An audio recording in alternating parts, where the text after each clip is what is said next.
What's up, dudes and ghosts? New Survivor just dropped. As well as some new cosmetics for some survivors and killers on Dead by Daylight.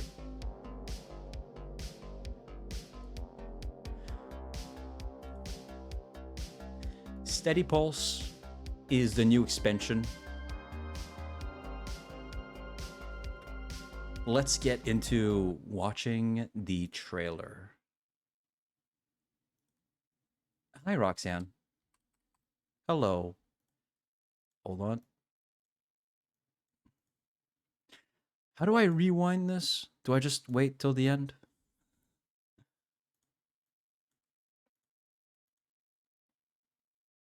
guess I do. Okay.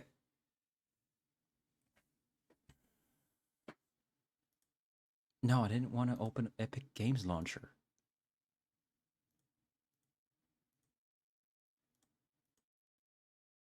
Okay, yeah, I can rewind. It's just that it does it weird. All right. I go down here.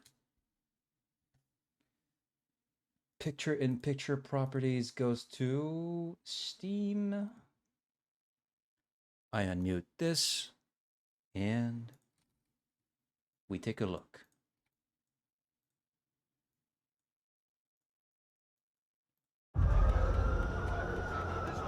I got you. You're gonna be all right.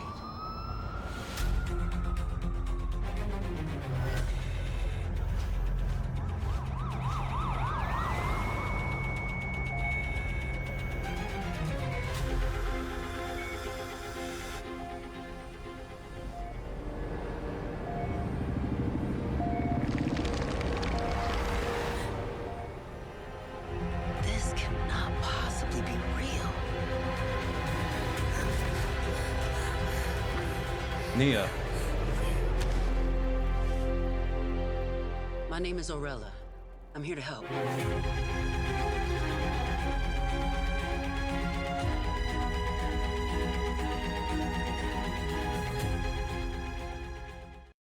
And you'll find plenty of people to help in the entities realm, because holy shit, there are so many.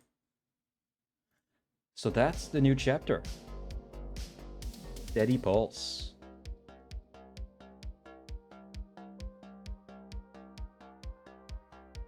And let me check.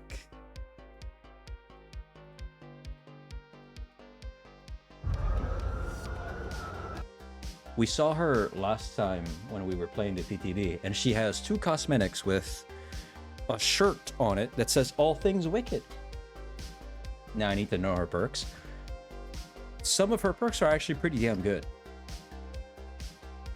I think she's got 2 good perks, and then she's got one that's like whatever. It's not something you'll take on its own. It's a perk that you'll want to have with other specific perks.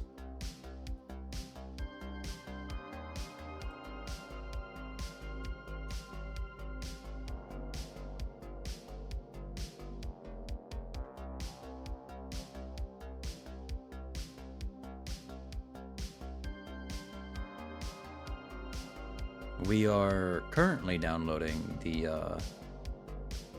updating Dead by Daylight. So we'll have to give it some time.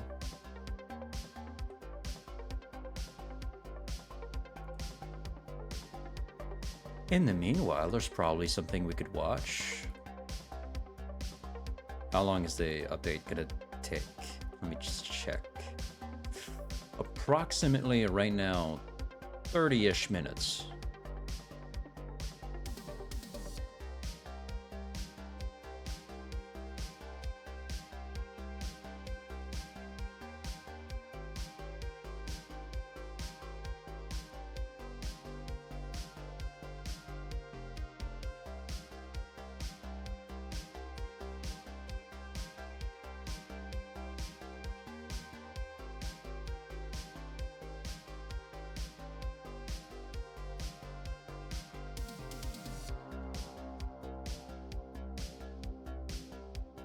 What?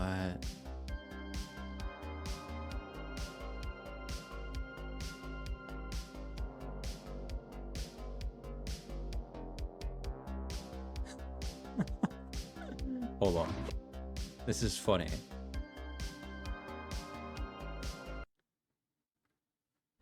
Let me get to the side here. Properties of this should be...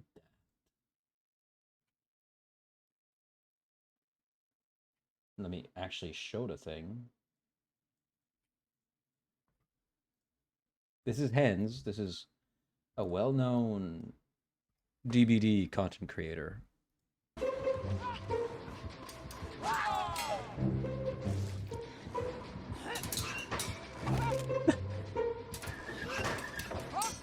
Wait! Oh my god, that missed.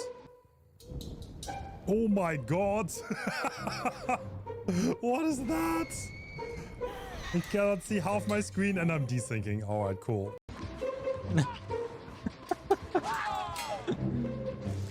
Oh. What the hell is Wait, going on with oh the my god, that missed. dress? Oh my god! What is that? I cannot see half my screen and I'm desyncing. I like what this Alright, cool. cosmetic probably looks like, but that's taking a lot of real estate, honestly.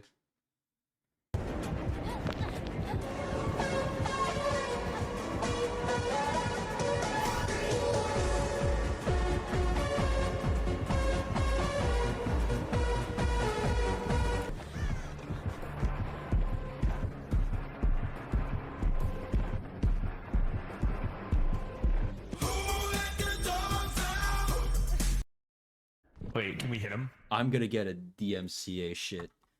Ah, damn it. Wait, I'm no, gonna you- get Yeah, hit him, hit him. I'll hold it down. DMCA'd. No. This should give him like a concussion at a minimum. I'm wasting my charge. Hit him, and then I'll like. I think the duck bucket, you're just supposed to put it on the duck. Slam the bucket. Actually, maybe that's not a good idea. Yeah, we're both a bullet. Let's just do this. Ready? Okay, put this under the Yeah, bucket. yeah. You lift the bucket up a little. Lift the bucket up Yeah, just I a gotcha, little I bit. gotcha, Just a I little bit. A little bit more. Yeah, yeah. Put the bucket I- down. I'm trying.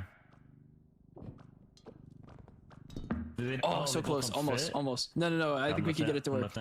Wait, wait. Here, I'll put it. Here, I'll put it in the top of the bucket. Okay. Okay. Oh. Now put it on him.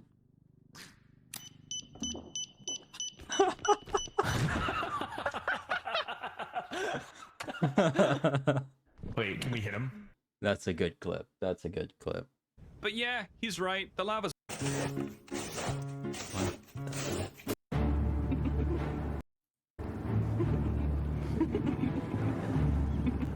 What the fuck are these? I don't know. They're just showing me random shit. Ah. Okay.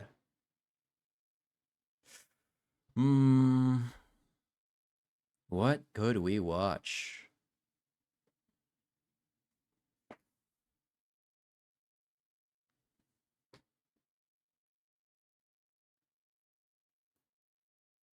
Hmm.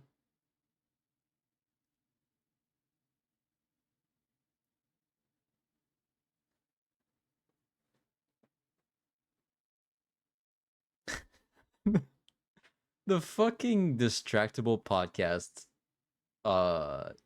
thumbnails are fucking crazy, dude. What is going on here? What is that? Dude, that's so confusing.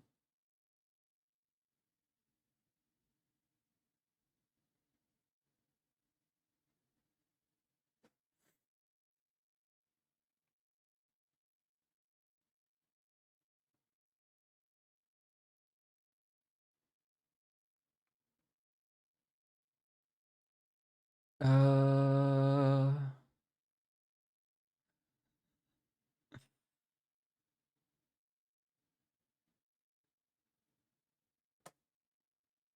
do do do do do do do do. I don't know, man. We're just gonna have to wait, I guess. All right. Good old waiting.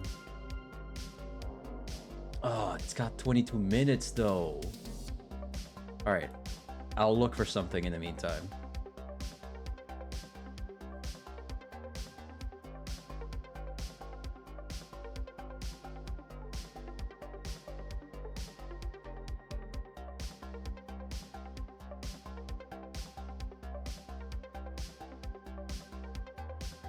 Yes, Roxanne?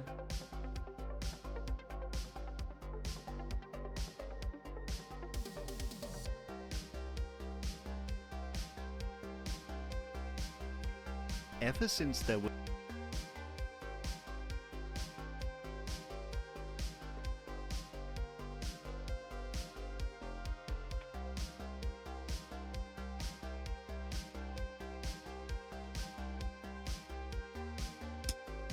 Ow. Why no more tits? Well, I can try to make it work.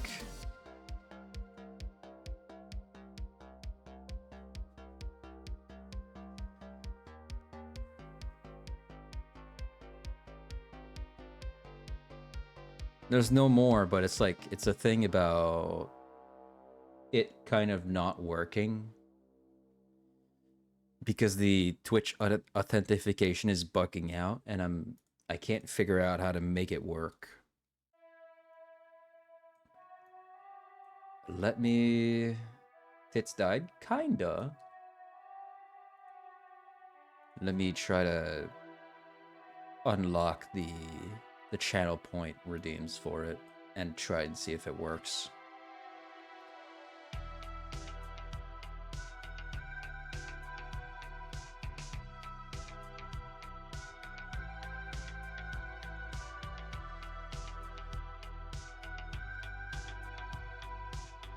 No.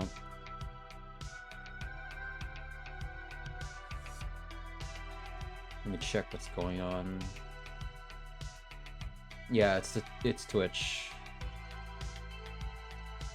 It's the Twitch authentication that doesn't want to work.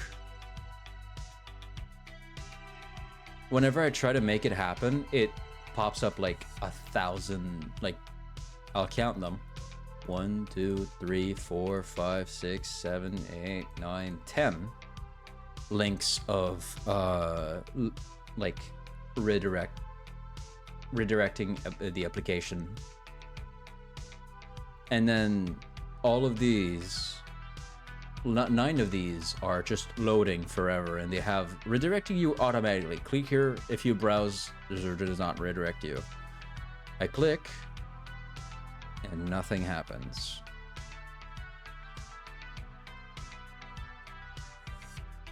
So yeah, I wish I could let you guys throw stuff at me, but it's just that right now it's broken.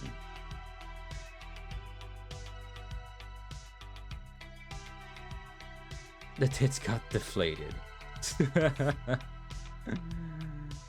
Yeah, no.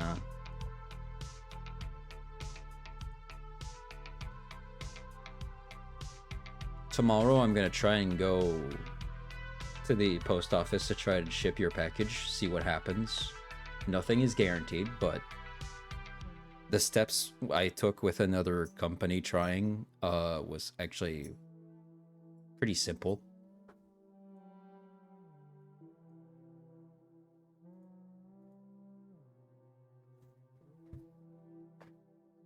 It gonna explode? Nah, that's not what I mean. It's just that I don't know if they are going to ship it, if I need to like put a label on it, or if it's like, I don't know, stuff like that. Because when I tried with FedEx, they were like, okay, so we need you to tell us information about your package. We need to know how big the box is. We need to know the weight. We need to know this, that. They were asking so many questions, and I get it. It's for safety. And after responding to everything, they were like, okay, something's wrong. You're missing the export data. And I'm like, where's that? You never asked me about export data. Are you hiding a stink boom? No. So when I tried to look for export data details, they didn't show up. So I went with another company.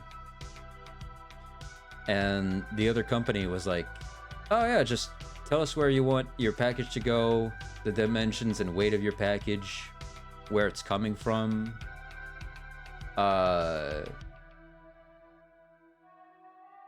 price of the item that's inside. And then I'm like, okay, here it is. And then they're like, okay, here's a QR code. Go to the post office with your box. Give us the QR code and we'll send it. And I'm like, what?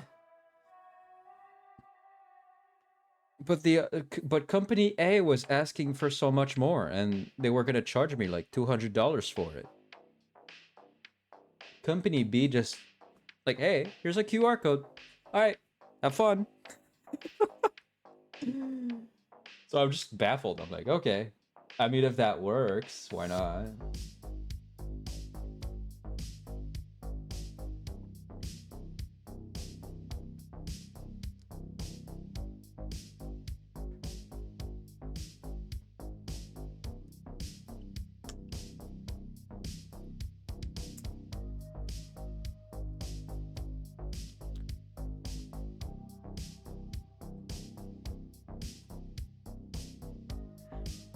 So I'm gonna wrap up your package. I'm gonna go to the post office, give them the QR code. If they're gonna want me to tape stuff to the box, like labels, like that's saying, hey, this is going here, it's coming from there. It's gonna be like, oh, okay. I'll go do that then. If they're like, oh no, we're gonna take care of that ourselves, I'm like, oh, okay. Safe trip, I guess. They're probably gonna calculate the cost of shipping it at the post office.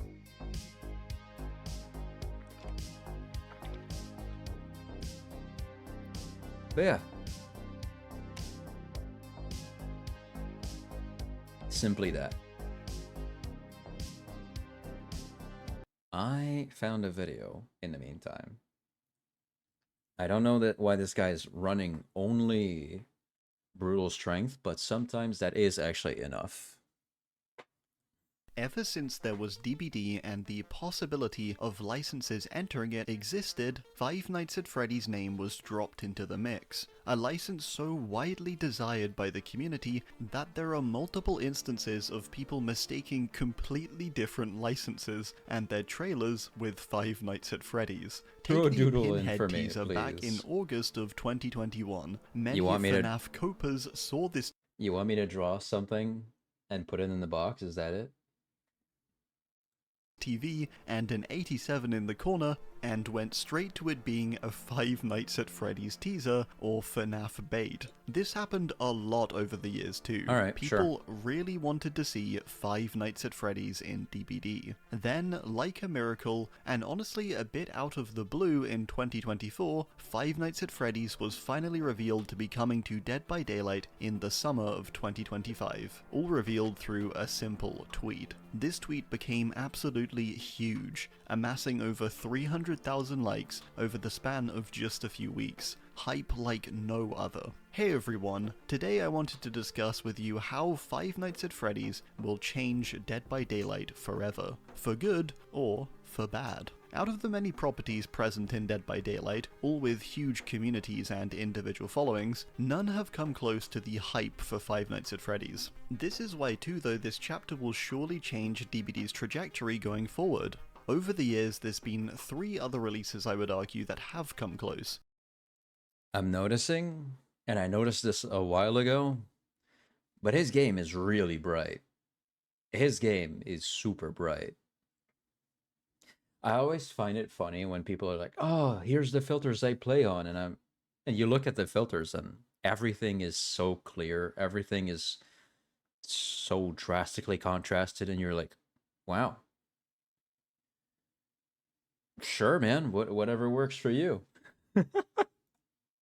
Which were Halloween in 2016, Stranger Things in 2019, and Resident Evil in 2021. Halloween due to it being the first ever license, and introducing the possibility of licenses at all. Then the Stranger Things and Resident Evil chapters were huge numbers-wise, but also due to their huge online followings individually that led to mass player influx for DBD. These chapters also led to positive updates hitting DBD though.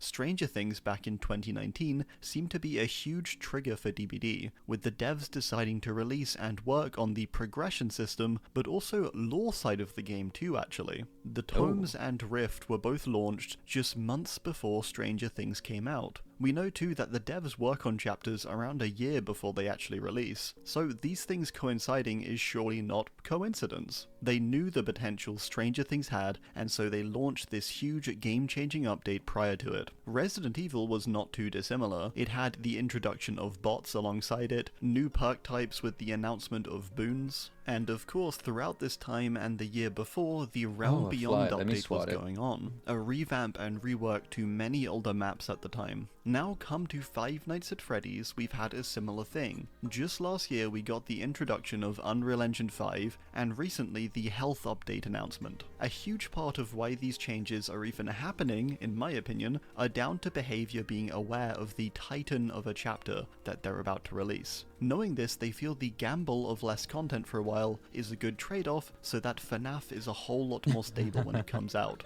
I really don't think it's much of a gamble either. All signs point to FNAF being huge, so whilst content is a little bare for now, it's surely worth it. These changes are also going to have a huge impact on DBD's future, and so will Five Nights at Freddy's. So that's the first thing. FNAF releasing is going to have knock-on effects, and this is definitely one of them, the health update. When a chapter is slated by the community to be so big, the devs are implementing huge game-changing updates, you know that they think the same too. It's really just an all-around positive in that sense. Another question many have been asking though, is if DBD is really ready for this chapter. Yes, Roxanne? And this is a fair question too, I think, especially looking at the history of some bigger chapters. Take the Resident Evil chapter, for example, in June 2021, where it released with a lot of issues relating to the map, the RPD. It was causing lag and even crashing on consoles, leading to its multiple kill switches early on. I'm not sure if these were caused by health-related updates at the time, or if it was just a present issue, but it does make it slightly concerning for Five Nights at Freddy's release. Pairing it up alongside these health changes, rather than them coming months before, is a bit of a risk, and the difference I would argue between some older cases. Some of these health changes do sort of have the potential to cause some serious issues if they go wrong. Say the surrender option ends up being really negative or unhealthy, or the new spawn rules or hiding prevention. It's a bit doom and gloom, and I don't necessarily believe these things are going to go badly, but I do think it's a consideration. It's pairing up, after all, the game's biggest release with debatably the game's biggest quality of life and health shift together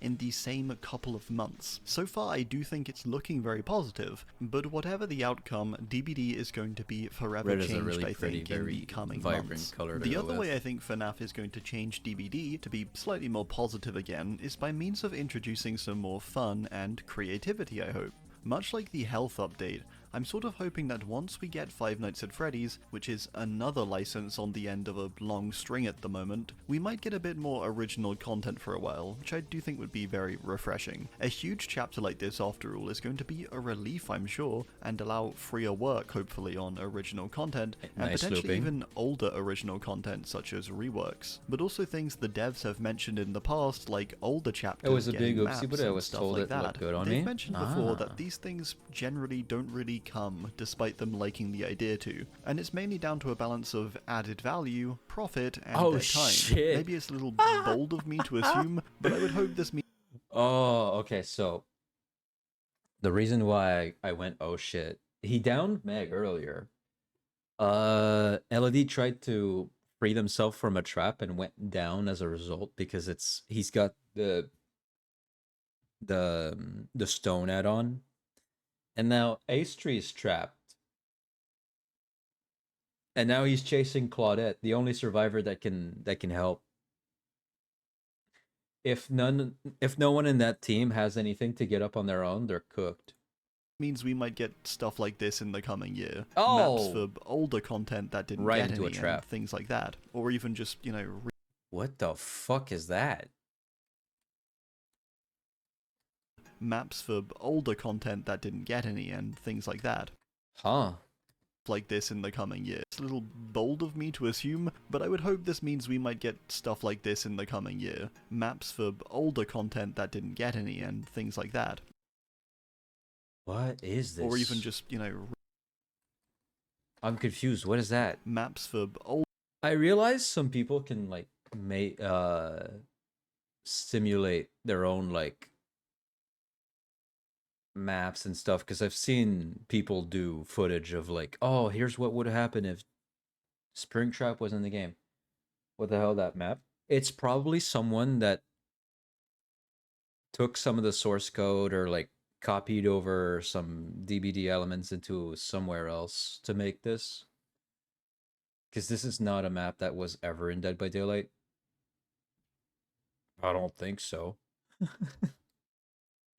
I've never seen a window like that. I don't know. I think this is modded or something. Probably modded. Older content that didn't get any and things like that, or even just, you know, reworks and things. More health related and gameplay balancing decisions. Maybe that's more of a priority, to be fair. 100% modded. Instead of doing even more maps. Looks I also like just ruins, think going yeah. back to Five Nights at Freddy's a bit more, that it's likely going to be quite a unique chapter. Dude, I love his game. The insane what's it called? Fuck. Oh shit, I had it on the top of my tongue. At the tip of my tongue. Oh, the snowball. The snowballing. Because they had just finished their gen and then now everyone's downed. Chapter. After all, it's Or pretty hooked. different and not really something we've had before as a property. And that's right based before on that, the he game, had, like, but also two a lot hook- of three internet hook phases. culture and presence. Something a lot more recent too, where other titles such as Resident Evil or Silent Hill have been around for decades. It's almost like the Stranger Things equivalent of the gaming or online world. This would mean we get something really different with this release. A real game changer. A chapter which is unique in the grand scheme of things. A chapter which hopefully pushes some boundaries too. I think this chapter is going to be packed with references and Easter eggs, likely a lot more fleshed out lore too, and I think a lot of cosmetics and things like that. I love how he says that, and then after he said like references, my brain immediately went to Josh Hutcherson from the FNAF movie, just going, chicken jockey. God, that's stupid. Oh.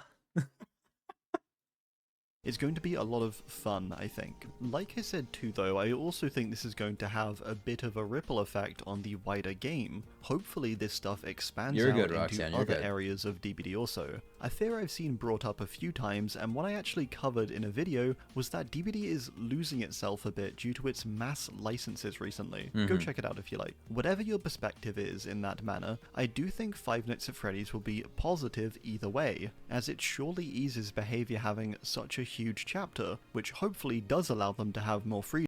I do think the majority of the content that's in Dead by Daylight should be original content from the Dead by Daylight team, like The Unknown and so on. I love to see stuff that they do, because often it's a surprise. It's like really cool to see. Sometimes they flop, but then they regain respect over time. Like Skull Merchant hasn't regained respect yet. Night, you know. When Trickster got announced, people were like, "Oh, Trickster doesn't fit in the Dead by Daylight thing." And now you look at what we have in the game, and you're like, "Well, we're at a point where we got Nicolas Cage, so."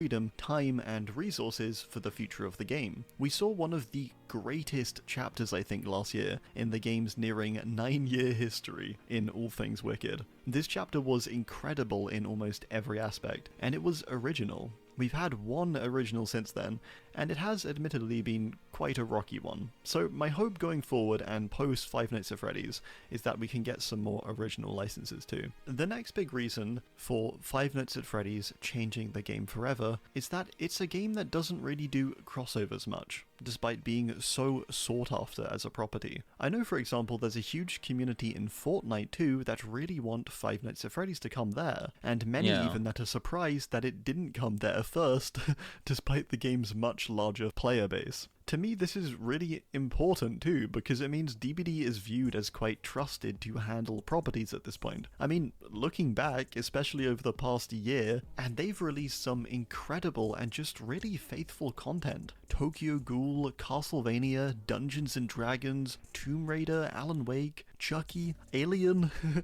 They've all been so well recreated and transferred over to DBD despite all the differences between these properties. They're all unique in one way or another, with unique styles, forms, even genres to some extent, yet DBD has nailed them all. That's quite an endorsement, I think at least, and I think quite likely the reason we are getting Five Nights at Freddy's. This chapter I don't think would have come without these prior. Adding Five Nights at Freddy's to that list surely just endorses them even more, and it's a knock-on effect, a positive knock-on effect. With each license on the belt, it'll surely be slightly easier to get the next, especially after you add a huge one like Five Nights at Freddy's, where before they may have been tougher to acquire. There's a bunch personally I would love to see that are from quite big properties, such as The Walking Dead and even something like It, although maybe that's going a little too far in likelihood. I think Five Nights at Freddy's also endorses them though for slightly more unique licenses, ones that might appear to not be that fitting initially, but would be after reflection. Five Nights at Freddy's is definitely horror, I'm not disputing that at all, but it is a more modern and unique type of it, I think, in a very positive way. I for one would love if they started going more in this direction of more horror adjacent properties like they have recently. I'd love to see Fallout, Elden Ring, and even Star Wars. My point overall here is that I think Five Nights at Freddy's will have a huge positive impact on future chapters, whether licensed or original, even if it may end up being the peak in terms of impact, which is what I want to talk about next. The final thing is slightly more negative, although not entirely as it's structured on a positive, but that's the fact that DBD loses what is debatably its most hyped license when Five Nights at Freddy's is added. And a huge part of DBD and the year-to-year, month-to-month hype of it that surrounds the game is license hype and speculation. Maybe this is jumping the gun a little, assuming there's nothing hype-worthy after this, which isn't the case, but it definitely will change the dynamic a bit. Five Nights at Freddy's was always this huge talking point, and even seemingly a reason people stuck around. What happens after the hype dies down, and what comes next? Well, it's not necessarily that there's a lack of licenses to talk about or look into. I'd recommend checking out Das Food's video on that topic, it's great. However, I do think nothing measures up to the hype. Five Nights at Freddy's could really be the peak. On one hand, it's hugely positive, hitting 9 years into the game's lifespan, and its peaking is sort of crazy, let's be honest. But afterwards, is it in a precarious situation? Is there a point for DBD when new licenses or content releasing just isn't going to cut it anymore, especially after a chapter like this? I think it's an interesting topic, and something I might want to discuss more in the future. Overall, I do really want this video to come across positively. I'm really hopeful and excited for this chapter on the whole, and I do think it's going to impact the game positively too. I also think it's important though to look at the possible other side to this as well. In general, how Five Nights at Freddy's is going to impact the game more widely. I've got lots to learn about Five Nights at Freddy's, but I'm really excited. Let me know your thoughts as always down below. Thanks and goodbye. I definitely think that video is pretty informative on what could and couldn't be as well. Also, Dead by Daylight has done the update. We can get in. Let me change the category.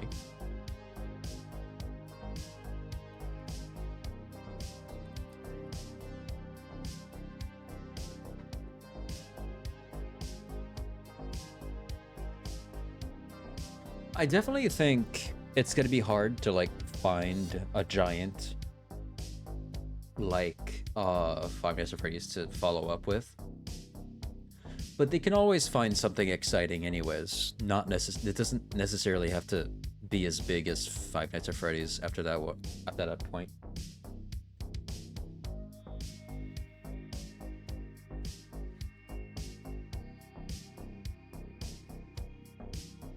A year and a month.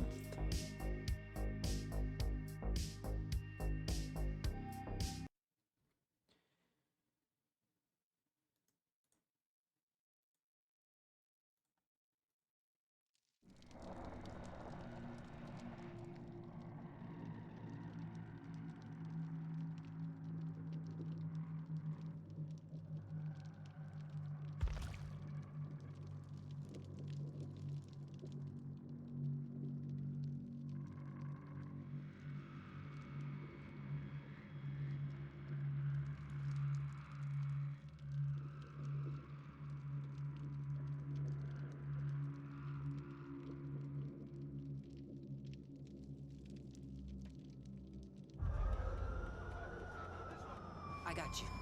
You're gonna be all right.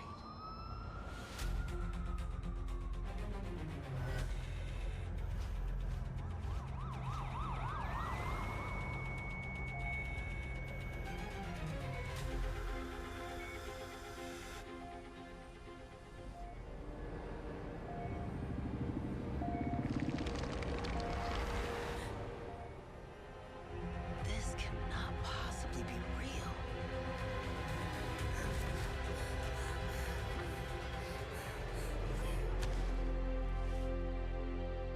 My name is Orelia. I'm here to help.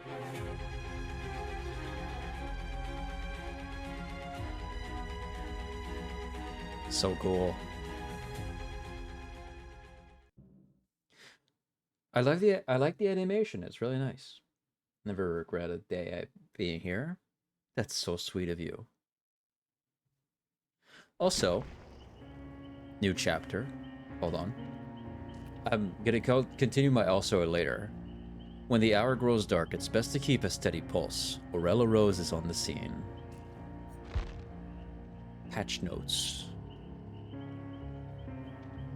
Welcome to chapter 35.5. Please read the below for a summary of the new content you'll find. Yep. New survivor. The ghoul. Breaking a pallet puts the power on a cooldown time based on two leap tokens. Was 1 token. Okay. Hindering time applied to survivors when activating a vault using the Kagane leap while targeting them prior to that instant has been reduced to 0.5, was 1.0. Hindering time applied. Okay. So now, if you vault through a pallet or a window by aiming at someone with the Kagane, it hinders them for half a second instead of 1 whole second. Hindering being slowed down. Add-on. Yamori's mask no longer reveals survivors hiding in lockers. Huh. Become enraged. Scoring event received when performing a grab attack now properly activates when the killer is already in enrage mode and has been increased to 600 deviousness blood points. Was 250. The doctor added a cooldown to interrupting unhooks with shock therapy repeatedly. With locker? So Yamori's mask, a add-on for the ghoul, where if he hooked someone, everyone outside of 40 meters from that hook would scream and reveal their auras. Now doesn't reveal people in lockers. Well, come on in, Rose. I forgot to do my announcement.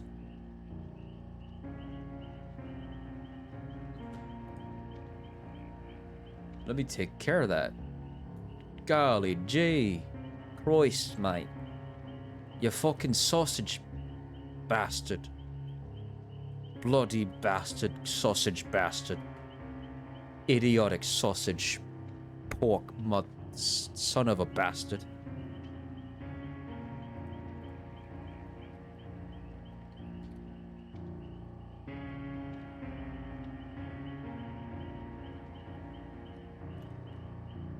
Bastard. I wandered in after exploring character AI. How was that?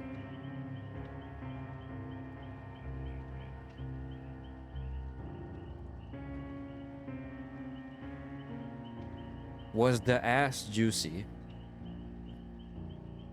Did the characters have cake? Spicy? Ooh, okay.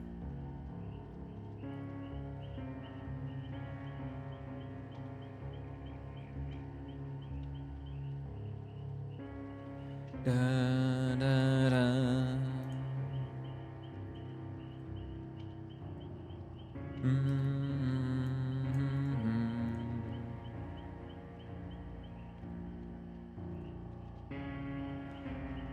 Ding dong.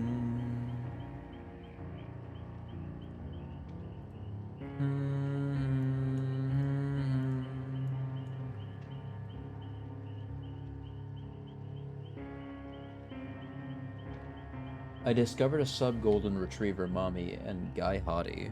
Hmm.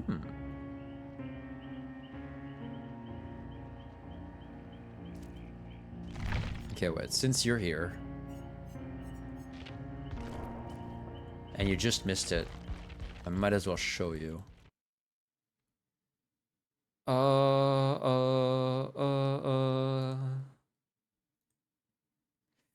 Store page.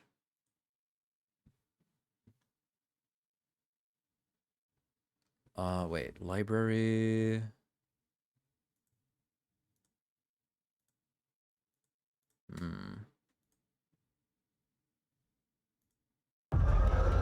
Oh, that's wow. Okay, hold on. Pictor to Pictor properties. Yeah, okay. Steam shows the right thing. I got you. You're gonna be all right.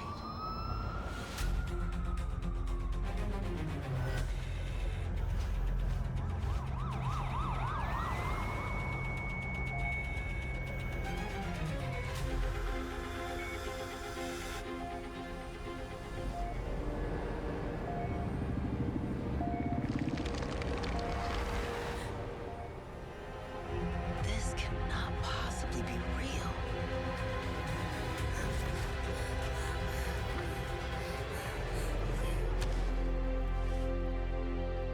My name is Orelia. I'm here to help.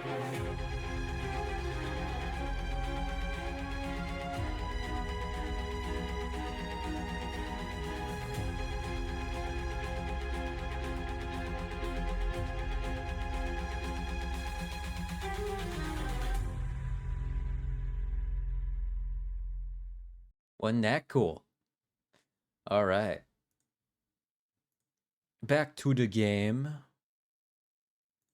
They changed a good few whoa. They changed a good few things here.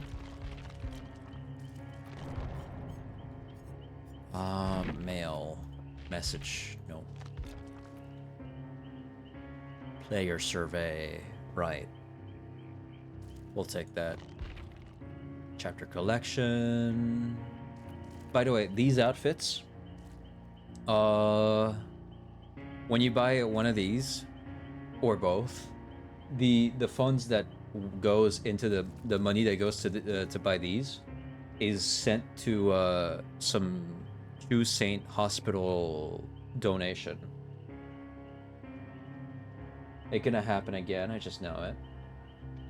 I'd def be her as survivor. Or Excel purchase gift, the Rift. The Dead by Daylight's archive system is changing to the Rift, featuring a complete overhaul of the challenge system. Here's everything you need to know in the link below. The Overgrowth Rift.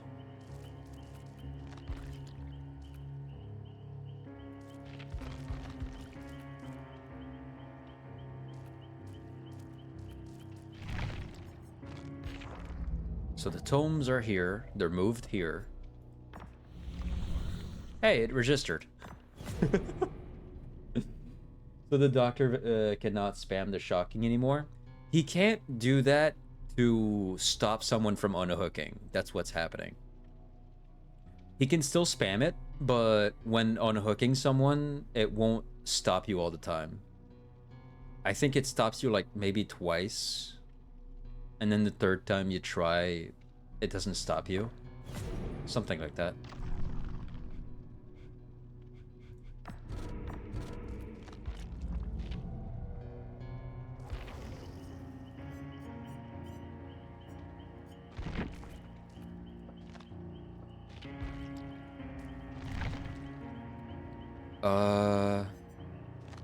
No. What am I looking for? Let me try to find... Sorry, I lost you. Okay, so let's say you're trying to unhook someone and Doctor shocks you, right? It's gonna stop you from unhooking that person. Let's say you try to unhook that person again and he tries to shock you again. The second time, you won't be interrupted and you'll actually unhook the person.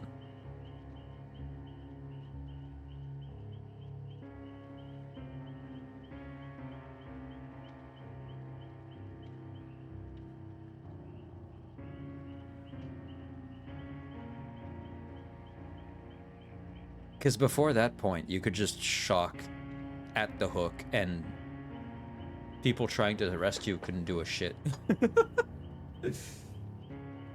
It's a really boring way to play, and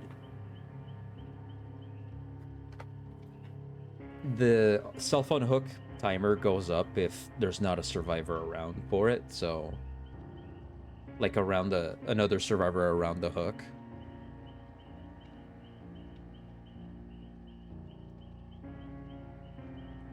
But yeah. Dead by Daylight. Do we have posts? We do. Yeah, okay.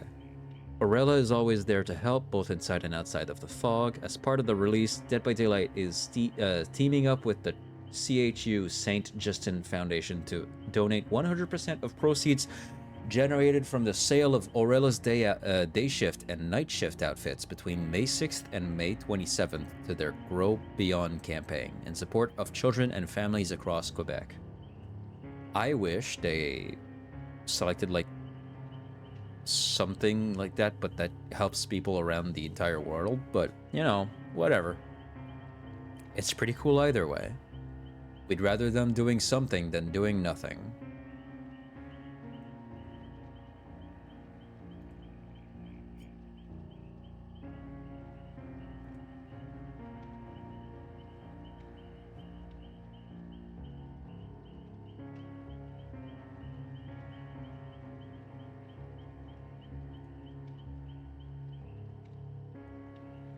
I want to see what else was changed.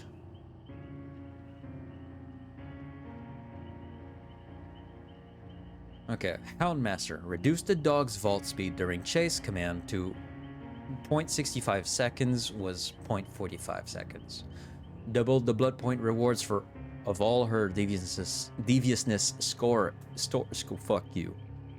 events. Oni removed the turn rate limit during the open phase of Demon Strike.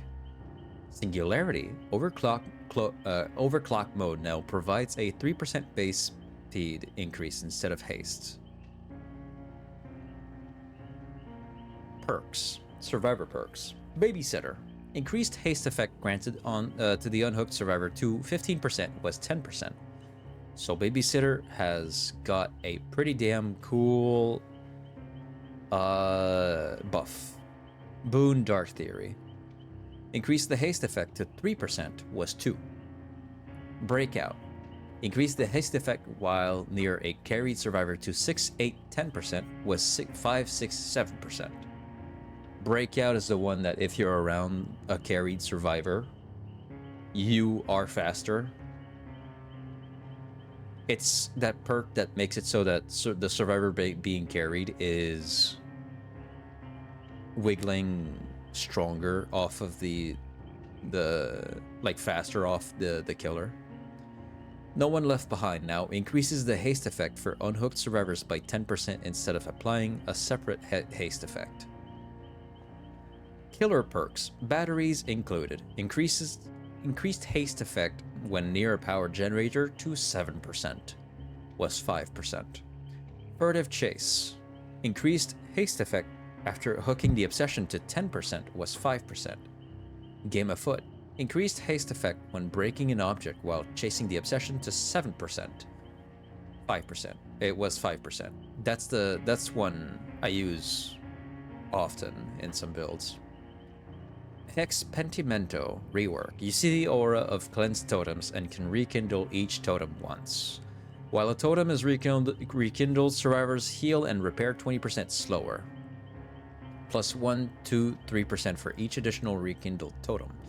If all 5 totems are rekindled simultaneously, all totems are permanently blocked by the entity. Survivors cursed by this perk see rekindled totems auras within 16 meters. Unbound. Increase the haste effect after vaulting a window to 10% was 5%. That's the unknown one when you injure someone and vault afterwards. After the vault, you're faster by 10% now. Features the quest system, introducing a unified place for all quests, which will include daily, event, rift quests, and much more. Base game adjustments. Added a protection to survivors when their teammates spam the unhooked interaction without ever unhooking. Added a protection for failing skill checks that trigger right when the interaction is stopped. Haste and hindered.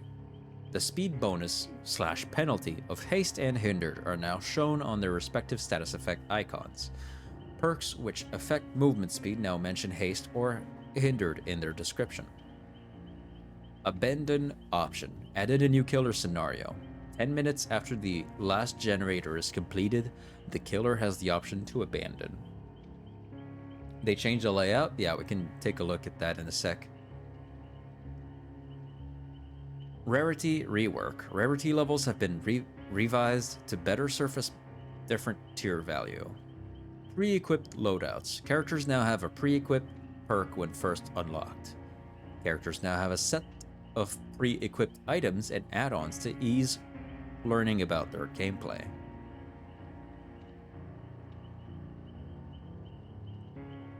Perk Previewer. Added a widget highlighting a player's own perks in the pre-game lobby. Character Visual Fidelity. As part of our ongoing effort to boost character visual fidelity in Dead by Daylight, we've updated our character materials to match the same physical accurate shading models. Yes, fancy math. Used everything else in the project. What does this mean? True-to-life skin reflections. Skin will now reflect light just as it does in the real world, yielding sharper and more accurate highlights. Broader range of looks. Artists can dial in everything from oily youth to weathered veterans, with precise control over pores, scars, and surface oils. Consistent across all lighting. Whether you're in the swamp, the carnival, or the asylum, characters will look and behave exactly the same under any lighting. The result? More believable, responsive characters that feel grounded in the world of Dead by Daylight. Hi, Fat Debs, will come on in. I've been here since the beginning of stream and just haven't said anything. Fair enough. Bug fixes, fixed archive, fixed an issue where some users were getting an error message when selecting the tomes in the main menu. Audio, fixed an issue where the wrong audio sound effects would play when walking in the grim pantry's big cabin. Fixed an issue where the wrong audio sound effects would play when walking on the balcony of the mine tower. Okay, yeah. Fixed an issue where survivors' bots could reveal the ghost face and were able to clear their weakened status effects against the unknown from normally impossible locations.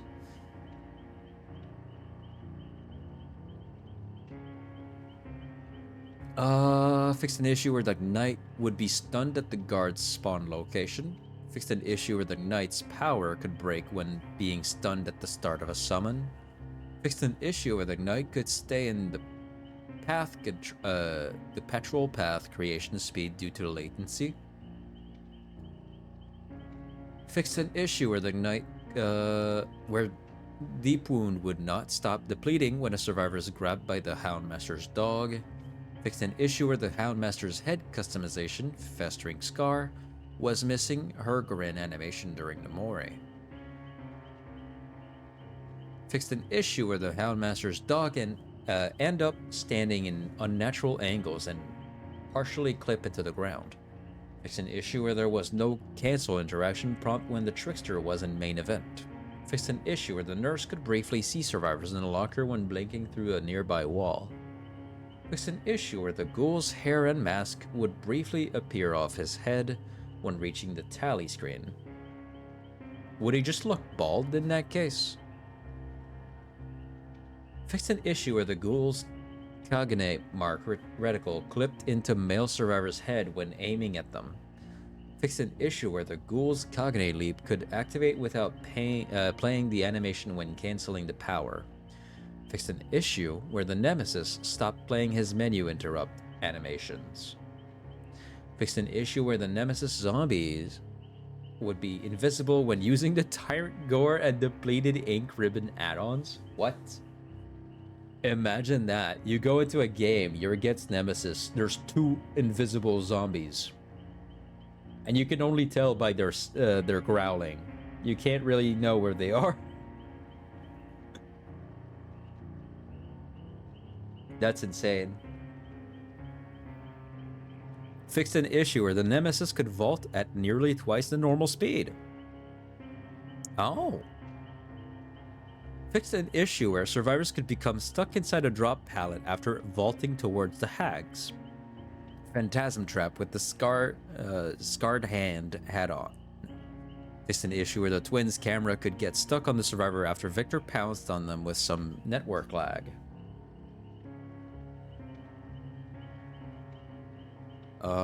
Fixed an issue where the Lich's Vorpal Sword add-on did not increase the pallet break time to 4 seconds. Fixed an issue where survivors became infected quicker than the plague aimed when the plague aimed Vile Purge at the survivor's held item. At the item they have in their hand? What kind of...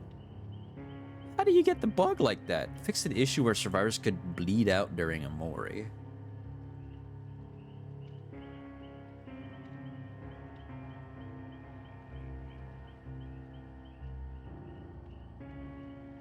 Environment/maps. Fixed an issue which caused slowdowns on Midwich Elementary School. Fixed an issue on Temple of Purgation that did not allow zombies to reach the Ark base. Fixed an issue that with collisions on Larry's Memorial Institute. Fixed an issue with collisions on Father Campbell's Chapel. Fixed an issue on Disturbed Ward where zombies that could get stuck on a ramp. Fixed an issue in Dead Dog Saloon where a character could land on top of saloon decorations. Fixed multiple issues in Autohaven Wreckers realm where the characters clipped through the lockers when exiting them.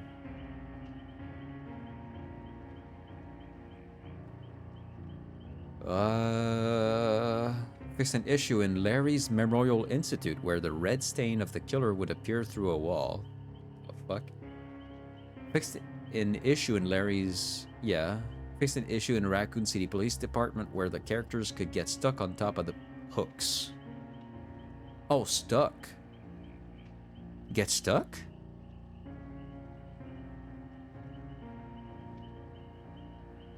The Dead Dog's Saloon. I seen that. Fixed an issue with lighting in Nostromo Wreckage. Fixed an issue where the Mastermind was unable to vault a specific window using Virulent Bound on Mother's Dwelling.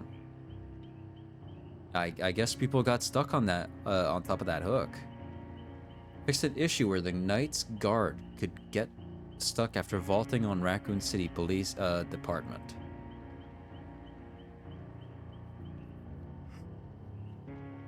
Perks. Fixed an issue where Teamwork Collective Stealth would show a second cooldown after exiting the perks range. Fixed an issue where the reduced action speed, color, and icon were missing on the progress bar when co-oping Invocation Treacherous Crows. Fixed an issue where the Wraith remained cloaked after being stunned by a pallet mid-uncloak with unenduring. Remained cloak as in... As in what exactly? Is he just stuck there? Like, can he not uncloak? Or like is... I've seen people on top of hooks but never seen them stuck on it. Yeah, me too. Fixed an issue where killers with Strider equipped could not hear grunts of pain from recently unhooked survivors equipped with Off the Record. Strange. Fixed an issue where the ghoul's aura would not be shown to the survivor that had hardened equipped if the ghoul had the Yamori's mask add-on. Specific. UI. Fixed an issue where the tally screen would leave the blood points and earned page before displaying all bonuses.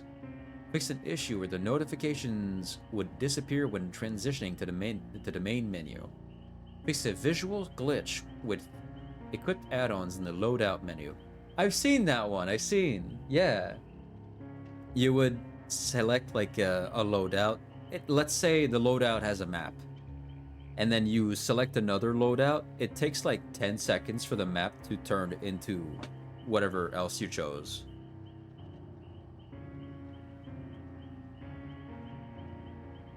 Let's see. Added audio feedback when hovering collected nodes in the blood web. Added audio feedback when hovering items in the offering sequence. Added audio feedback when hovering items in the tally screen match consequences page. Added +/- audio feedback on Rift tier update button. Fixed an issue where the external skills icon of any team skills would only appear in a brown color.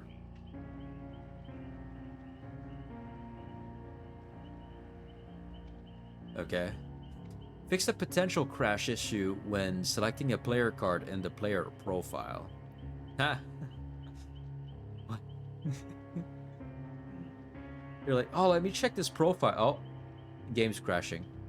Fix a crash issue when canceling an infinite tier purchase.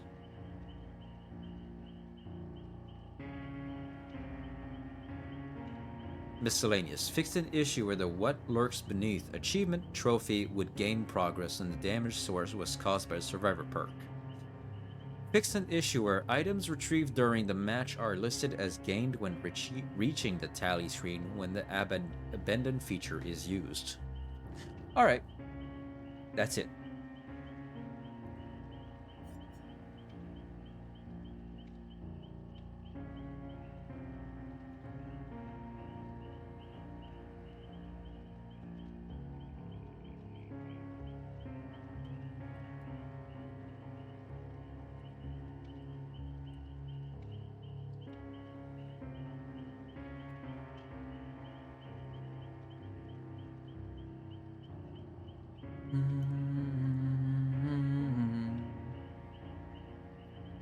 Alright, so, as you'll see, Roxanne, there's a new button down here.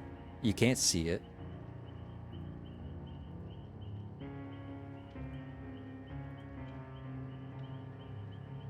There's a new button down here called Tomes. Wait a minute, I don't need to not show my model. I have a button to go to the other side. I do.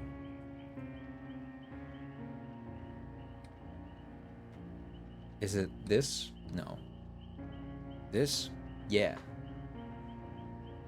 So here is where the tomes went.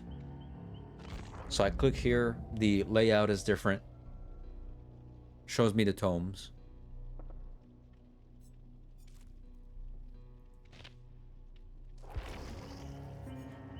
Oh.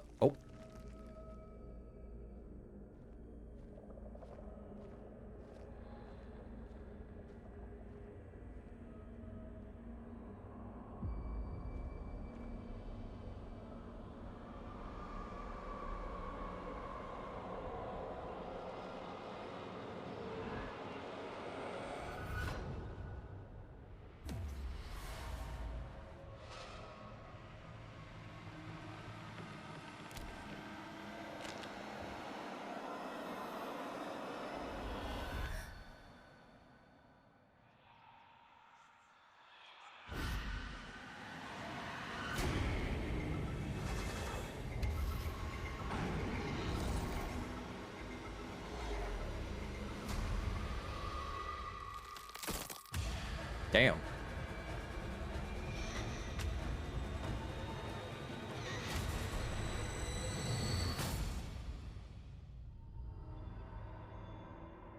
Overgrowth.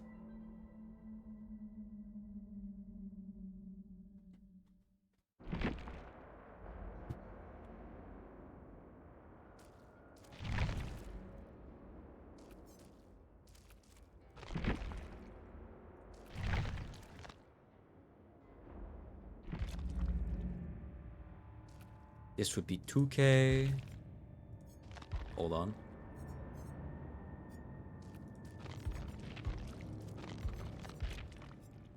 What is that? The Ignite. Oh, okay. It's just that it's bugged. What the hell was with the lighting right there?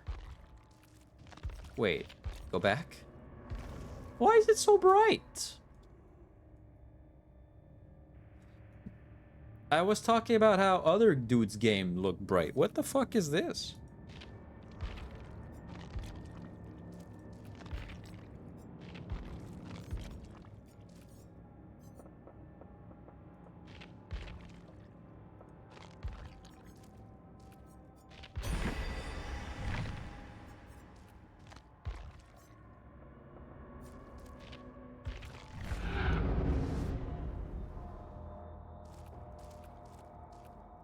Unlocking the pass by itself is 1,000.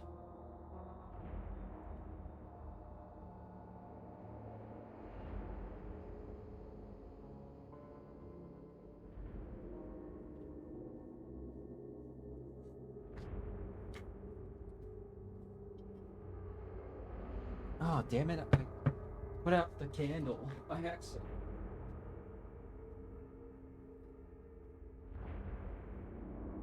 I bumped it with my elbow.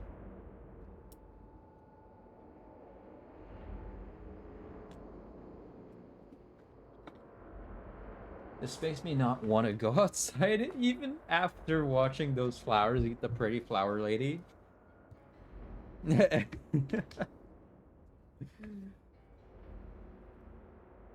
Outside is fine.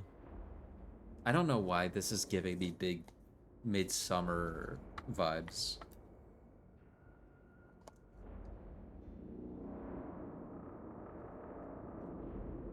Like a lot of flowers, a lot of white dresses.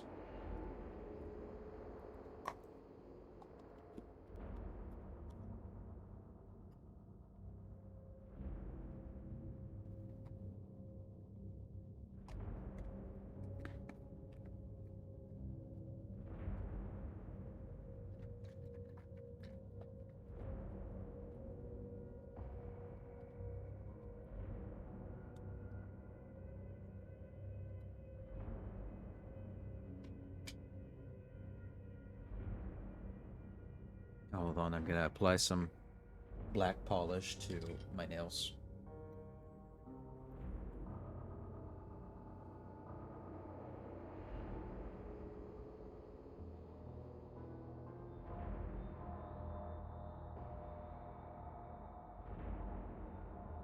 There are flowers in bloom across the street. What if they turn into that?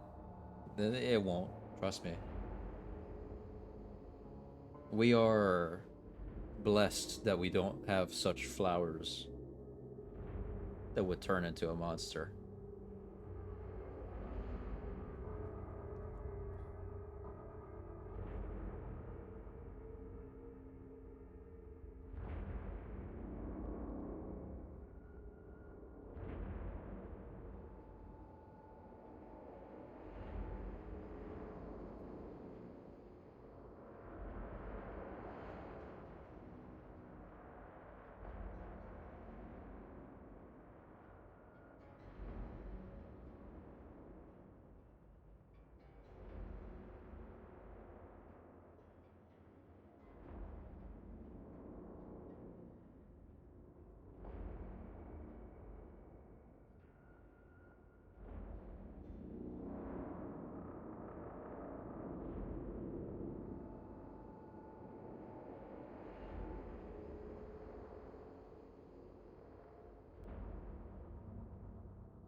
I don't know, maybe Australia has something like that though.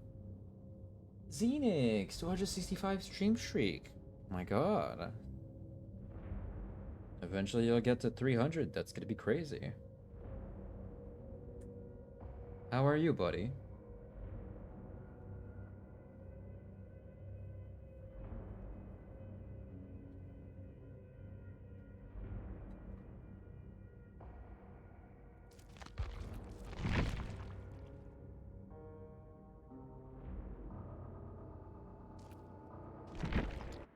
So fucking tired. How are you?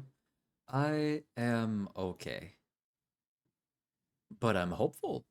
Because I think I found some place. If they hire me, I'm gonna be on call for like 1 to 2 months. But the salary is $5 bigger, but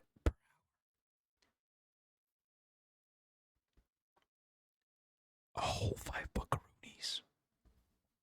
That means that every 2 hour, I would get $10 more than I normally would with the job I have currently. Doesn't that sound dope? Sorry about the unprompted ASMR.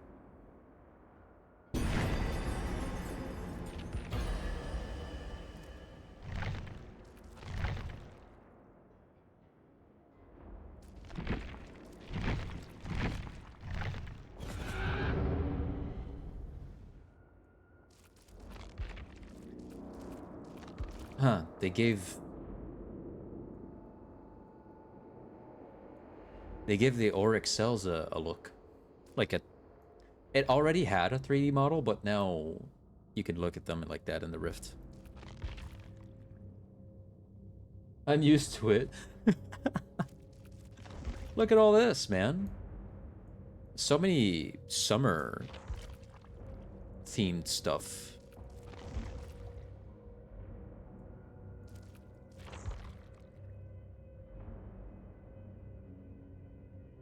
I'm just hoping those gold vines are not growing on them. Because that could be bad. Ominous woodpile. Oh, that outfit. The outfit that won the contest.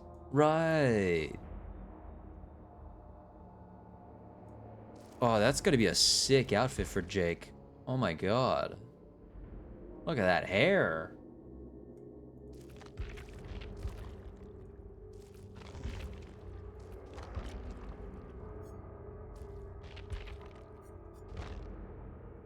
Wait, I skipped something. Overgrown mic.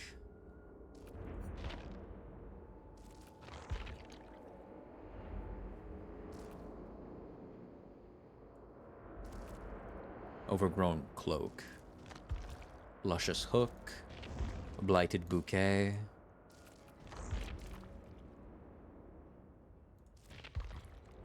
Creeping pustules.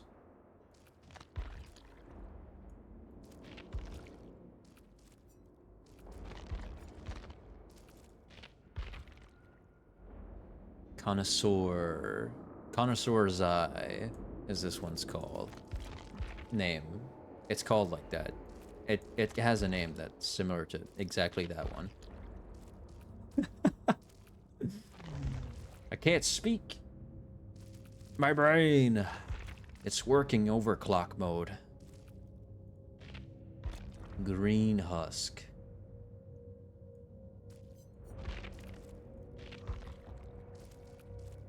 Oh, Orelia's getting an outfit, huh?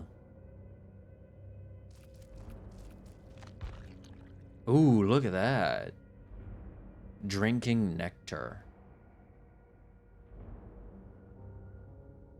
Damn.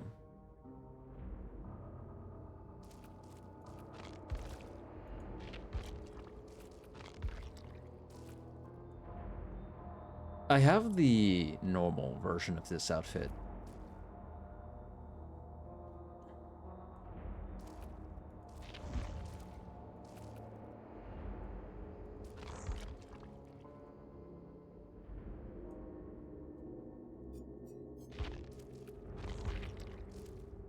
The nurse. A bouquet of flowers as a headpiece is really cool.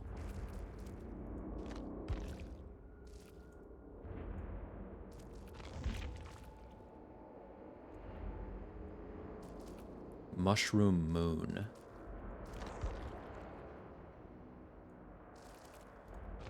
Skull den.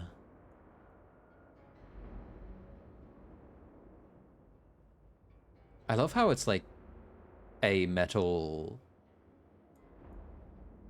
like, how would I say this? Flat metal charm instead of just being the image itself. I like that it has like the metal outline of it. It's really cool. Pray for Death. Roxanne's gonna like that one.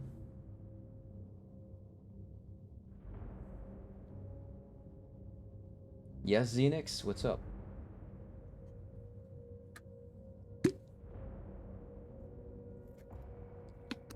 Oh, I forgot to put that away. Hold on.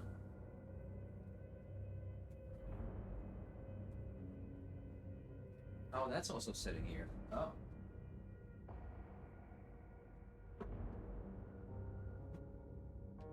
Sorry.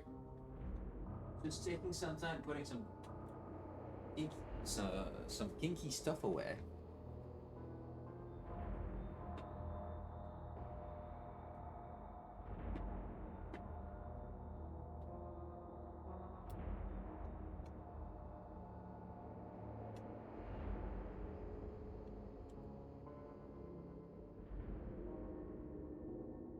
My candle's dying. I'm nervous to ask, but how much was the sketch redeem? I think it was 50k. Let me check.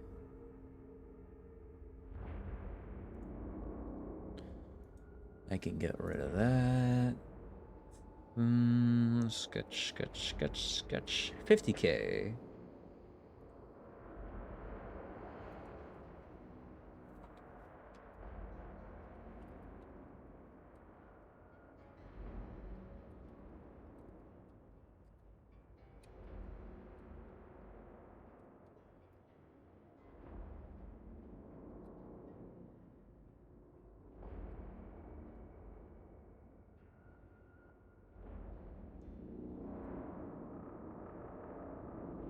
No problem.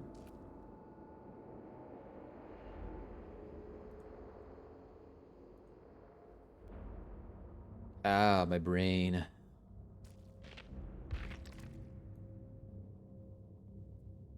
TV head for singularity. What does the Mori look like with this? It will be fast, possibly painless. Michaela, no! Time. Fast. Please. Oh, okay. It is over.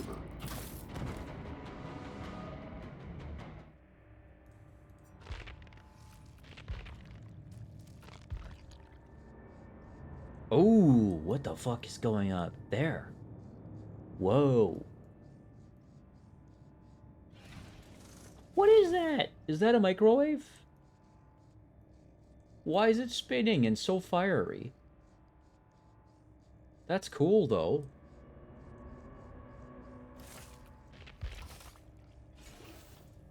The motherboard, the slasher. I remember that was part of the contest as well.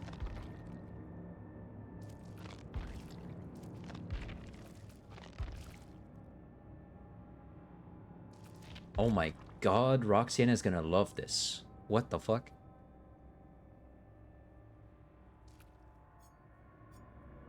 Roxanne, ding ding ding, you're gonna like this one. The poor Fegman that died earlier.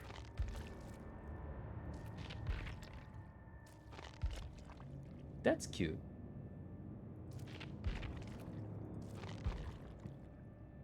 Oh, that also won a contest, didn't it? I'm 100% sure it did.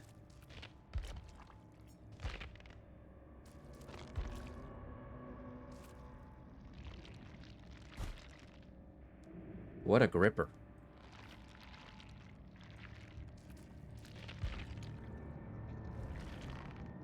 I'm not sure I like this one. My aunt's worst fear when I was a kid? TV murdering us kids?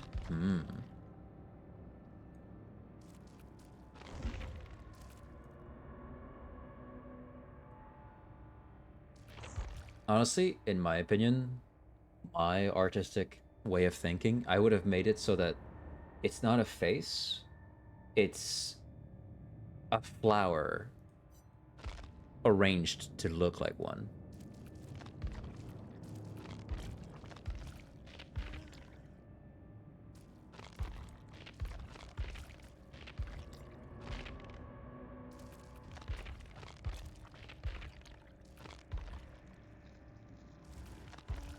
Oh, different colors again. What the fuck?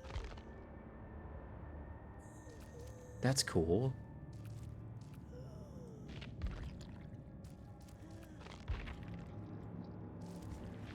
They're offering more variations. Oh, wow. Good job, Dead by Daylight. This is cool. Holy Magoli. Damn.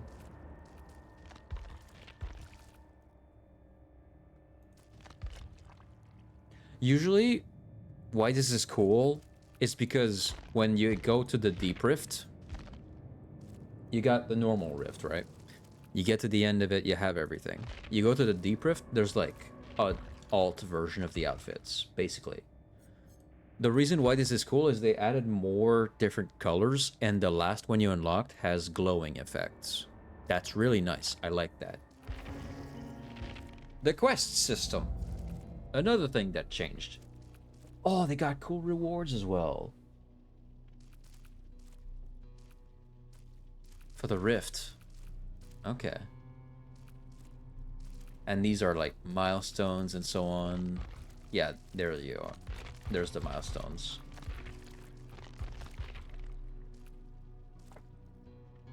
So you repair 3 generators, you get to step 2. Step 2 has you repair more generators. These are things you don't have to select, and they just happen over time. Very nice. Very nice.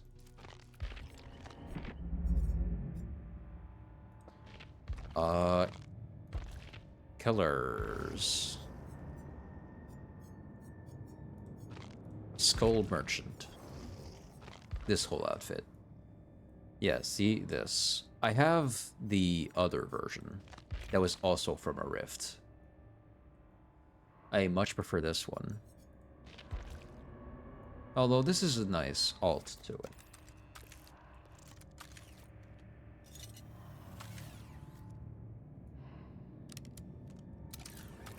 God damn, sorry, she's equipped. She is equipped. Wow, oh my god. Whoa.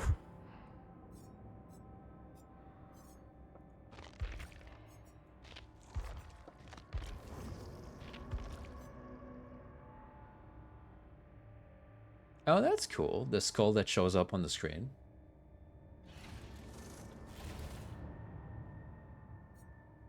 Definitely a cool outfit overall. I hate the paw, the leg down here. Hate it. Show me survivors. Ace. Got this.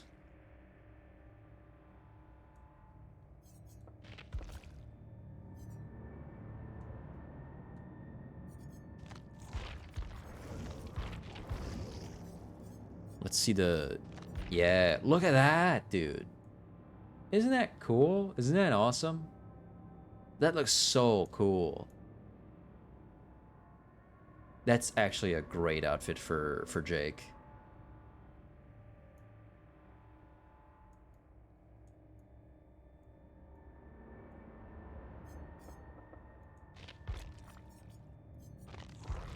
And then Orelia has all of hers.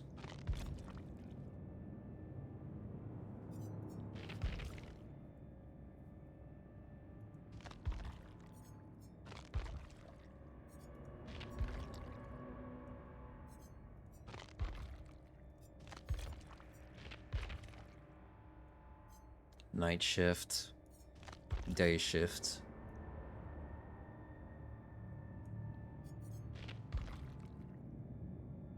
Nostalgic dreams. My heart, I can't.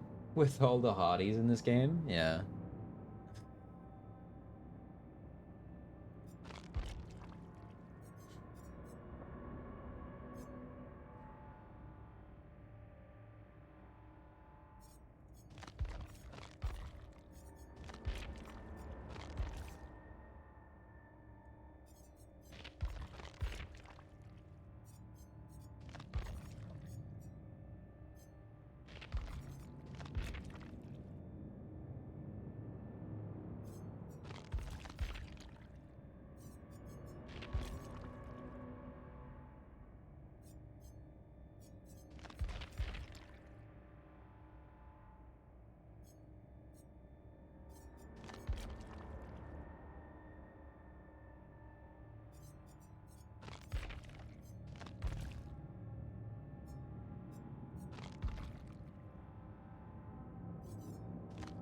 Do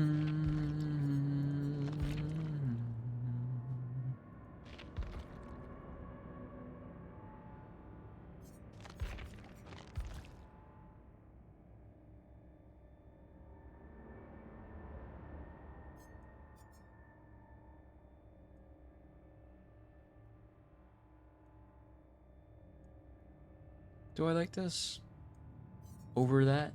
I don't know. Hard to choose. I might as well just get the entire outfit. Heck it, dude. And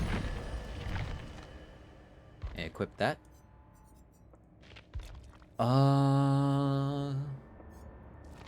Is the store notification gone? Yes. Thank you, DBD. We just looked at the ref pass. Survivor.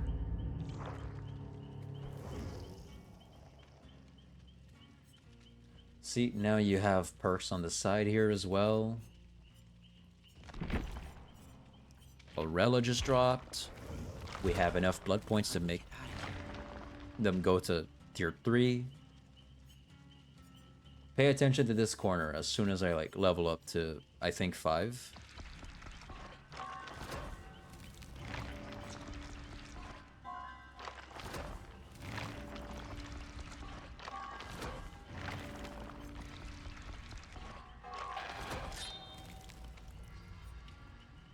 See that?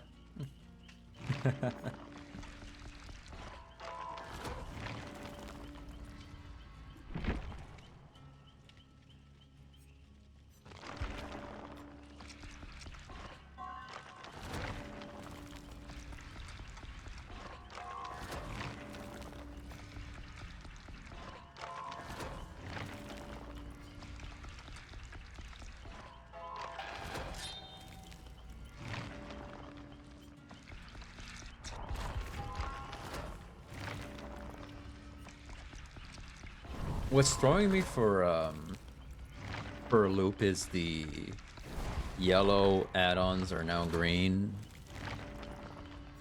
The ones that used to be green are now blue.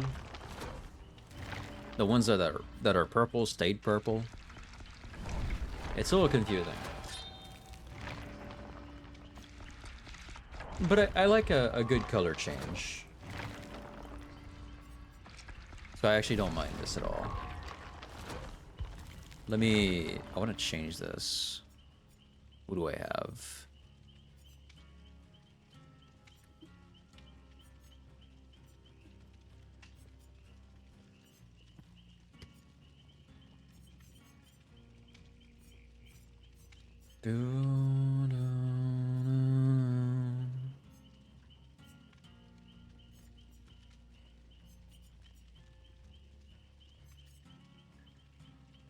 Ding dong.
Whose mic is that supposed to be?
I don't know who's that supposed to be, but apparently that got in the game when Chucky released.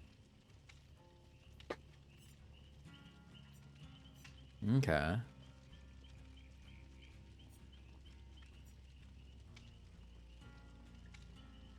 Bling blong.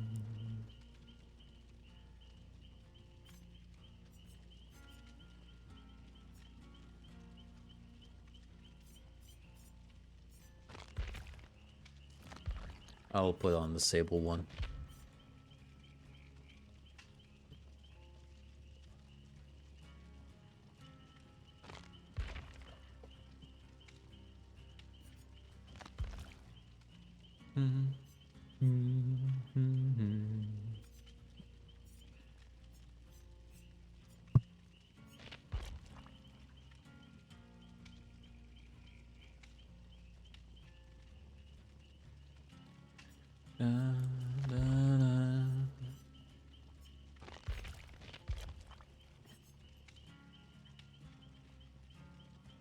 I like the fractured glass. I like it.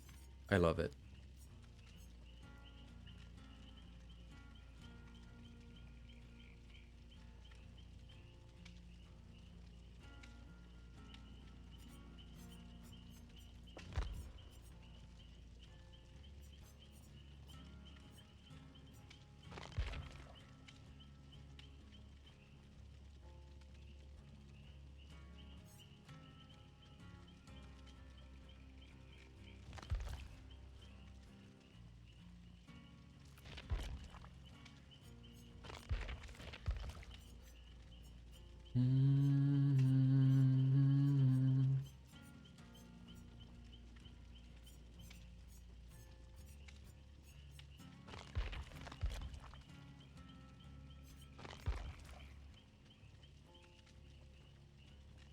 Okay.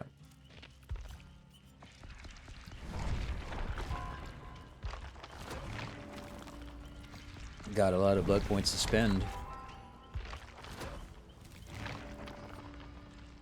My Kindle's almost out. I'm gonna have to buy a new one. Damn it. I need to get new wicks, actually. I don't need new candles. I should get better wicks. It's the wicks that are shitty. If I can gather up the wax, put in new wicks, I should be good for like so long, actually. Like a month's worth.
Getting there.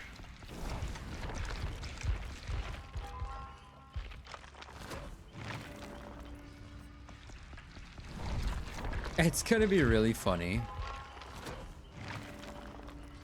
I guess not. Because I remember that one guy that, like, saved up. That one person that saved up, 100...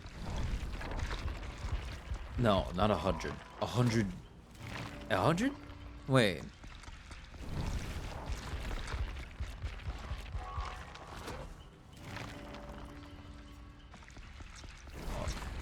Was it 100? I don't know. It was like a shit ton of blood points, but it was enough to like prestige 100 Springtrap whenever he releases. And I thought it would be really funny just seeing them go through this slow process every time to do it. But then I remembered they're gonna give us a bulk blood point spending. So thankfully for them, whenever Springtrap releases, it's gonna be a lot faster to do.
Sorry if I'm not saying much. Nuts in my mouth.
sorry if this is slower.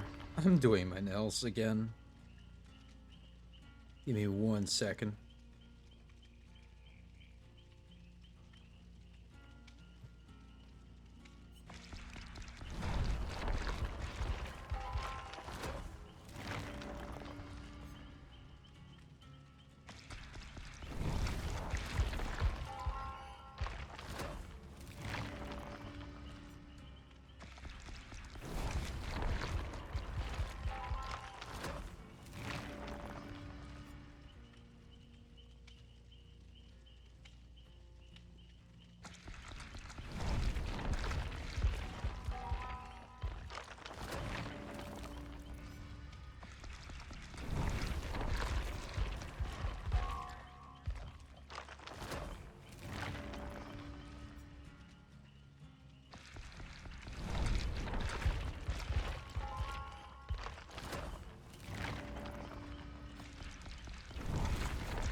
One more.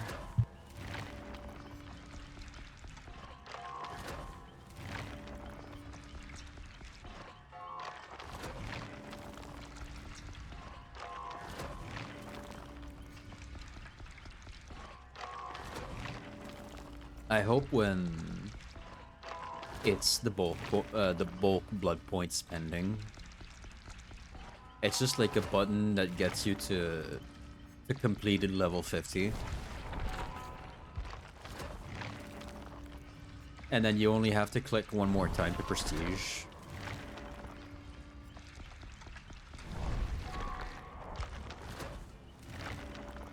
Like maybe it has a special animation or it skips the blood point animation in total.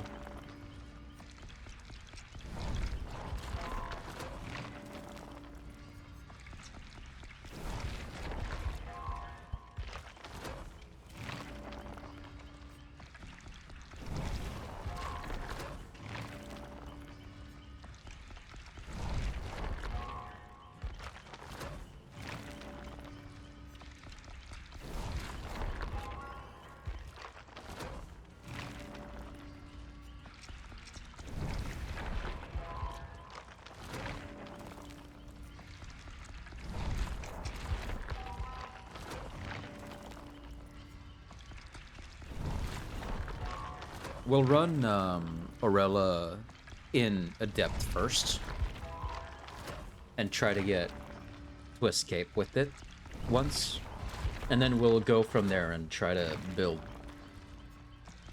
stuff off of her perks one by one. Ah, didn't get the bloody party streamers. I love those. One of the best offerings in the game. Not in terms of like game changing, just in terms of like how rewarding it is.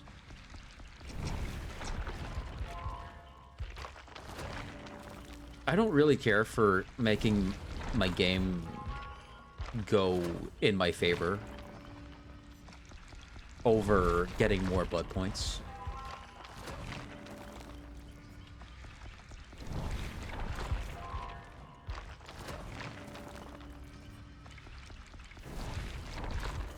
I hope down the line they go back through some old characters and give them new voice lines. That could be really cool. Imagine if they gave like Dwight more voice lines. That'd be cool. That'd be sick. Like maybe they go back through Michaela and give her voice lines that interact with Sable.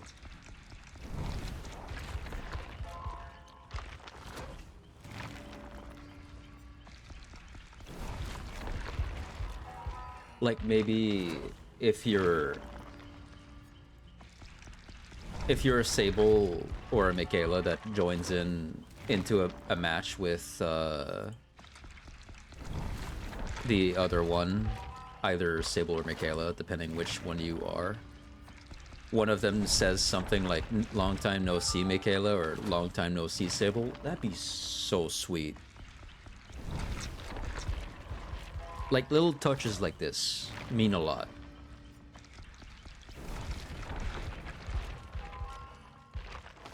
They already have that thing for some Resident Evil characters. But I'd love to see that for other survivors as well.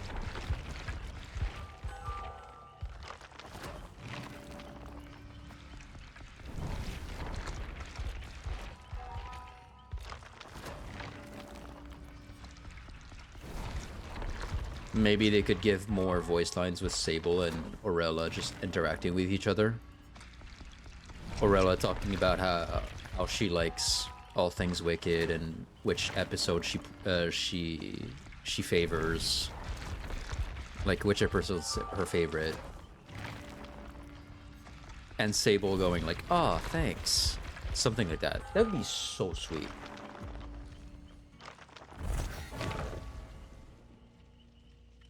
There we go. Loadout.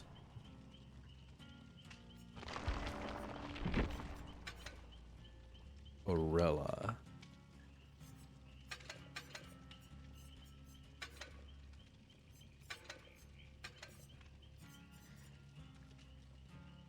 Do no harm. Helping those in need comes easily, no matter how dire things get. When you heal another survivor for each hook state they have, heal 50% faster and gain 3% progress for succeeding great skill checks. Quoting Orelia as, "Look at me, my name's Orelia, and I'm gonna make sure you're alright."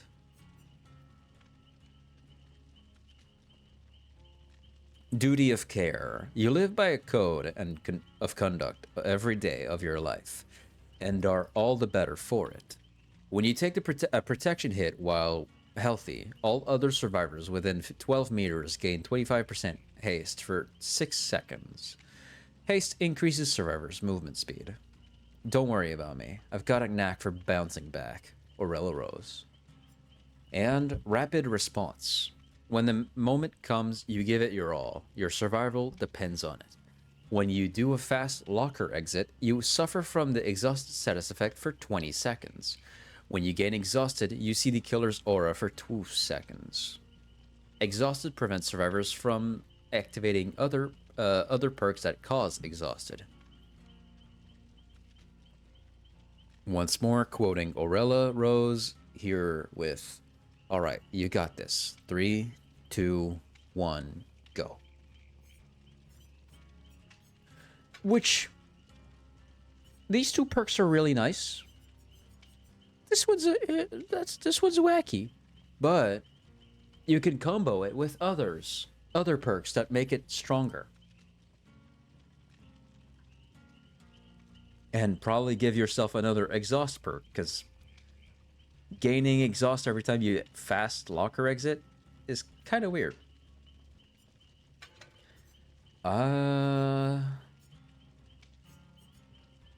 Sure, yeah.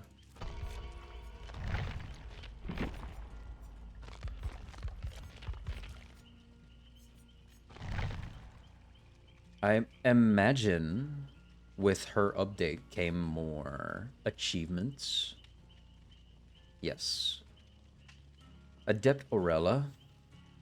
Ever vigilant. In public matches, complete 20 healing actions on survivors once all generators have been completed. Okay.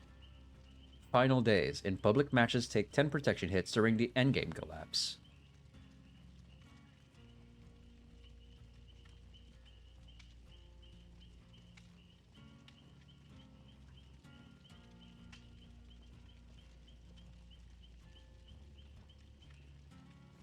Cool. I thought about something today for Dead by Daylight, because they don't have like a an Easter event or really anything Easter related. But I think they could have an event. And here's how I imagine it going. Before that, I'm gonna put on some more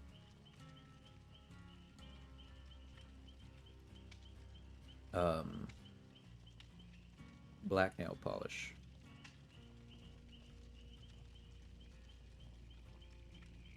I'm sorry to cut you out like that before telling you what I think would be dope.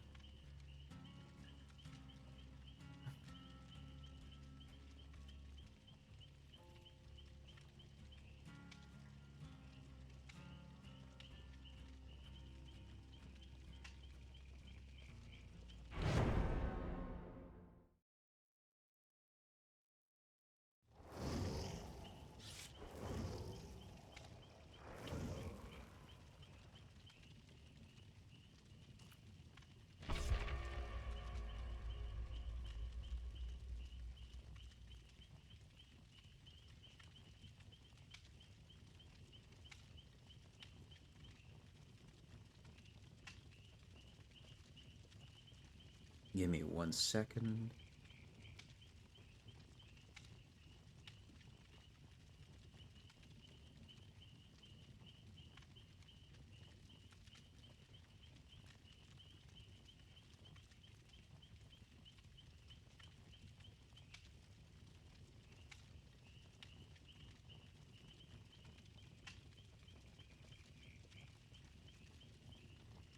Okay.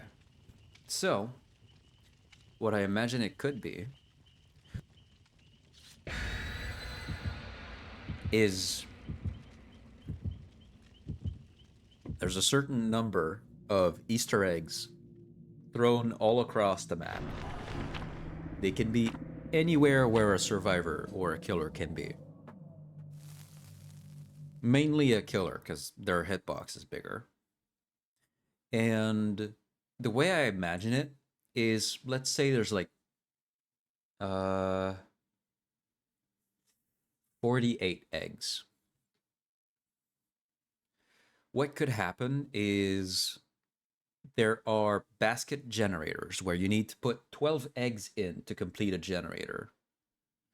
And you have to go out and find eggs yourself.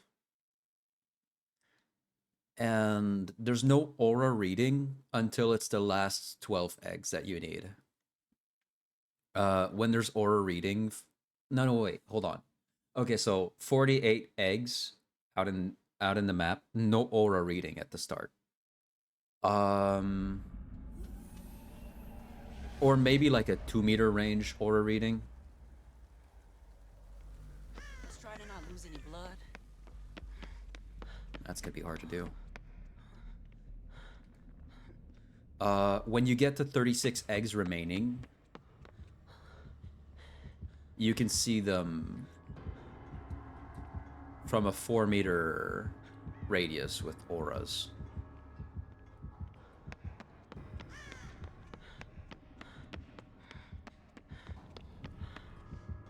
Why am I seeing something over there? I keep seeing like a yellow aura in the distance.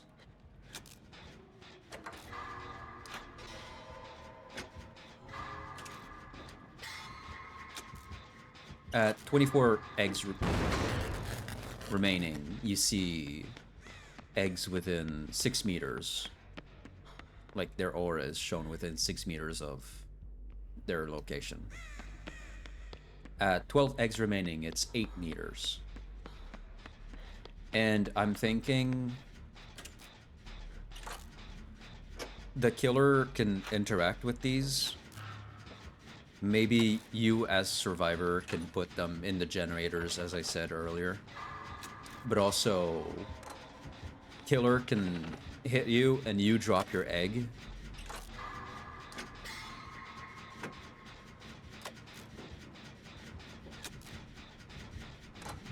So you'd have some interaction with that.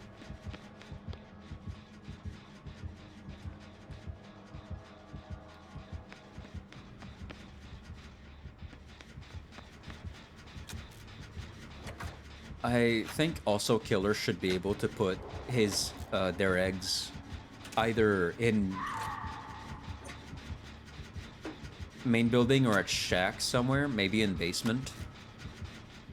And for each egg they put in there, their action speed is increased by maybe 3 to 5%.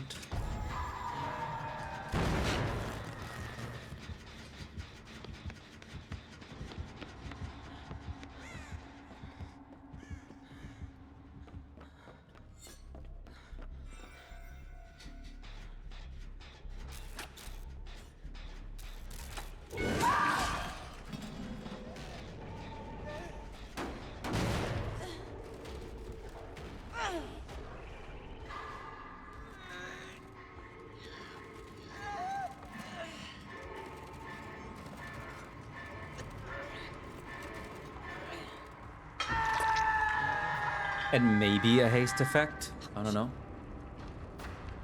Maybe for every 6 egg the killer holds in their spot, they get a 5% status effect of haste.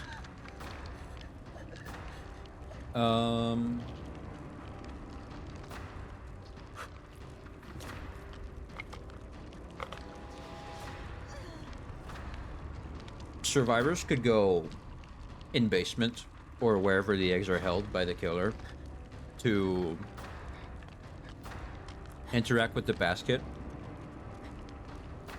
and steal eggs.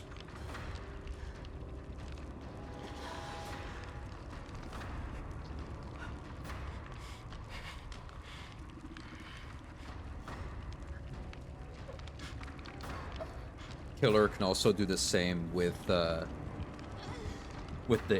basket generators, I feel.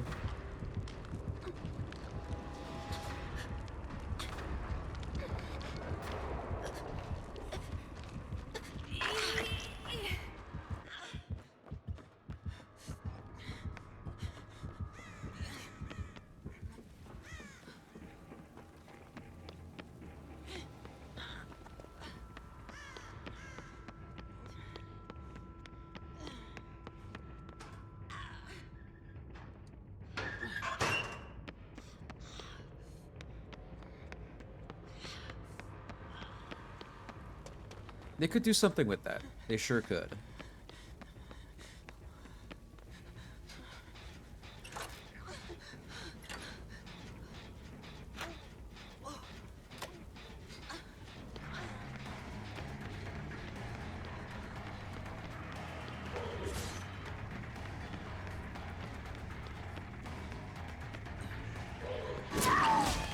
Man.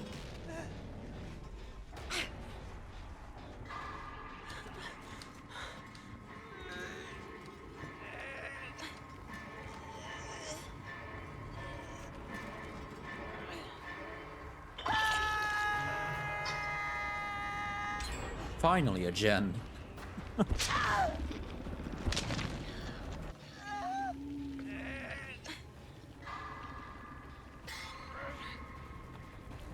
Again, I have to point out the All Things Wicked shirt. Dead by Daylight. Actually, please release merch of that. For people who don't know, All Things Wicked is the radio show that Michaela and Sable were running in Greenville. Guess I'm off the hook. Good one. Good one, Orelia.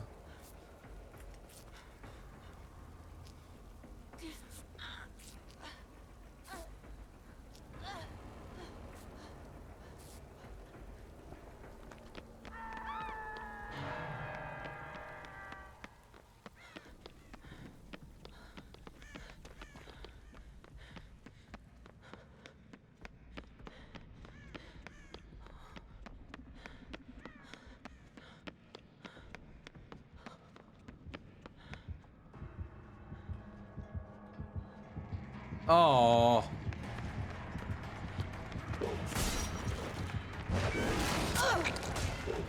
Man, come on. Really, dude?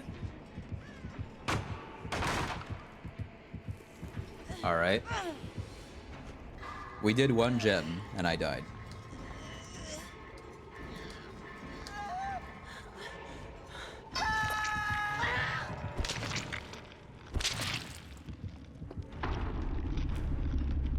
I don't know, an Easter event can definitely be something interesting.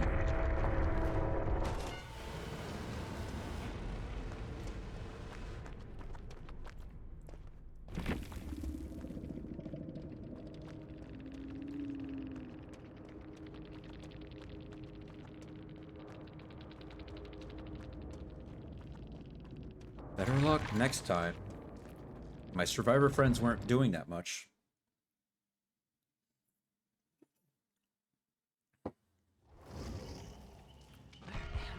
My dumbass was like, I'll do the not so obvious gens first, so that I don't go down so quick.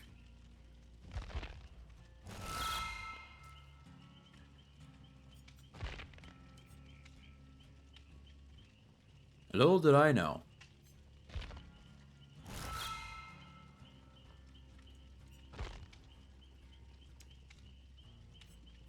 See, it's not notifying me about the rift and having to go to the rift to get my rewards as well. It's just giving me here.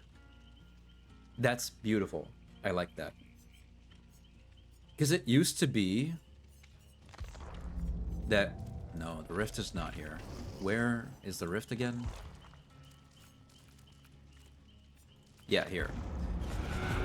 You'd have to go here on this screen to get your stuff, but no longer. I'm happy about that.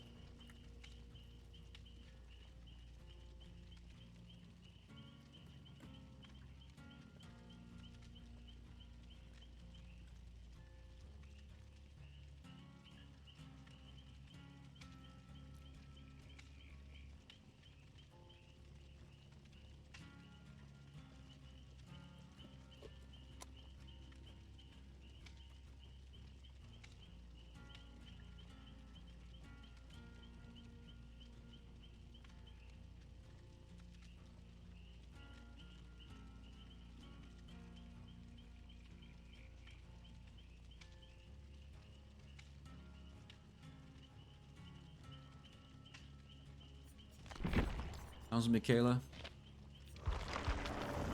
We can get her to Prestige 40 in the meantime.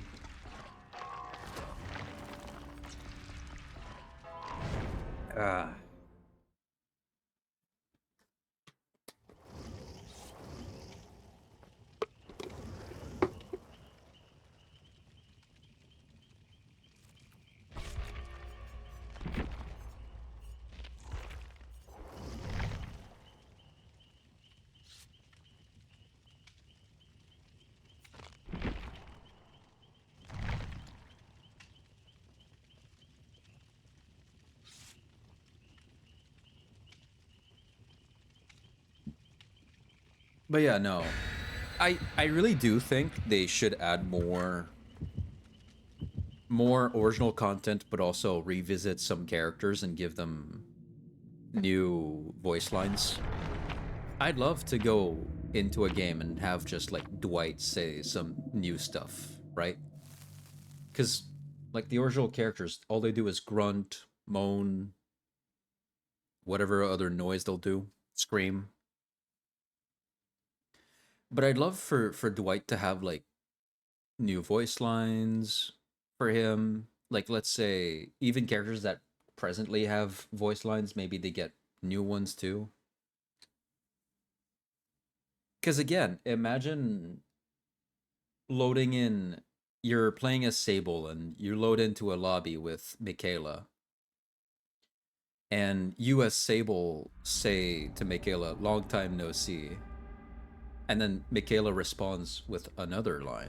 That'd be so cool. Avoid the hooks and hit those generators.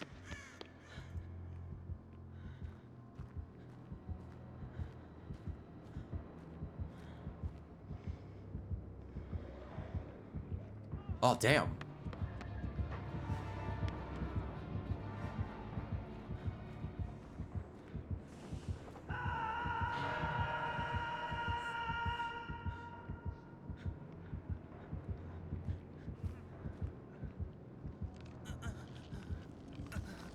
Stay put.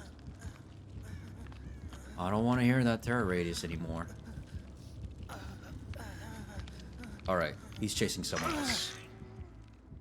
Let's get you healed and then get the fuck out of here. See, like, voice lines like that are really cool. So imagine if on top of having voices like that for almost, like, for the original characters, if you had these for specific character interactions.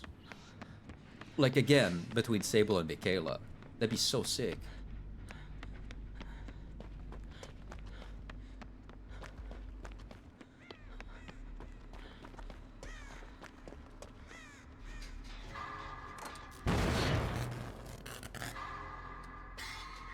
Like Michaela healing Sable or the other way around and going, "You're my best friend, I can't let you die here."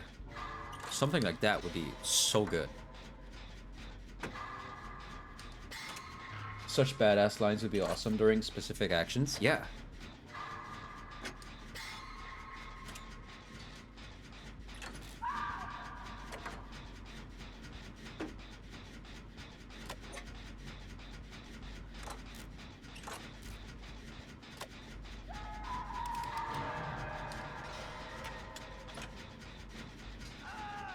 Leon, why did you do that?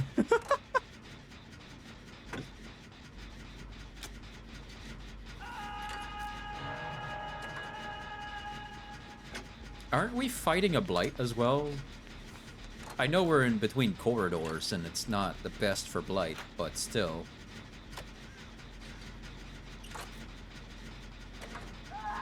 Oh my god, bro. I quit. Oh.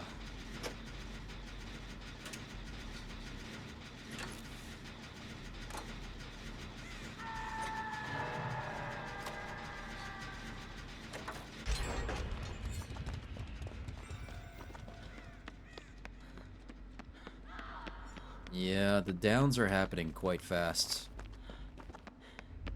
Leon's healing himself.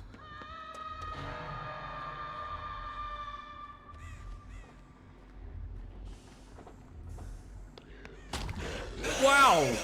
Look at you!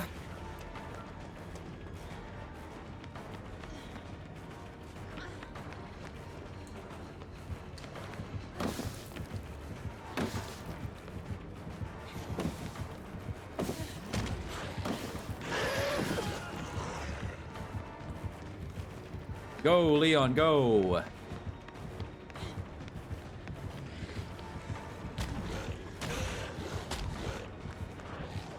Oh, God.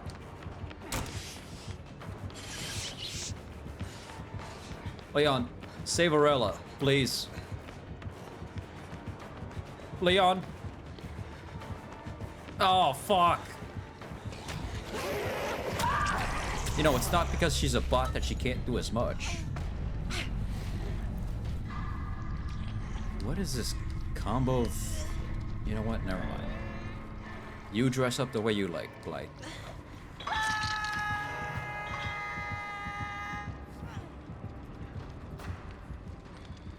Oh, another fly. Let me swat it.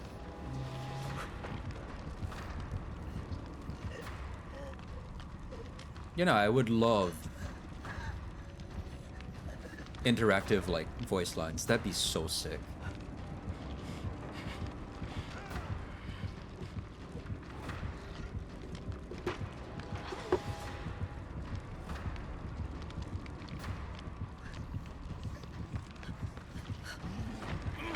Wait, no, I mean, Leon.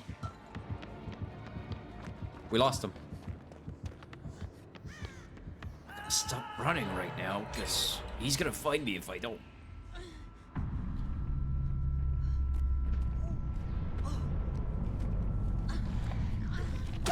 Are you I tapped out. I tapped out. No!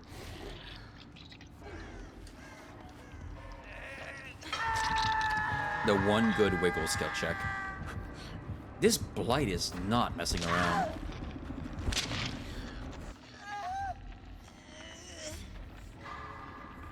Help!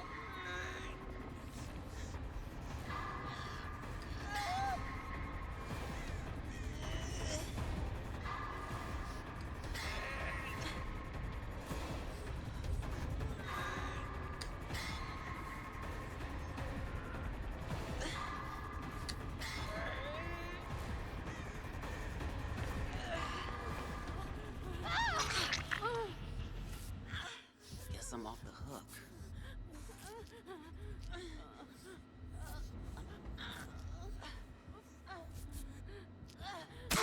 Oh!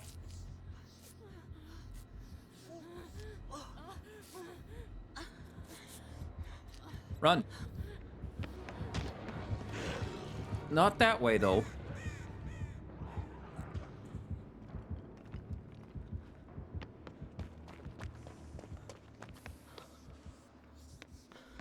Okay, there's a gen over here. God damn it, he's walking back here.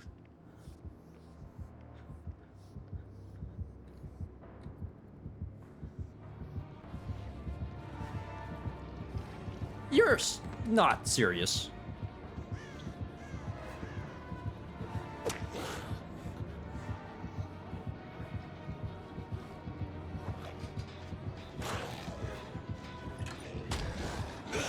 Okay, well, he's letting us go, I think.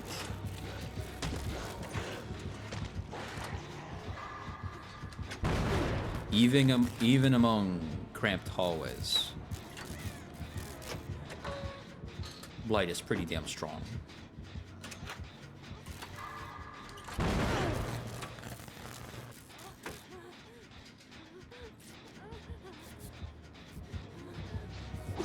I know, I did an oopsie. I made a noise.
Oh, son of a bitch.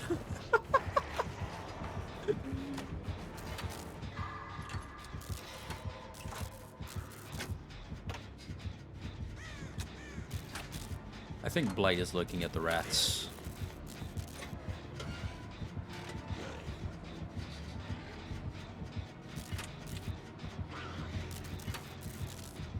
It has to be bugged, there's no way. Bugged or lost. No, he's letting us go. He slaughtered through half of our team so fast.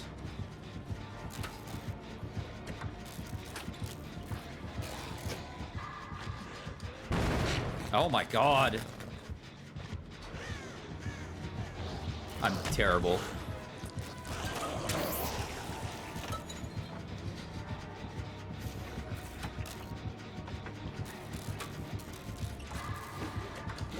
Interesting. Yeah, I think he felt bad or something like that.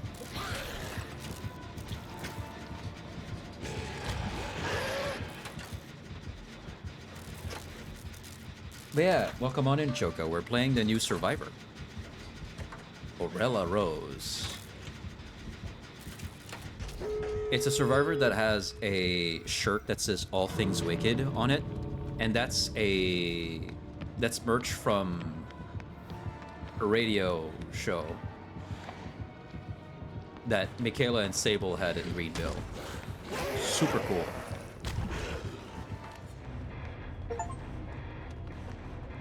Thanks to this blight, we got Adept Orelia, which is to survive, to escape with her 3 perks.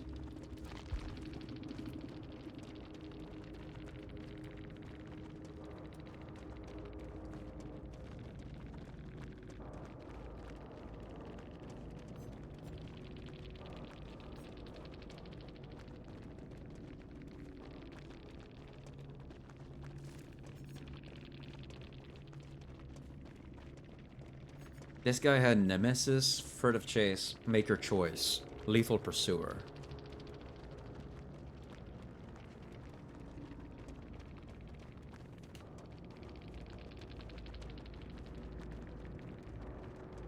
Also, some stuff was changed about the game. I think the shading for the shadows on survivors has been... I remember hearing her voice. Her voice has been bettered, which is... how do I describe it? I think they said something about their skin have pores now, and it's like the... I don't know, something about the shadows and lighting on characters are better, among other things. There's a new system now. The tomes have been put here in their own little thing. There's a new system of quests now that just happen as you go. I don't know why I thought this character was out already. That's because we played it. We played her in the playtest build the first time around.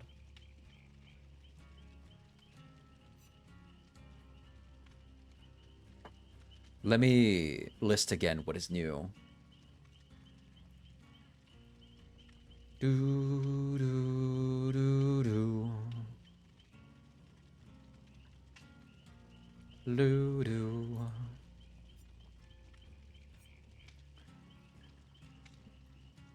A sparkle, yes. Their skins sparkle better now. Posts. Also, this new character's got 2 outfits that every purchase goes directly to the CHU St. Justin Foundation that helps children and families across a part of Canada. And those 2 outfits are pretty cool too. Now, as for what's new, the bullet points. Features. Introducing a unified place for all quests, blah, blah, blah. Base game adjustments. Added a protection to survivors, yeah. Haste and hinder. A new abandon option. Rarity rework. Pre-equipped loadouts. Perk preview. Character visual fidelity. As part of our ongoing effort to boost character visual fidelity in Dead by Daylight, we've updated our character materials to match the same physical accurate shading models used everywhere else in the project. What does this mean? True to life skin reflections. Skin will now reflect light just as it does in the real world, yielding sharper and more accurate highlights. Broader range of looks. Artists can dial in everything from oily youth to yet weathered veterans, with precise control over pores, scars, and surface oils. Consistent across all lighting. Whether you're in the swamp, the carnival, or the asylum, characters will look and behave exactly the same under any lighting. The result? More believable, responsive characters that feel grounded in the world of Dead by Daylight.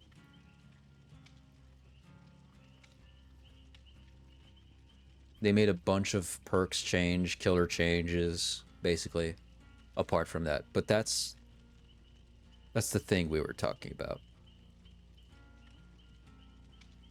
Friend request from who?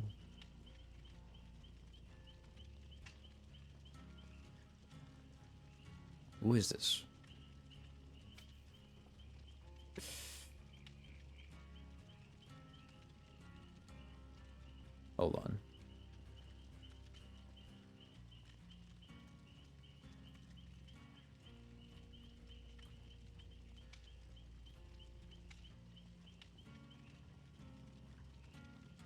One mutual server.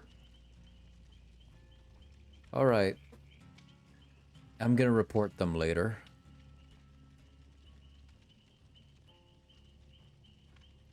Whoops. I can't do that anymore. It's fine. Yeah, there's been a bunch of changes. New characters here. In fact, I'll show you the trailer for her, because it's really cool. I like how the new survivor and I have same name. Yeah. YouTube. Did they say something weird? No, they just sent me a friend request, but when you get a friend request out of nowhere on Discord, it's mostly usually someone that pretends to be another streamer that's like, hey, I want to do stuff and talk to you about stuff. And it's just like, it ends up being a scam, by the way, in the end. Not by the way. I meant to say in the end, but my brain.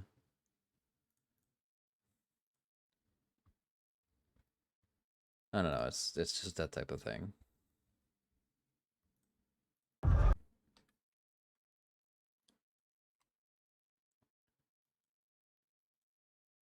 Here is the trailer for Steady Pulse, which is this chapter. I got you. You're gonna be all right.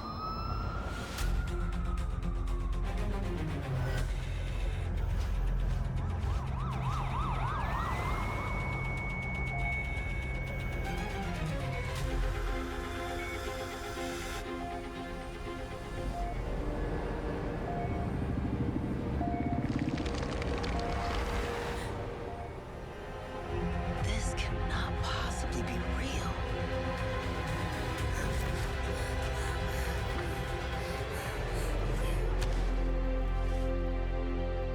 My name is Orelia. I'm here to help.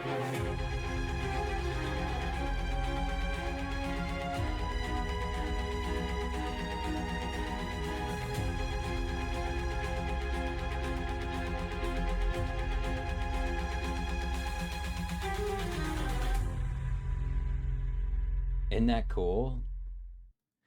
This character has some voice lines that talk about Sable, because, again, she has that shirt on her that says All Things Wicked in one outfit. In two outfits. And sometimes, when you load in, she talks about how she listens to All Things Wicked, and she says something like, I think I heard Sable talk about this place. Stuff like that. It's really cool. Let me show you the outfits that she's got. So this is her natural. Scream in the Dark is a shirt she has. I think that's referencing another character. I'm not sure. I hope the matches have been well. The first one we got was shitty, but that last one, that blight was merciful. So there's always that. So you got different colors. Here you got different textures altogether, different patterns.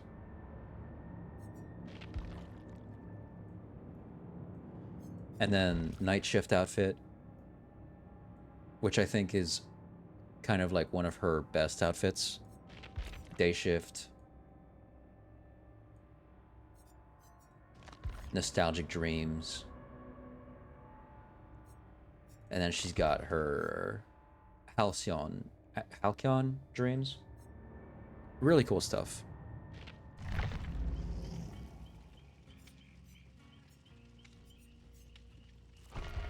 Oh wait, hold on. Let me make something out of... Oh wait, hold on.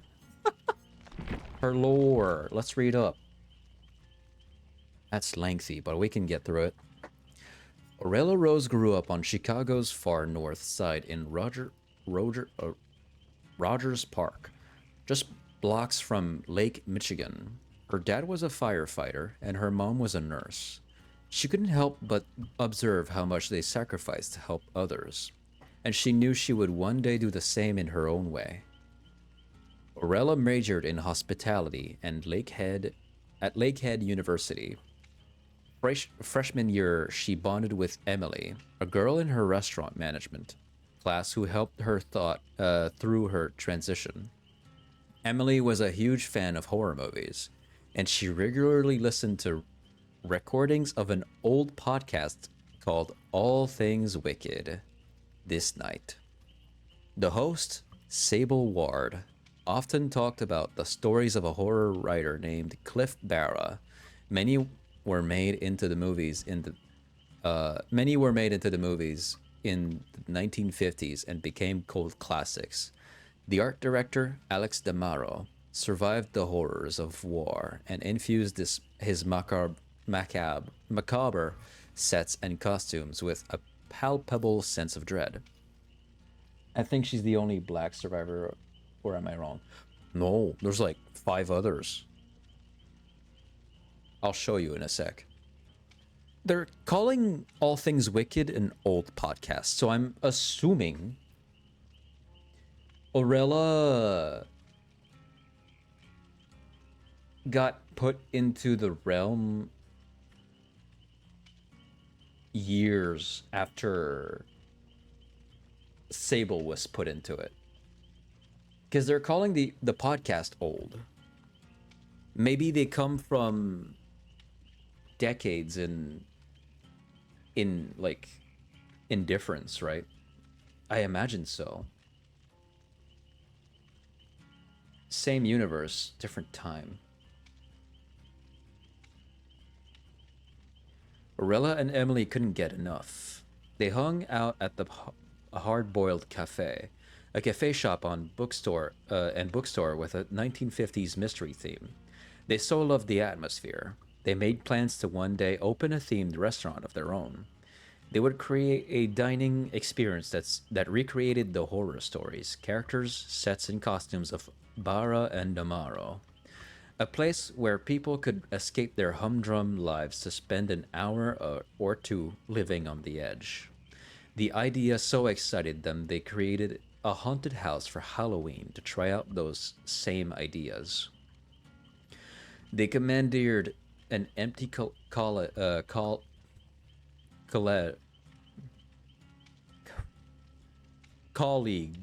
dormitory to build the haunted madhouse of doom.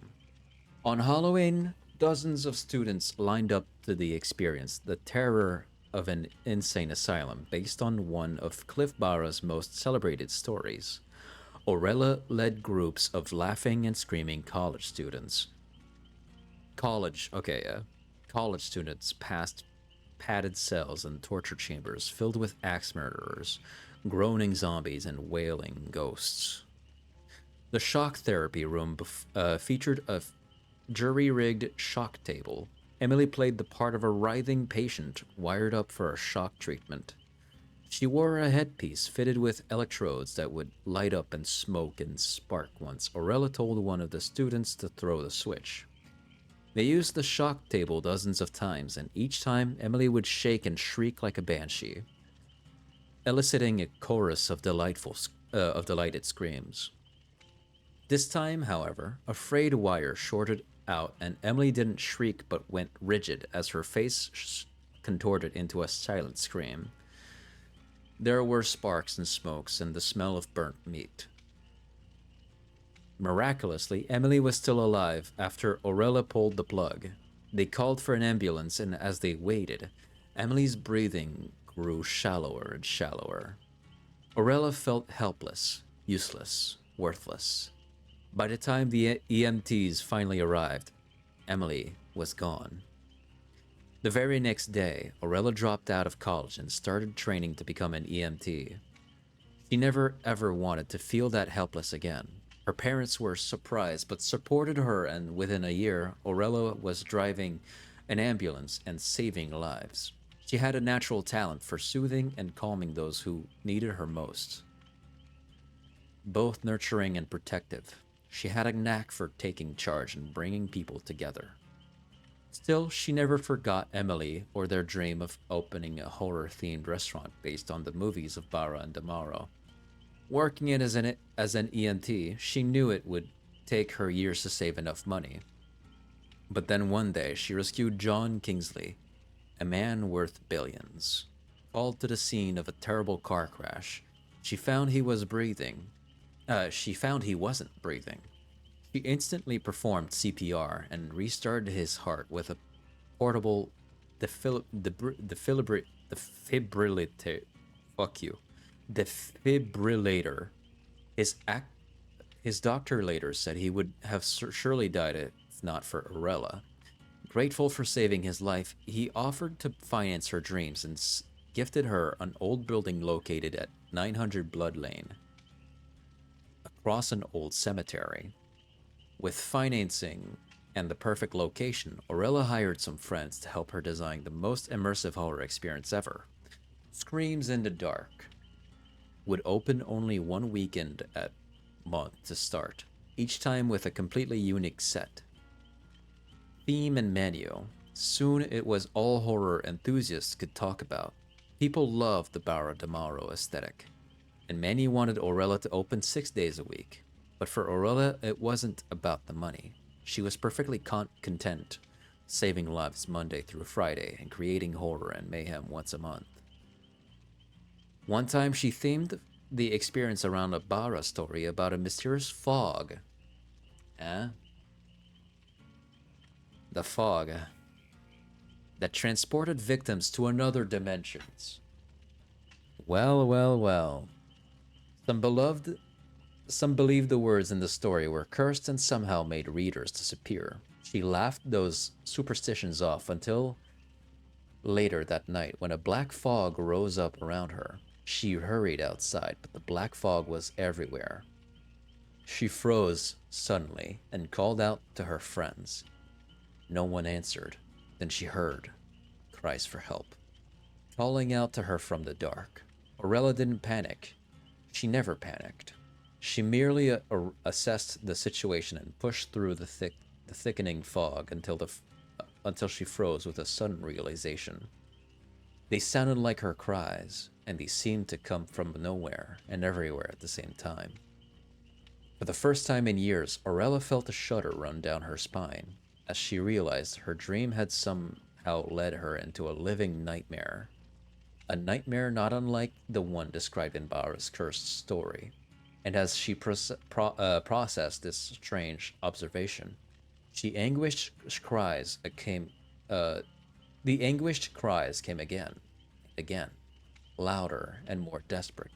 Only this time, there were many different voices, and one of them sounded like Emily. Instantly, Orelia shook off her superstitions and became all business as she urgently searched the dark abyss for the wounded and dying before it was too late. She the cool auntie who loves horror and saving lives. Yeah. So, Barra's story about the fog taking people into another dimension seems either Barra had a story like that by coincidence or he knew about the entity, because that's exactly how people keep going into this place. It's the fog. If you guys remember, I'll even show it. In the trailer for All Things Wicked, you can see Sable trying to look for Michaela in the theater and following a fog that comes from a door that's not on the plans of the theater, and that's how Sable got to the entity's realm. Everybody gets into the fog, and then they get to the other side, and it's this horrible realm.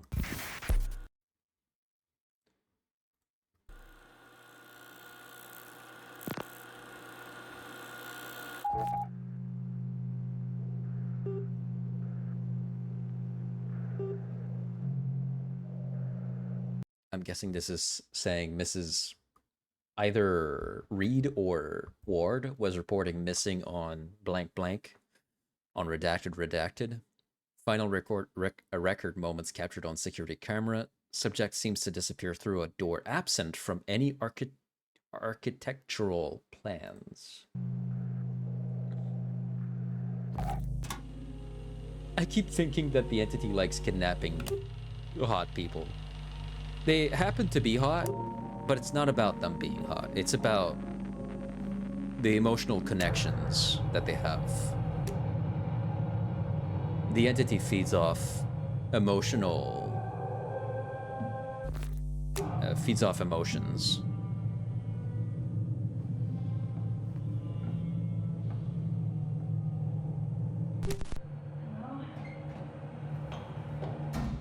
You can see the fog over here.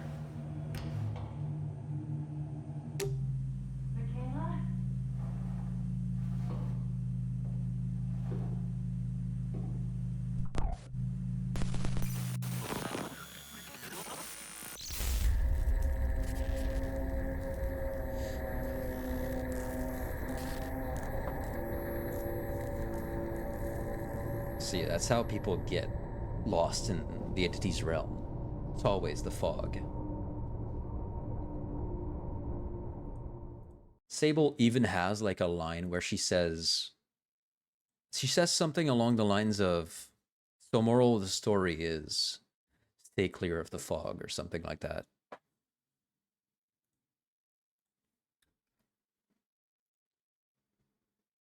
But yeah, no. Very cool lore for Orelia. I like it. Very, very cool. Let me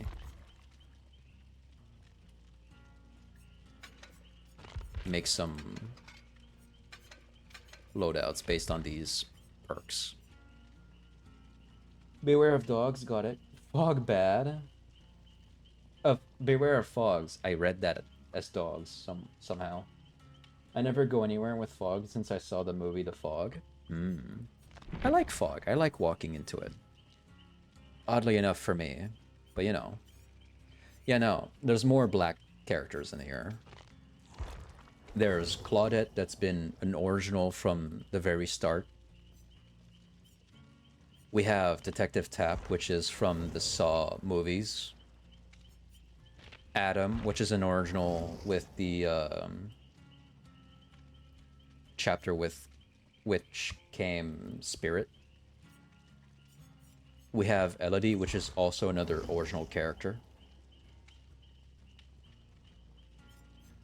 They came with the twins. We have Gabriel Soma, which comes from a futuristic story with the Singularity. And now we have Orelia.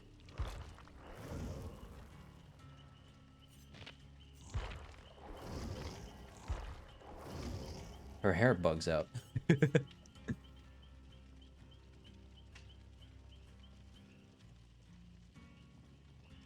All of them hot? They're pretty hot, yeah. Yeah, no, the cast is very inclusive. For example, Felida and Renato, they're Brazilian. I really like their theme. I think they're hot as well. Like, come on. Equipped with the bakery back there. Goes to show how much I watch Survivor. Yeah. Oh, Orelia just dropped. That's the first black character ever, right? Imagine if that was. That would mean there was like... Okay, wait. That's 16. That's another 16. Almost like, what, 40 characters released and the first black character comes out? That'd be crazy.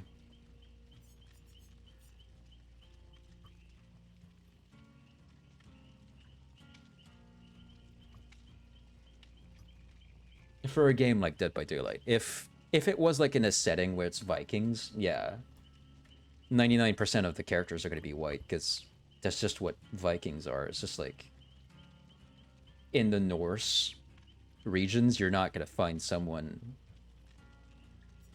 of any other color than white, because that's just the regional like race disparity. I think it just happens like that.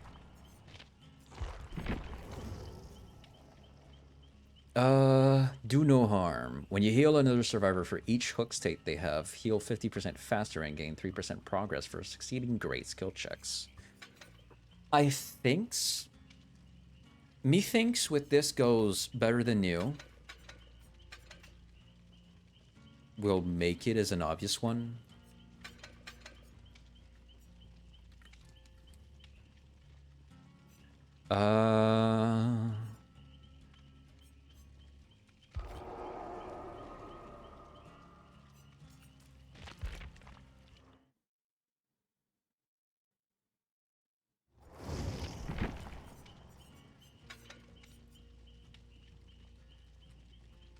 I don't use desperate measures enough. I should.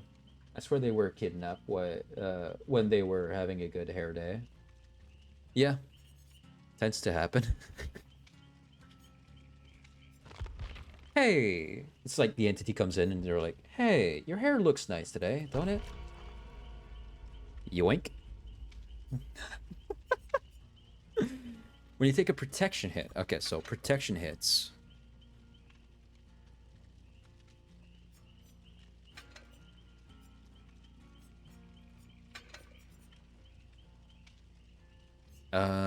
Medkit. Oh yeah, that's the... I guess that's the new... The colors are mixing me up.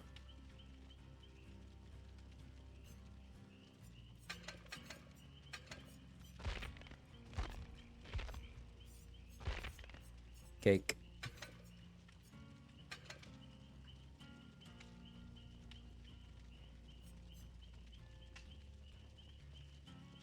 Imagine if someone was fresh out the shower and went to the fog. New character is just like in a towel. Wet hair.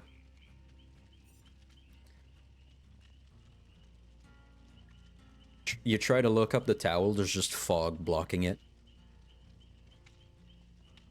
Your emotions and hair are fabulous. Not for long. Not for long, though. Running around with a towel on, yeah. Actually, why don't I put autodidact? That would be so good. Okay, so protection hits. Let's put in breakout.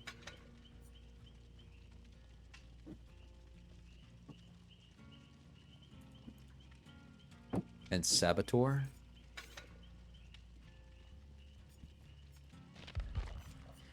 Rapid response. So that one's the one with the exhausting getting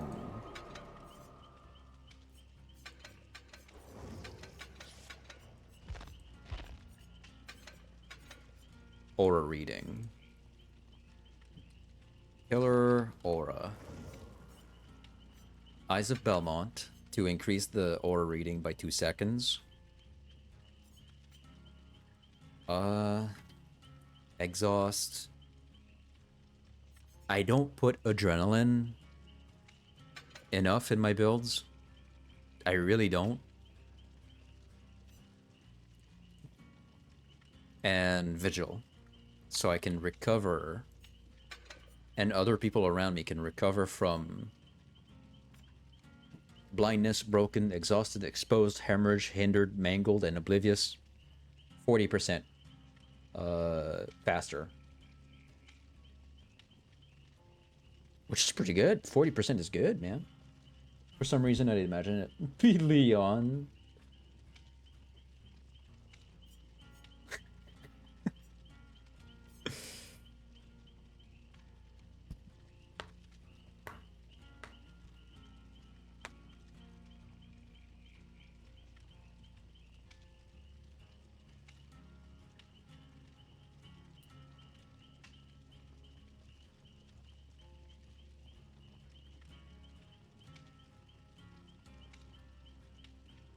Adrenaline feels so nice until that rush ends, and it's just pain all over.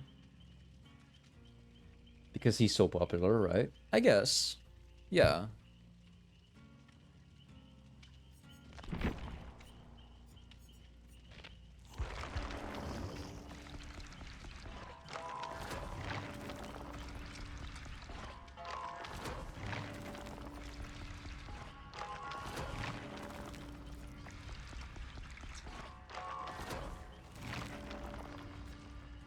Yeah, my nails are good. I can apply top coat.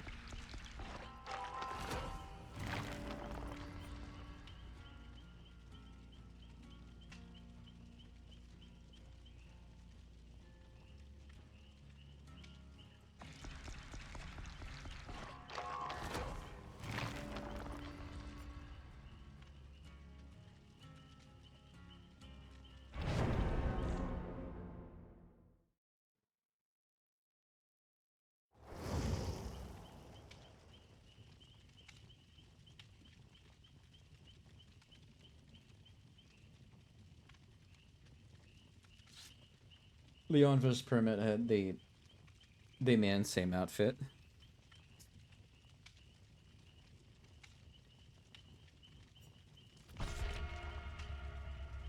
Claire, are you looking at my butt? What? No. Okay, good. Just making sure.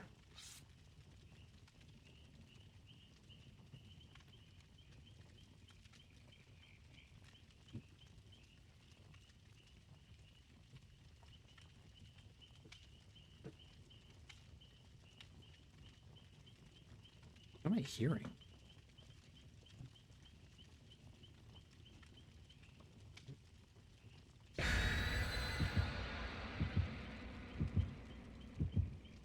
Just Choco. I am.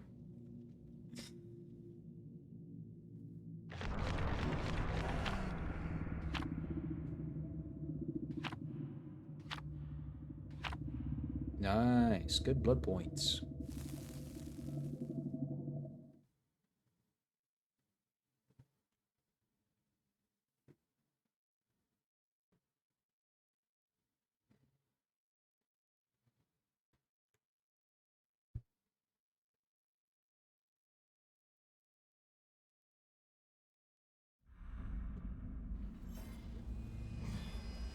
Not me getting caught looking at booties.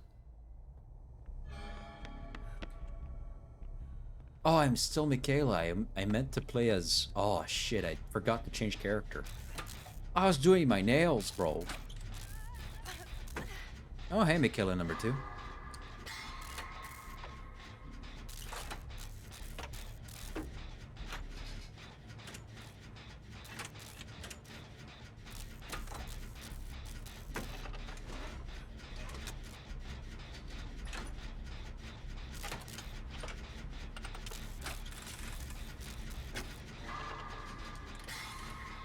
Nice. I'm cracked.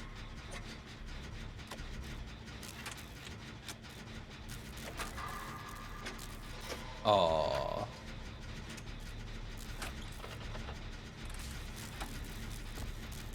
Oh, hey, man.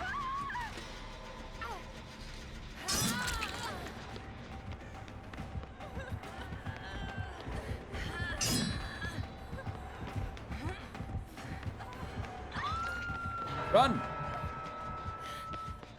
He's right there.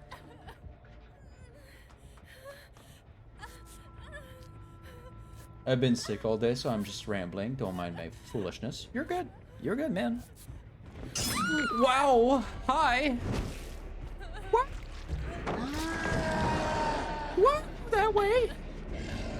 Why is he... undetectable? That seems like a long-ass time to be undetectable. Oh. No, don't. Run.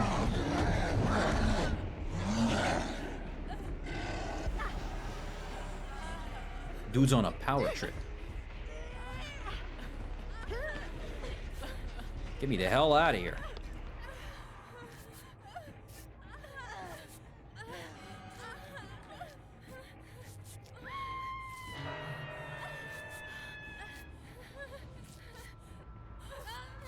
Go! He's right there.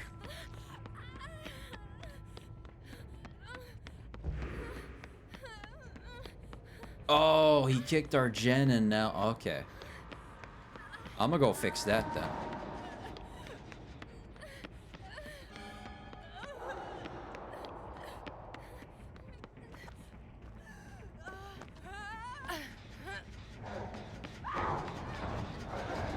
Feels like I forgot to do something. Just got a 3-piece meal in one area. Good lord. Yeah, that's kind of what he does.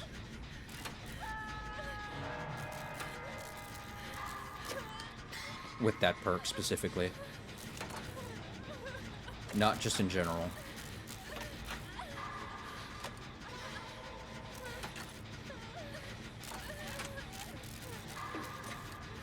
He's not the sneaky type, but if he's sneaky, he does a lot.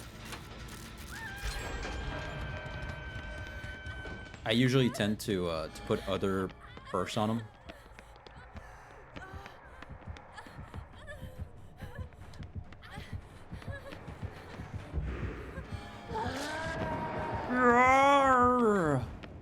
Oh no.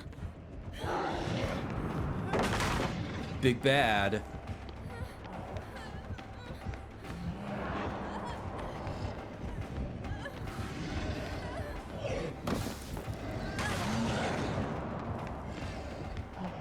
This is gonna suck.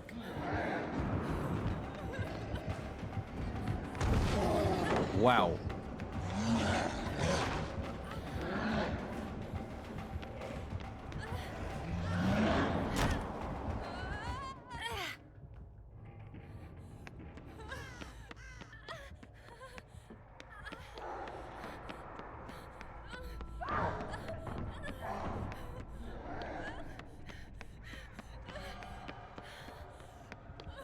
Oh, come on.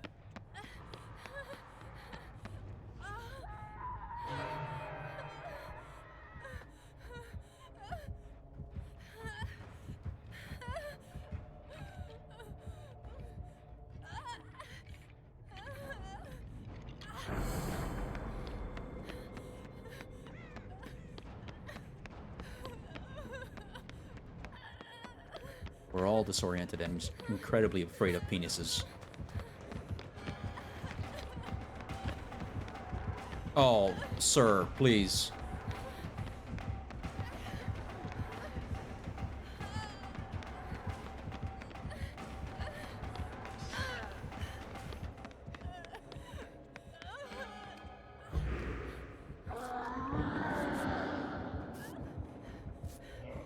He keeps getting power up from our blood orbs. Where were gens? One over there. Well progressed as well.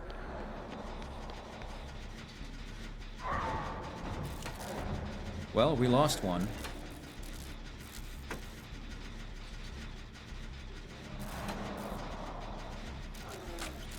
Maybe I can help them in time. Please, Thalita, hold them there. Hold them in chase. I've got this.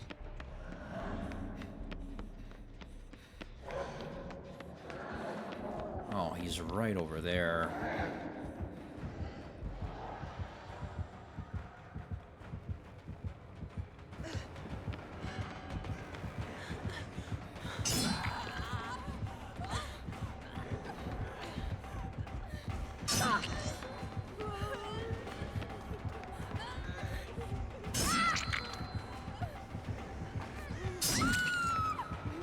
Yeah, there you go.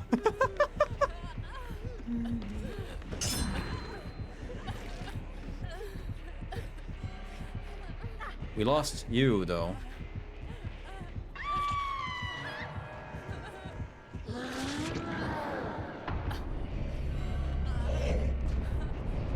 Oh. Damn, nice. Get out of here, Buster. We lost this match 100%.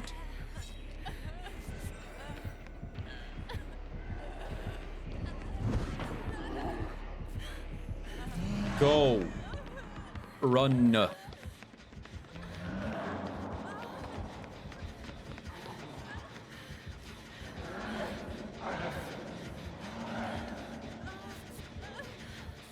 The hell was that?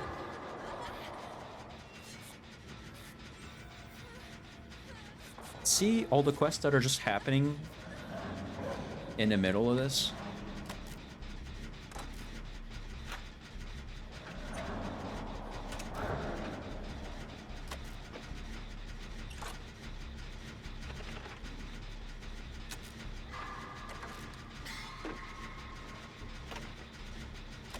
Chicken piece combo. Oh, hi. Hello, sir. Ow!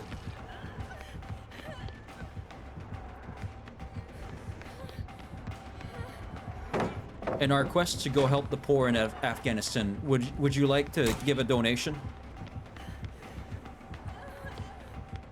Even as small as $1 will help. What do you mean you got subscriptions that you gotta tend to? Ooh. Oh. Plap, plap, plap. Would you like a drink with that, Mr. Owen? Oh, that's a good one.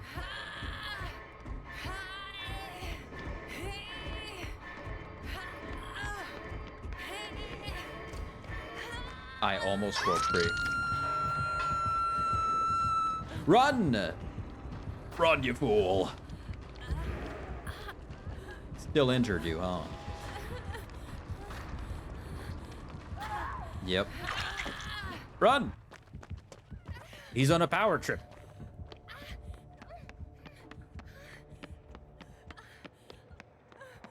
He's gonna try to give us the good old 1-2 combo. I know it. That's just the type of player he is. Oh, he's chasing the other Michaela. That's bad. Hey, hold him as long as you can. I'll do another gen.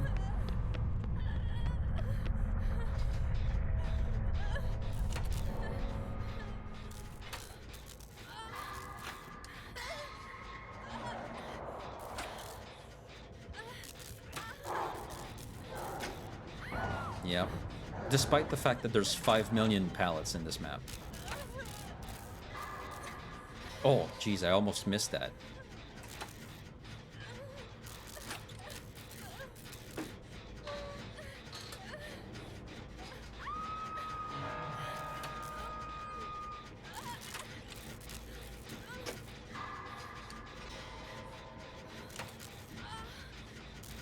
He's coming this way. I don't like that.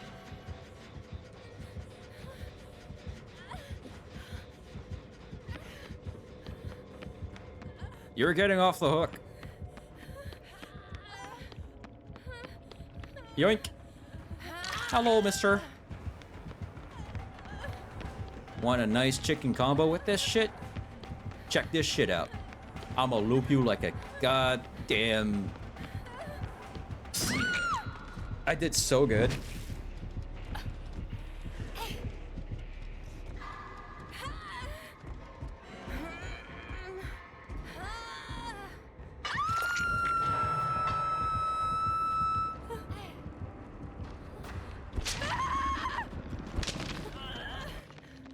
I pulled the biscuits out the oven. Hey, man. No. Hooker. You got it. Raw. I'll hold you for as long as I can.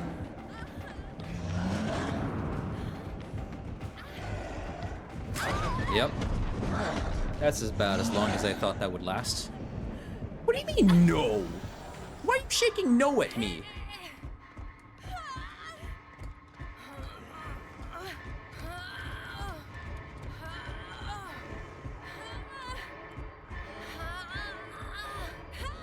Well,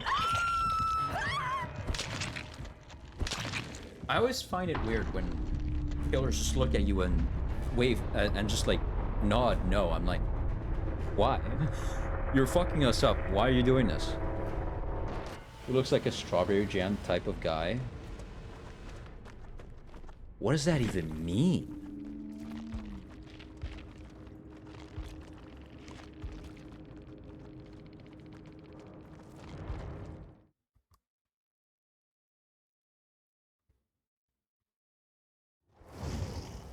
That guy really looks like he would enjoy a good blueberry pie, if you know what I mean.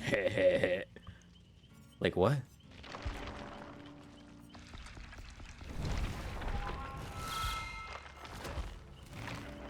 It's red. Blood is also red. That was the yolk. Oh.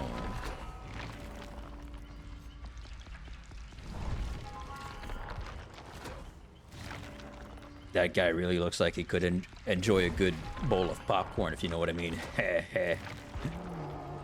Extra chunky strawberry jam. Mmm. Whoa!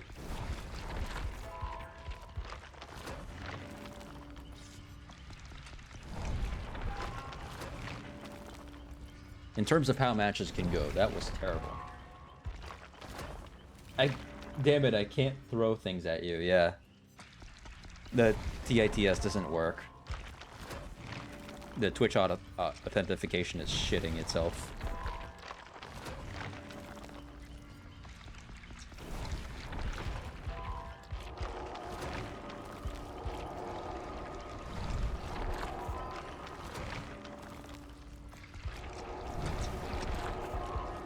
Jesus. So many invites. Yeah, no, I would let you guys throw stuff at me if I could, but every time I try to, like, get Twitch authenticated, it's just like, nah. Here's 10 pages of web, on your web, store, web page, trying to redirect you to the right place, but don't actually do it. Enjoy! And I'm just like, but my stuff. Come on, man. I want my viewers to throw stuff at me. It's funny.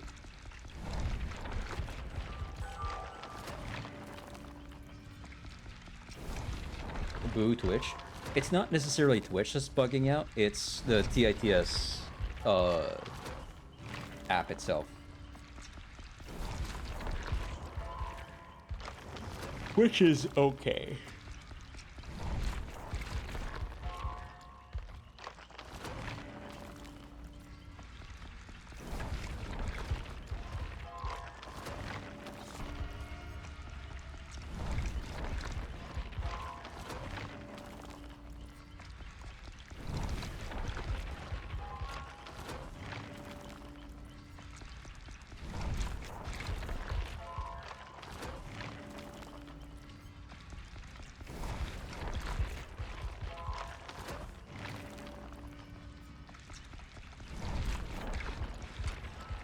Also, would you ever play That's Not My Neighbor again?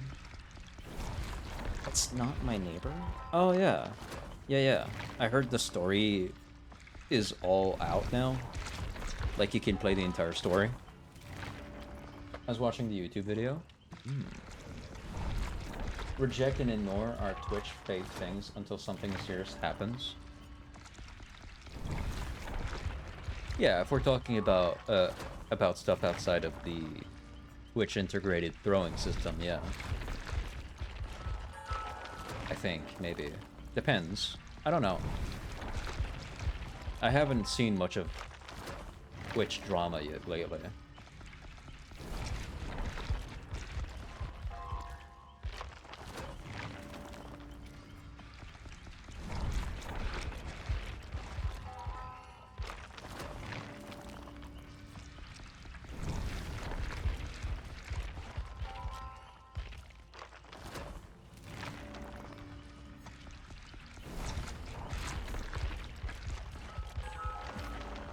Ta-da! I should change this out for something else. We'll make it as great. I'll put autodidact here. And we'll make it over here. I don't use autodidact enough in my builds. For context, what autodidact does is when you're healing someone,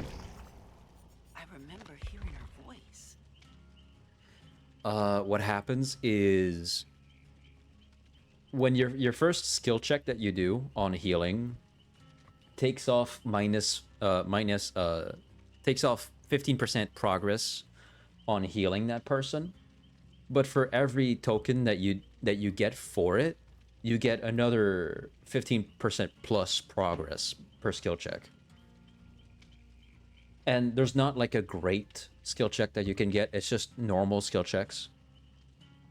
So at the end, when you have 5 tokens, you heal people like, what, 60% of the progress in one skill check? It's pretty damn good. It's fucking great. If you can get the 5 tokens, it's so strong. My sister doesn't like Twitch because they banned her account when she's never used it.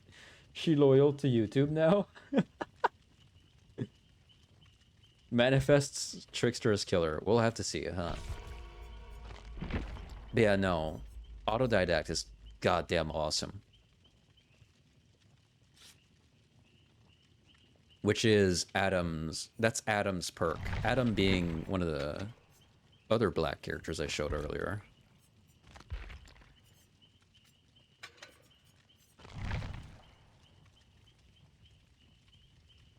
Adam's got 2 pretty good perks.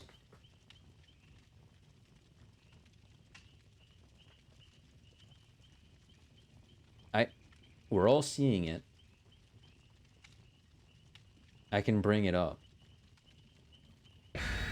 Michaela's book. Oh, there you go.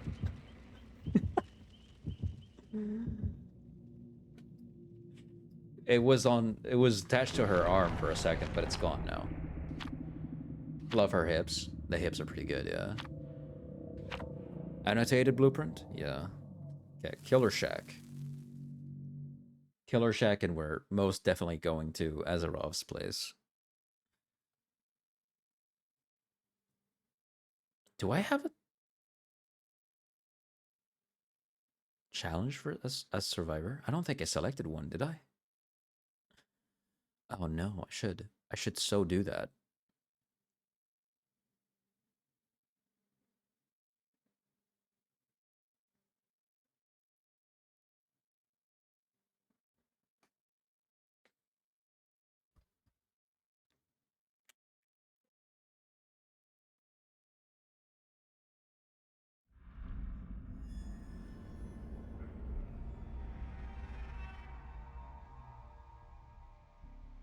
Let's avoid the hooks and hit those generators.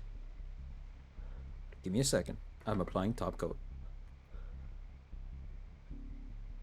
Your boy gotta stay a pretty boy.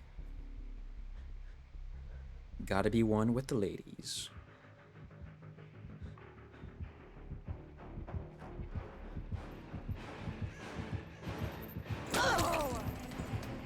Man, I'm holding...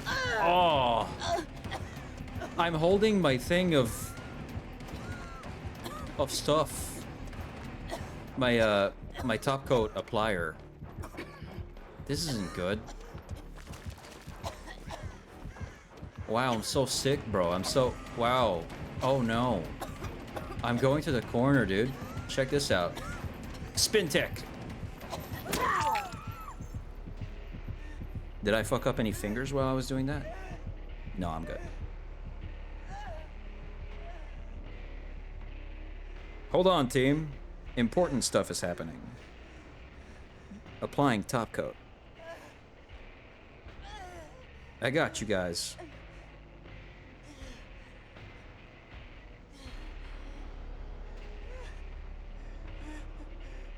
I'm almost done with a gen. Oh, Michaela, watch out. Oh, that was close. Hold on, I'll take a protection hit for you. Yeah, there we go. Now you got boosted speed. Go for the stars. Wow, the game is so palpitating. Hey, what's up? See you later, Choco. Thank you.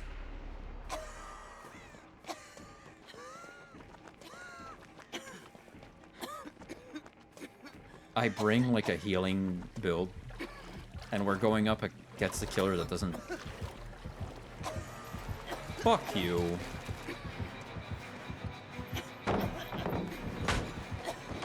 that doesn't, whose power just takes away your healing entirely.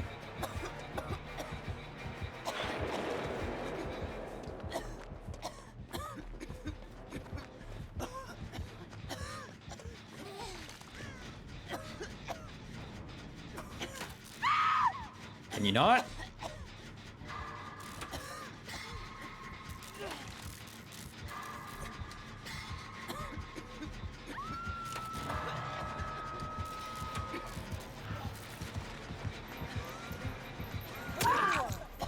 Spin tech.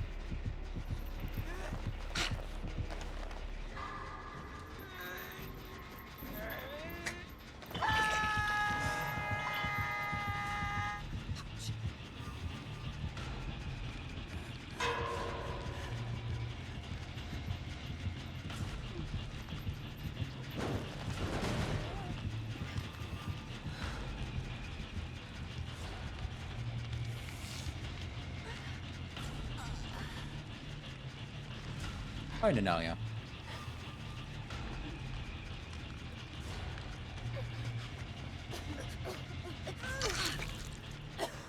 I want to remove my hoodie so bad, but I've got...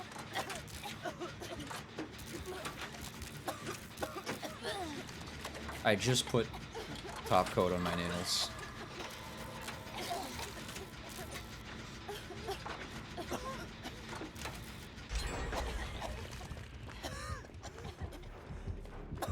Hey! Hello! Spin tech.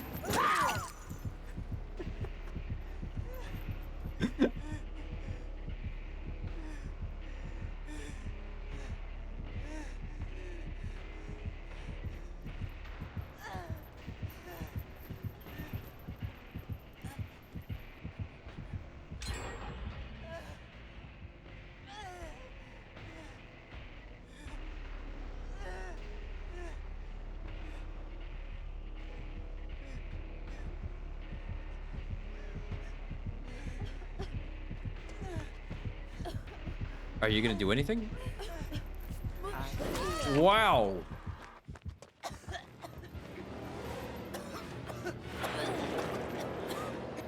Oh, she wants me.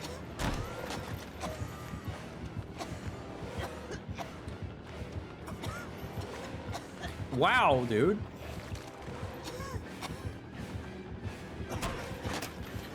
Spin tech.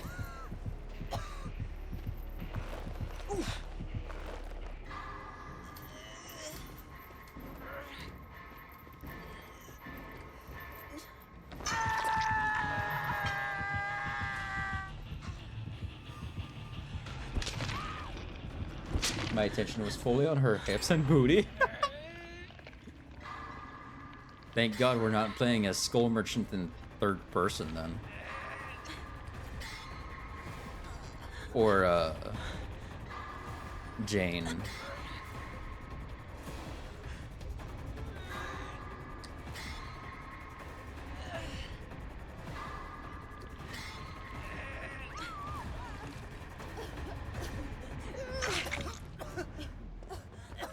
Hope that hook isn't rusted.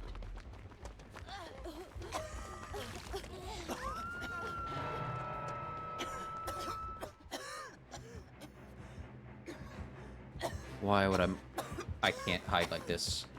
She will hear me.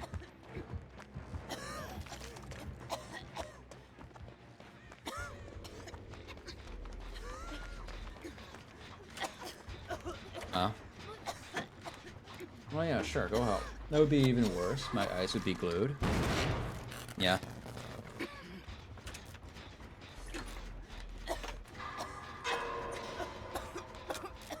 What was that? Who did I just see across the screen over there?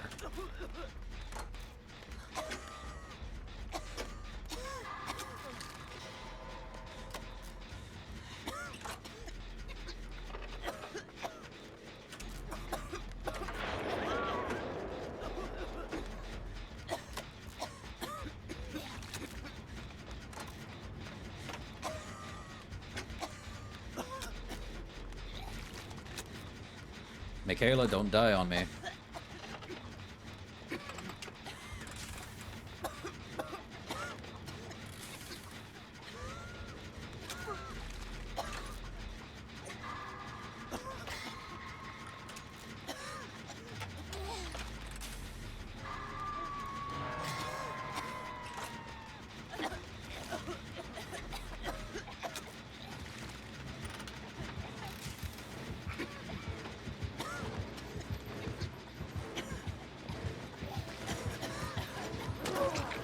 Damn! Nice dead hard.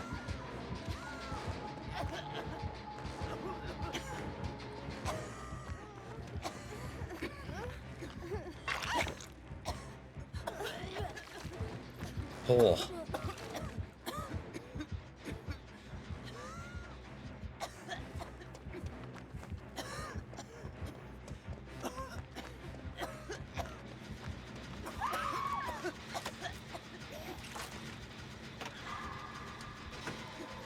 No!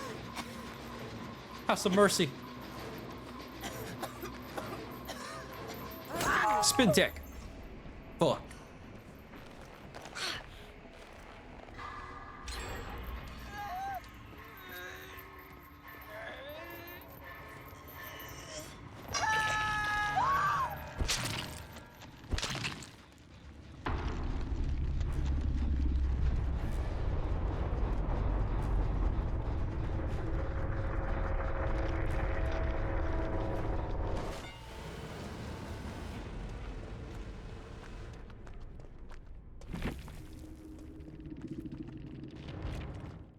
I think Hyunjin is pretty caked up as well. I'm pretty sure. I remember hearing her voice. Let me check. Hyunjin. It's decent. It's pretty good. I think I like this outfit a lot, though. Would there be a headpiece that fits better?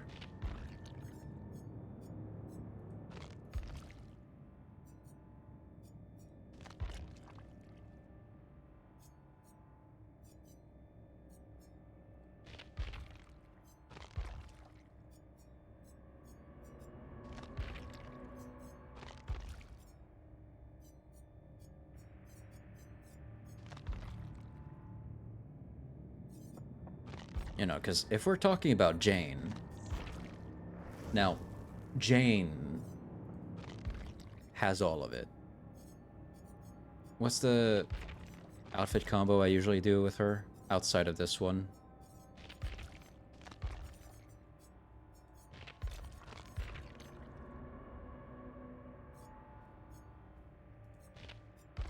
It's this. Now, Jane, on the other hand, god damn! Oh my god.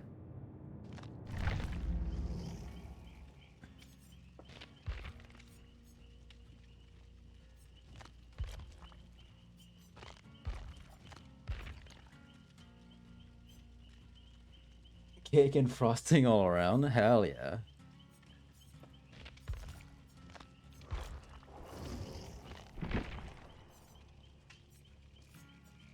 I couldn't really test out my perks then and there. I ended up in a match where I couldn't heal people.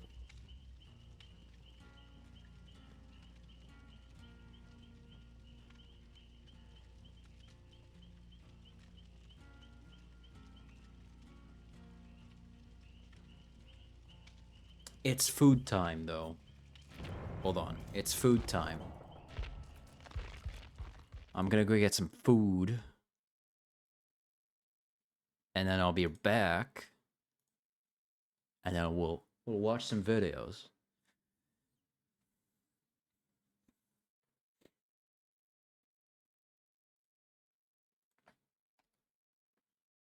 BRB.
All right. Thank you for welcome back. Now, if we go back through Beard Meets Food.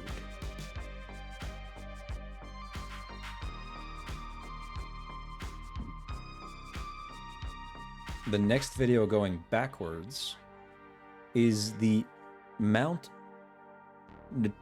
Machismo challenge from Man v Food. Here we go. Let me turn this into a just chatting stream.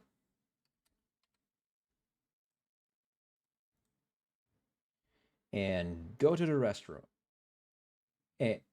And go to the restroom. I'll be right back.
Here we go. I don't know why my hotel room has an exercise bike in it.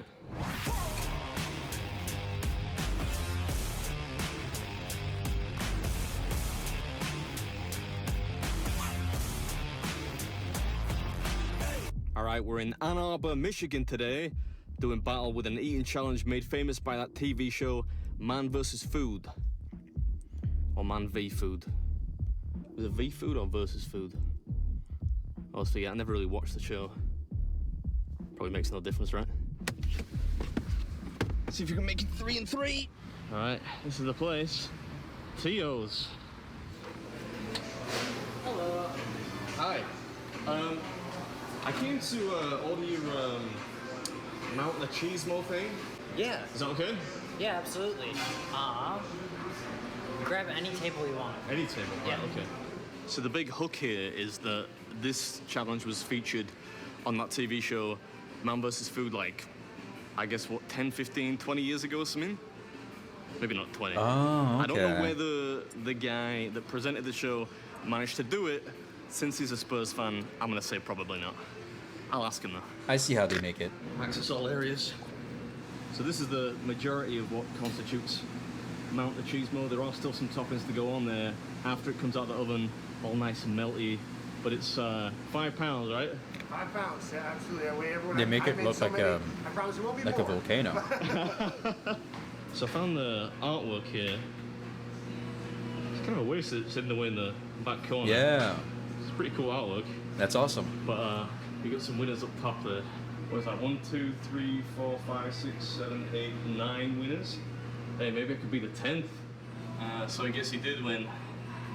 All right, fair enough. So it's just like a giant pile, like a mountain, if you will, of nachos. 5 pounds of nachos. Yeah? And you get 45 minutes. 45 minutes. Yes. Pretty much all the things that come on our regular nachos. We've got shredded cheese, queso, refried beans, sour cream, guac, green peppers, onions, and tomatoes. Oh my Everything god. you'd normally expect on some nachos. Got it. Cool. All right. I think it's pretty much ready. In fact, just put it on the fat.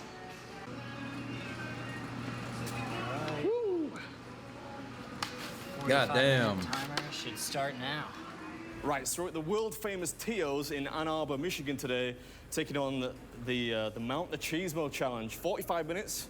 Yep, gotta eat 5 pounds of nachos in 45 minutes. And if you do it, you get the meal for free. Absolutely. Do you get a T-shirt? You get picture yourself on the wall. On the wall? Wall of fame of Mountain Cheesemo. Yeah, I saw there were like 9 people on there, so maybe I could be the 10th. We'll see. What do you think? You think I got this? Are you hungry? A little. Nah. All right. There it goes. Good luck. Great, thank you. We don't know what a little hungry means for that guy. Oh, the nachos are salty. That could be a problem. Trying to map that's it all so together much. here. I don't know if I'm gonna need this, to tell you the truth. Start with the dry stuff around the edges first, then all the soggy stuff in the middle. Should be easier to eat at the end when it's harder. I looked really proud of myself there for a second. Basic strategy should by now really be part of the course. Anyway, what's up, Benami? Welcome back to the episode. It's not going anywhere. Looks just as big as when I started.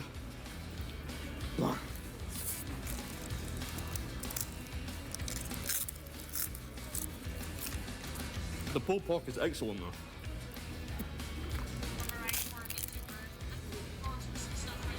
Not to mention the refried beans. I love refried beans. Yeah, who doesn't? And there's plenty of them on there. In addition to beef, chicken carnitas, which is shredded pork apparently, sour cream, guacamole, 2 types of cheese, or 3 actually, if you include the cheese sauce. Did you get the regular nachos?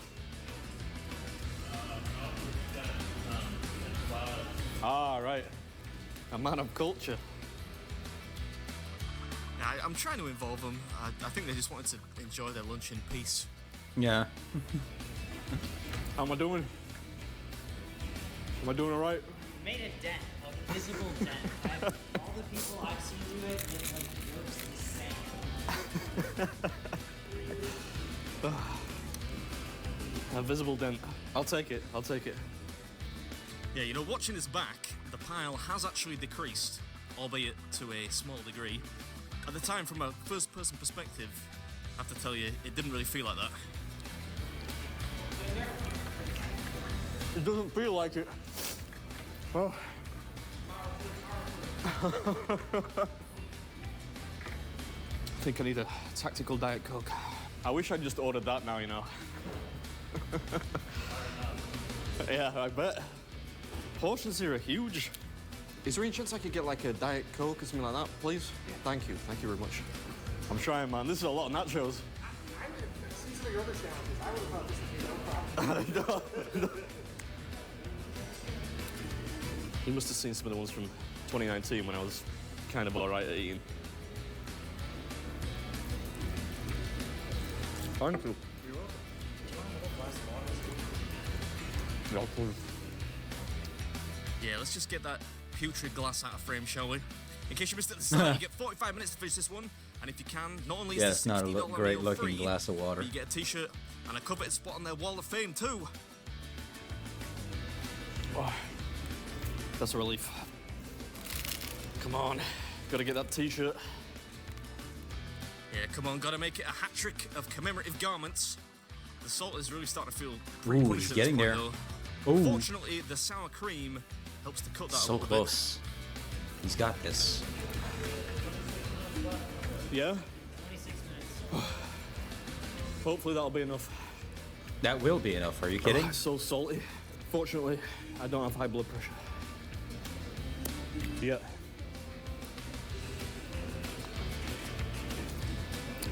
I'm so thirsty. Are you okay? I've been doing this, what, the best part of a decade, and I've never really encountered something that feels difficult because of the salt content. I've had stuff that's too big, too spicy, too sweet, never really too saline. Not sure if you can make that out, but that's one of the servers just staring and laughing. Understandably. This is hard work.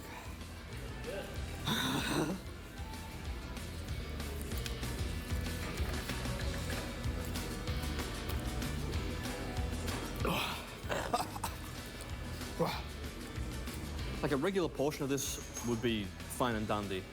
I love really salty stuff, just not like 5 pounds of it. Yeah? At least I shouldn't run out of time.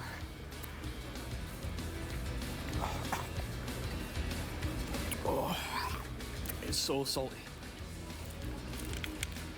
Say it's salty again. Go on. Just for good measure. Problem with the word salty is it doesn't really have any synonyms. Umami?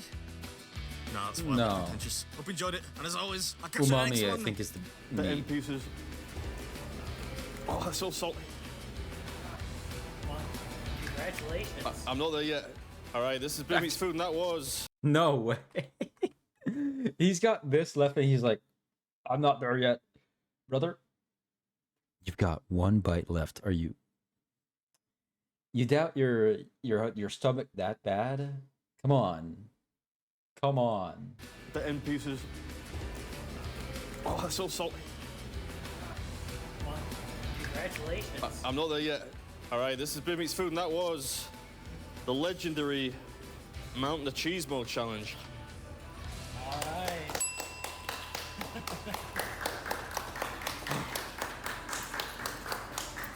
Thank you very much. Here he comes to you your t-shirt. Oh, the owner's here. You demolished it. Nicely done. Oh, thank you. Yeah, well, so we've got your RATO shirt here. Oh, fantastic. Thank I you. hope that's not the I that's would- okay size for it. It's fine then. I hope he cleaned his hands before holding it, because I would ask them to like put it on the side while I wash my hands before I take the shirt. Never come in like anything less than an XL usually, Yeah, well, so. that's the thing, right? It's always you skinny guys who can do it. So. Yeah. Thank you very much, man. I really appreciate it. Thank you for coming out. We appreciate it. Yeah, well, if you need anything, just let me know. Sure, thank you. Thank you very much. I'm sure you're pretty full, but can I offer you a beer or something? I mean, I would love a beer, but I drove here. Do you have you don't have desserts, do you? Yes, there it Like, is. I have churros or a tres leches with excellent, or I have Oh, churros are so good. A good churro is so damn great. When they shook hands. Ooh, that sounds nice. You want to do that? Yeah, can I get some of that? Thank you very much. From what I'm seeing, his hands look pretty Christ clean, to pudding. be fair.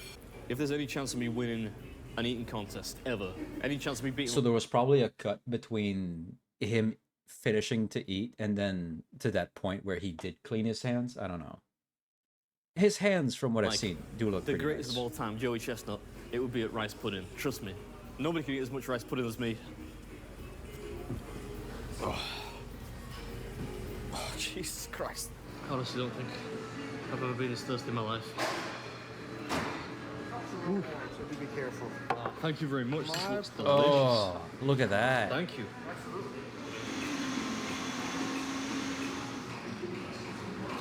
Oh, He's gonna have a tough time on the bowl. Yeah. It's deep fried something. That'd be a good name for a band, actually. If I started a band, deep fried something, that'd be the name. Nobody steal it now. Oh, cinnamony. Can't forget my winner's t-shirt. Oh, it's a little messy down there. What do you reckon?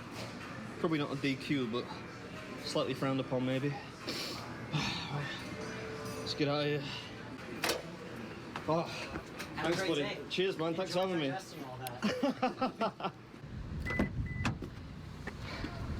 Oh, no. That heat. I feel like I'm gonna disintegrate or something. Between that and the excess salt consumption.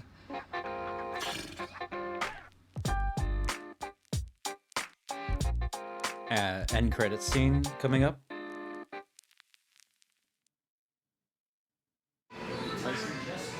Oh, he did? Yeah. Well, more than the nick of time. Yeah, more than the nick of time. He's got one bite left, and he's like, "Oh, I don't know if I'll be able to do it. Don't celebrate yet." It's like, brother, we know you're gonna get through that one bite. Come on. He's always got that spirit of, I don't know what's gonna happen, but like, come on, dude. You did it already. It's just one bite. You got this. That's cool.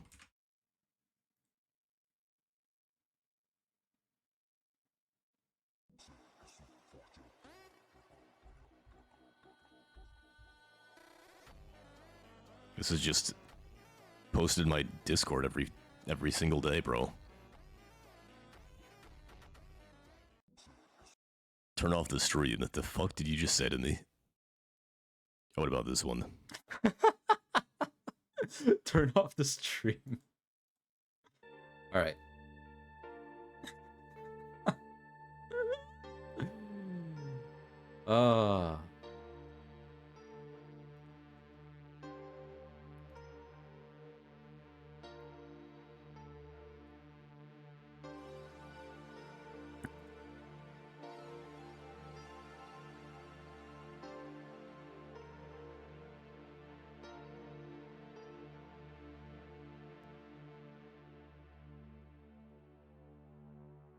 Okay, I'll go put away my dishes.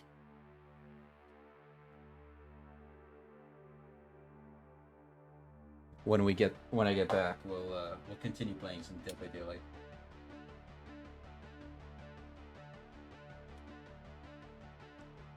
Won't take too long. BRB.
Hello, River. Welcome on in. Hope you're doing good.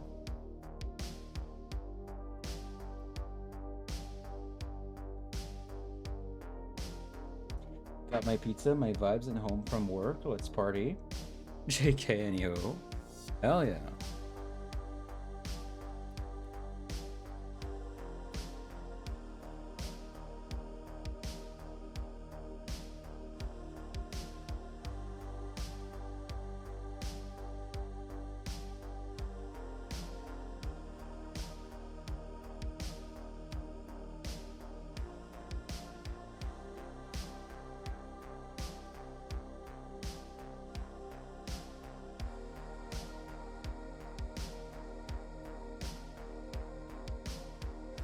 What's crazy? How is the handsome Jason? I am okay. However, I've got somewhat good news that aren't good news yet, but we'll see how it develops. I reached out to a company to try to get a job from them. They reached back, and we're gonna try to get like an interview. If I get the job, it's a job that's on call for like 1 to 2 months until they eventually offer permanence on the intern. However, it pays $5 more per hour. I did the math with the deduction of taxes. That's pretty good. That's pretty good. That's pretty damn good. Damn good deal.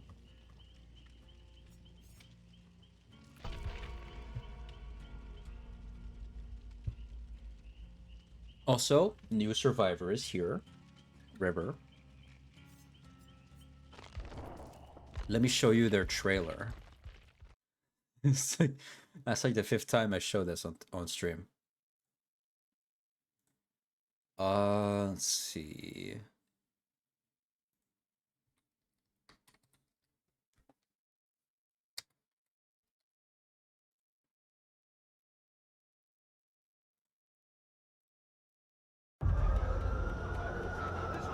I got you. You're gonna be all right.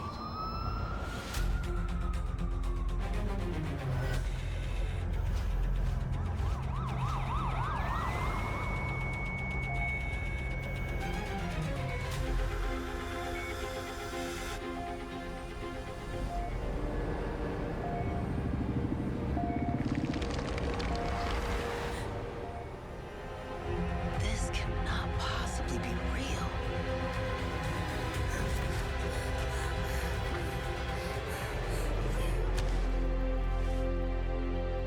My name is Orelia. I'm here to help.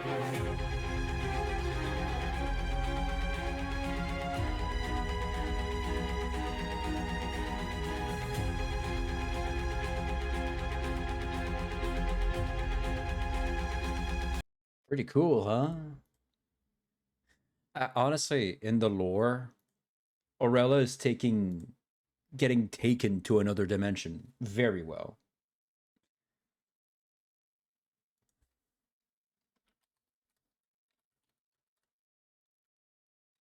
Give me just a second. I'm responding to someone who's trying to scam me on Discord.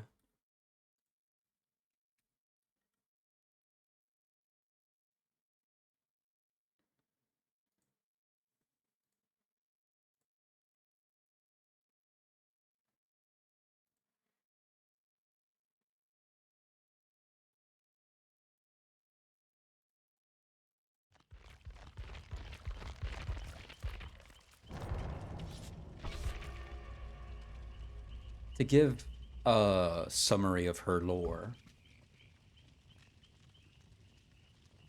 Better not be my alter ego, no. Someone who's pretending to be a Twitch streamer. To summarize her lore, Orelia was taking hospitality school and she met a friend called named Emily in restaurant management class, something like that. And they started wanting to do plans of opening their own restaurant that's like certain author Bara and Damaro horror stories, basically like a horror experience in a restaurant. And they would try test those experiences out in haunted houses that they would do on Halloween.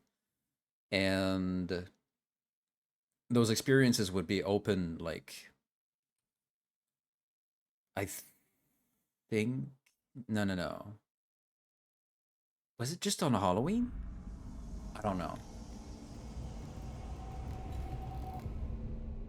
But they would have like an asylum thing where they would pretend to shock Emily on a shock therapy table.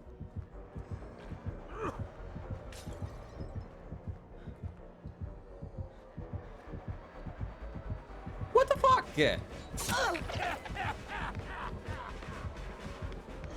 Yo, dickbag, get the hell out of here. And eventually they had an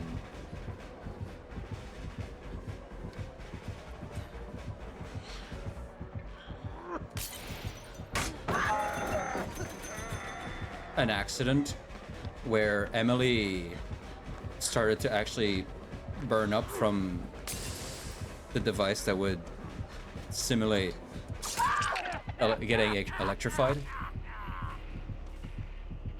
I used to want to open a business. I mean, yeah. I feel like more people than you would think actually want to open a business. And basically, the EMTs got in time just to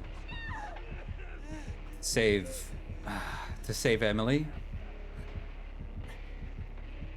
They rushed her to the hospital. I think she died at the hospital. And then that's where Orelia decided to start wanting to be an EMT herself so she could save people that are in the same trouble. Oh, son of a bitch.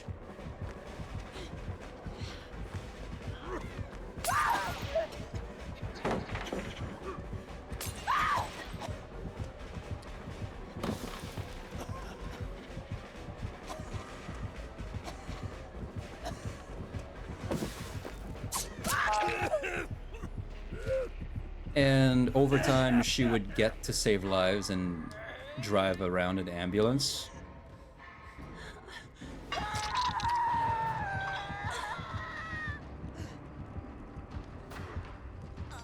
She would listen to Sable and Michaela's radio show called All Things Wicked This Night. But in her lore, it's described as old. So she probably went into she probably got took by the entity like what 20-30 years down the line from them. Hope that hook isn't rusted. And one time she tried to follow up with Emily's dream and try to open a restaurant. She started to open one that would be open, I think, on the weekends every month or so.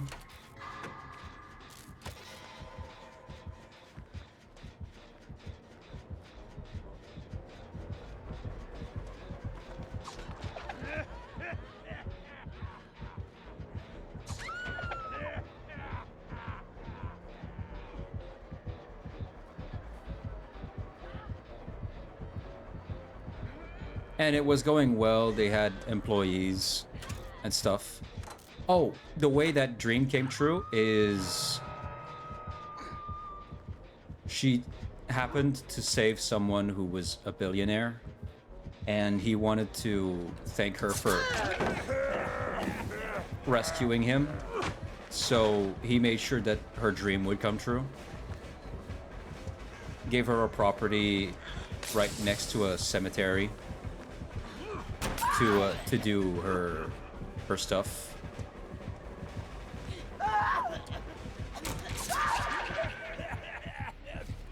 And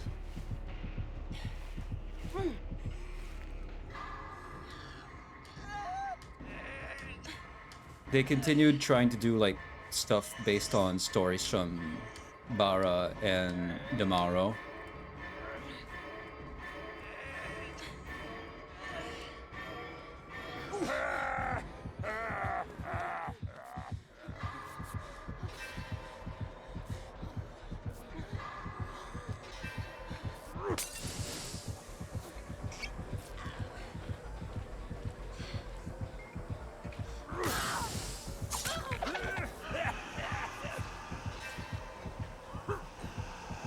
What the fuck?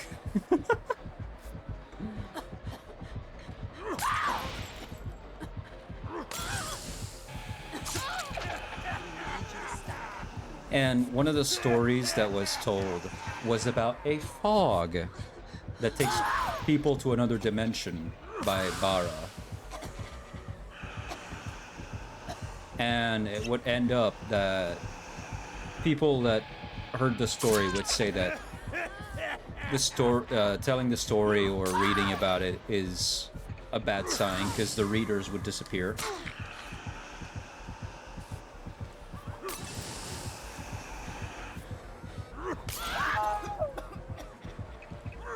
And later that night,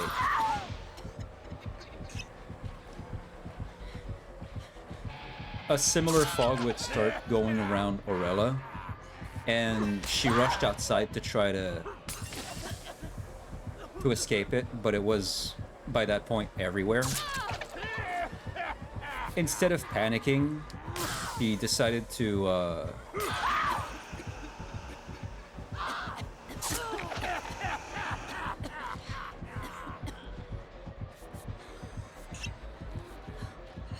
stay calm and see this in a positive light. She would start hearing, I think, her own voice calling out to her for help.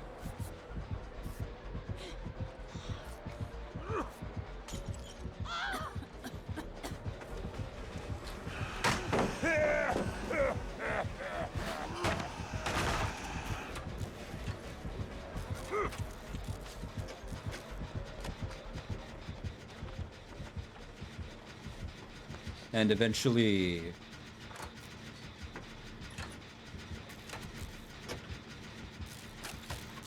she got taken to the entity's realm and started hearing Emily's voice, which had passed away previously.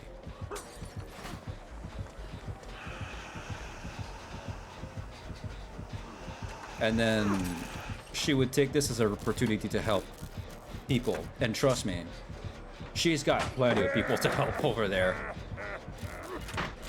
And that's basically how her story goes. It's really cool.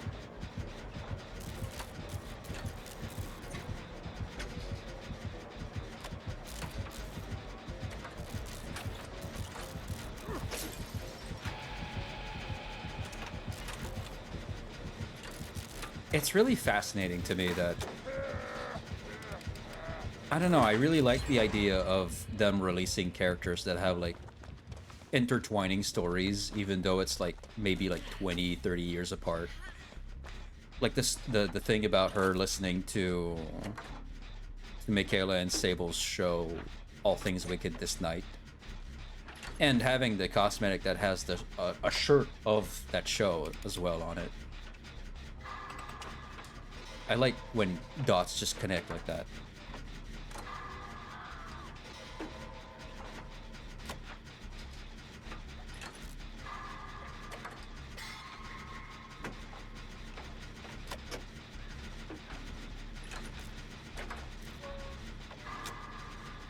A cool thing I think they did for this one too is the proceeds that go to buying two specific cosmetics for this character actually go to a foundation that helps children and families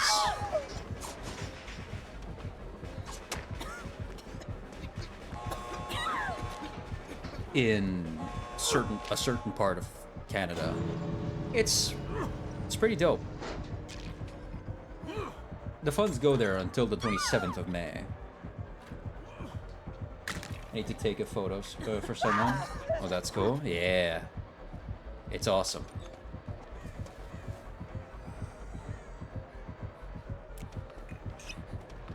It is a sweet thought, though. It is.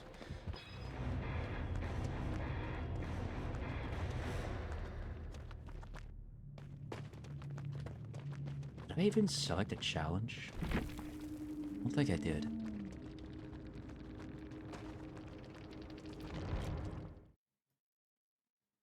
I'm gonna do that. What is this? Some kind of prank? Far from a prank. Oh, far from it.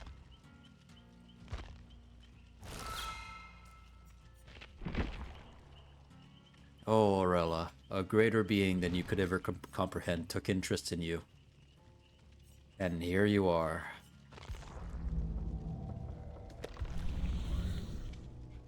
Unhook a survivor safely, or take a protection hit 15 times. Okay.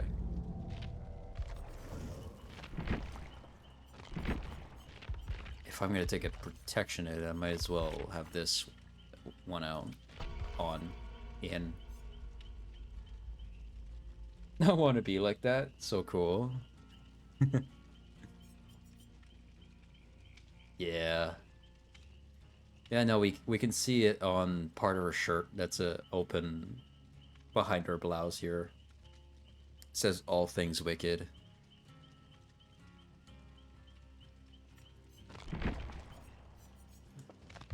It also names Sable in her lore here.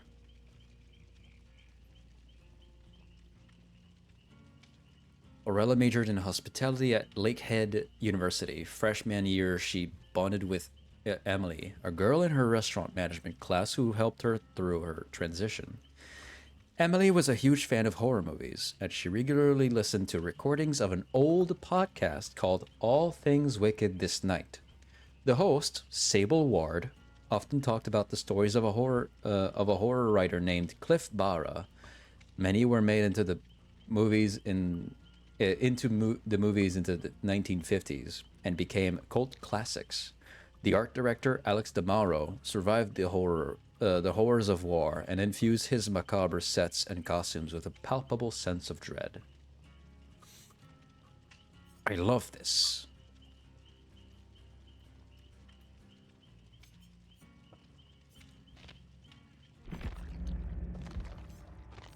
Here's the two outfits that give money to the foundation. This one and that one. They're actually pretty good outfits. I like them. I just prefer the other one because it's got the Sable related shirt on it. They're cute. They are.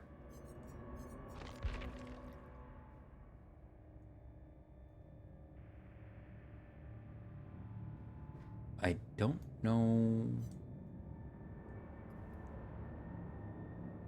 It's hard to tell from which era Orelia is. Because I can't tell if these bracelets have like glowing lights or not. It's hard to tell.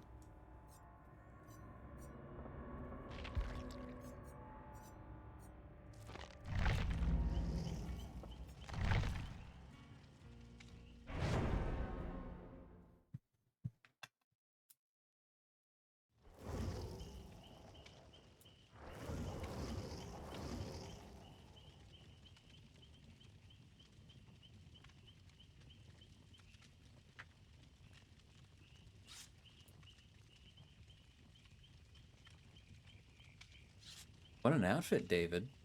Damn.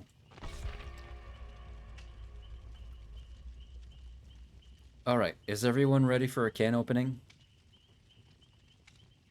I know Roxanne is probably asleep, but I just want to make sure. Roxanne! You like this part of the streams. Just want to make sure you're awake for this. If you're not, I'll just rewind for you, because I'm that nice. I mean, I'm not nice. I'm despicable. I'm a terrible human being. Totally. I'm the most evil thing on earth. They're falling for the niceness card. I mean,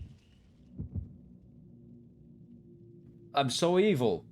Grrr. I really like my OC now. Hell yeah. That's how that should be.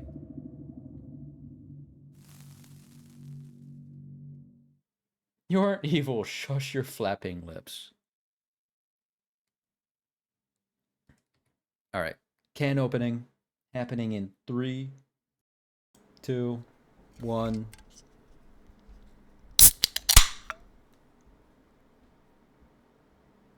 There we go.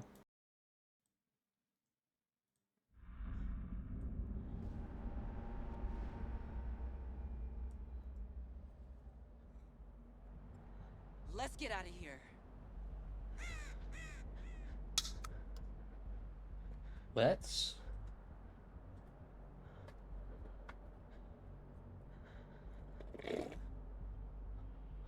Ah.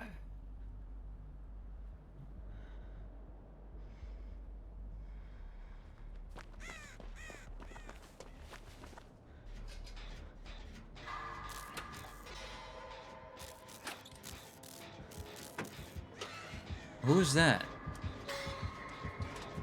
Oh, that's Ghostface.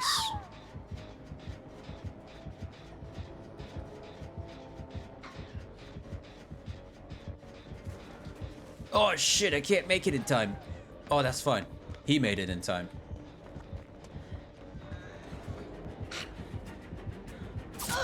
No! Damn it.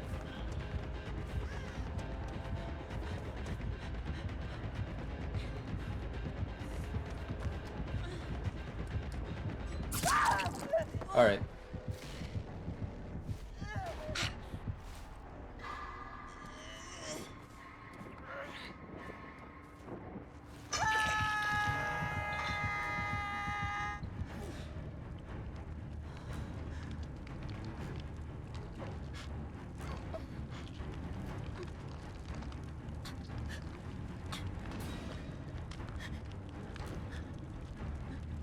I do think they actually increased the lighting effects on the characters.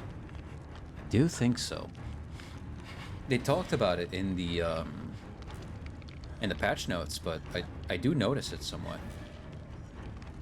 Yeah. I'd like a comparison, but I don't have one. Hey, buddy. What's up, gay man number 12?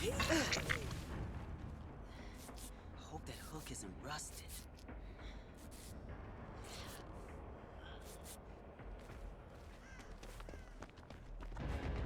Ah! Why me? I just got off the hook, dude. All right.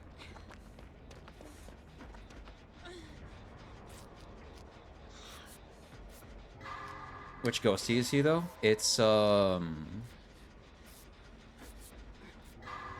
white mask with the Halloween costume.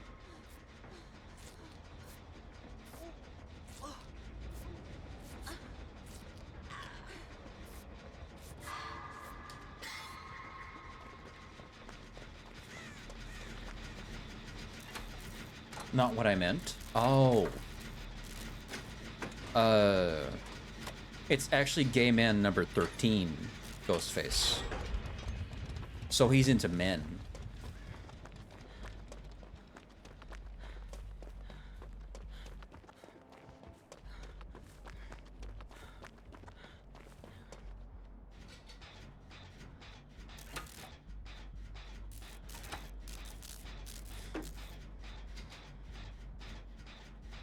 What do you what do you actually mean when you're trying to figure out which ghost face it is?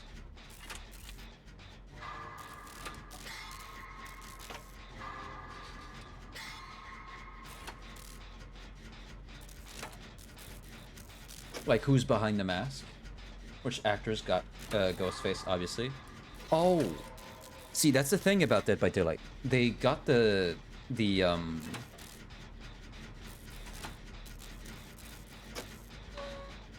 a word for it.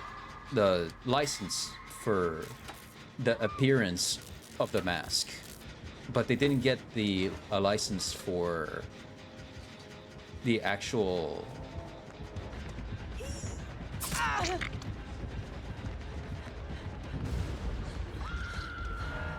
characters. So Dead by Daylight made their own character with the Ghostface apparel. He's a journalist.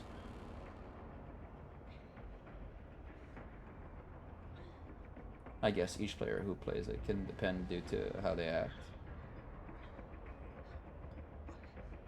No. Oh, what? I guess in that case that would be silly Dead by Daylight player number 12. No, number 34, Ghostface.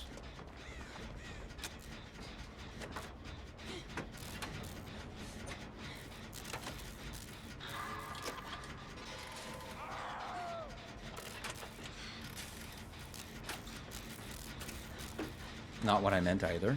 Damn it. So hard to figure out.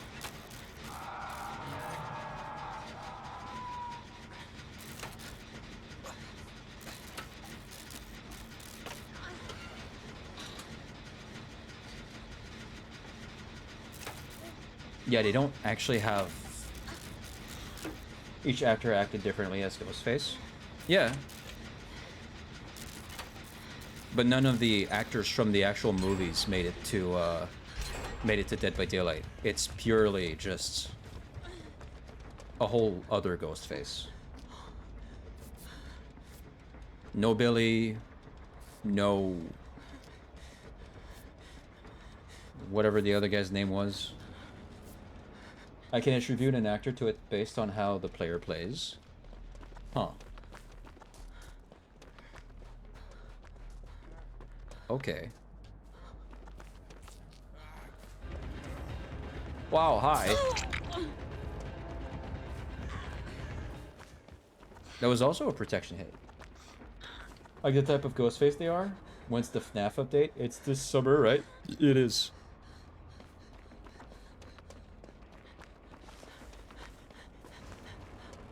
We're the fifth month in.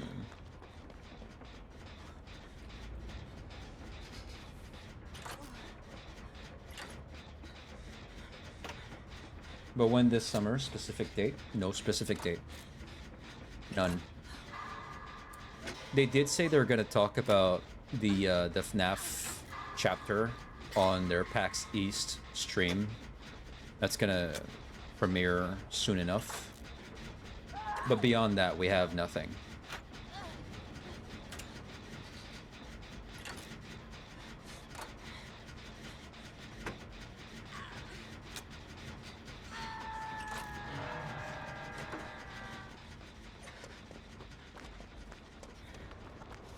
I kept track if it releasing this summer. I was just making sure nothing changed with it. Okay.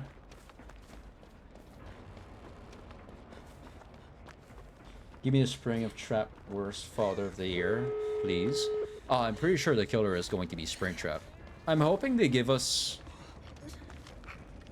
FNAF 3 Springtrap with, whoops. With, what's his face? Josh Hutcherson, Mike.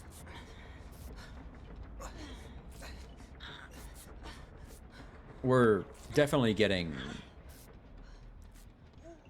some survivor from the movie.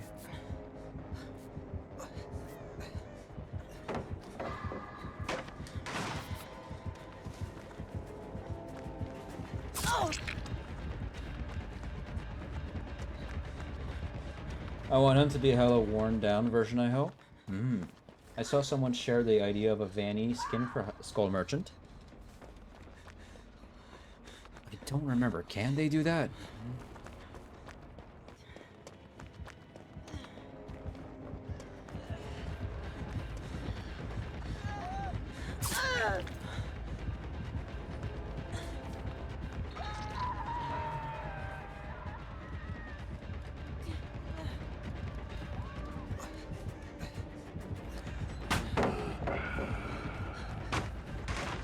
I'm stuffing my face so it's hard to type. You're good.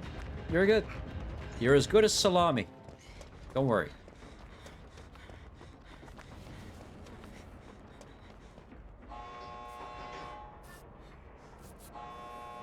Oh. Hey, buddy.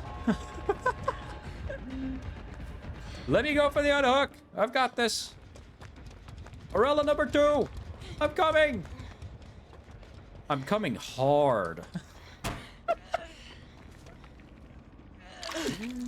Hey, yo, what?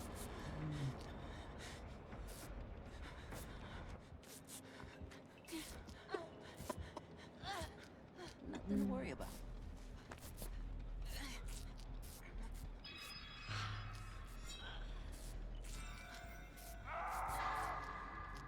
I almost missed that skill check. That survivor with that white hair got a body on him. Oh yeah, David. David King. Gay man number 12. Confirmed into men.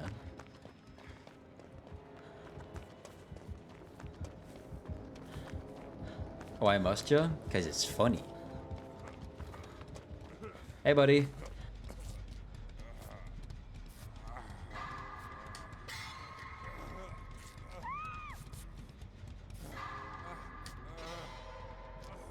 Oh, well, never mind. My dude is hella gay.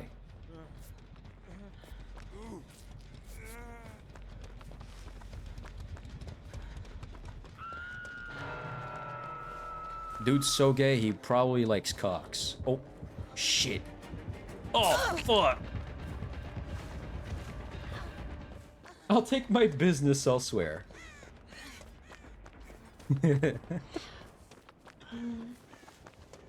It's funny to come, that's wild. No, it's funny to say that you will.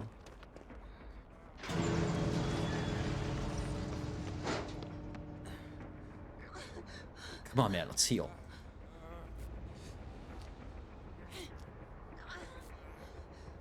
Oh my goodness gracious, jeez, Jason.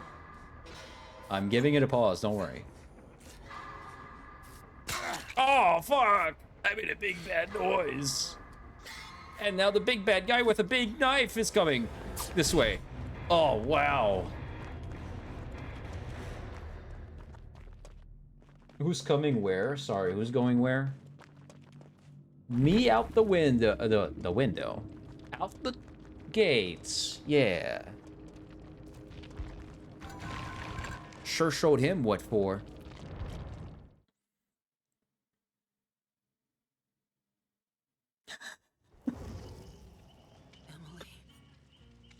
I'm sorry.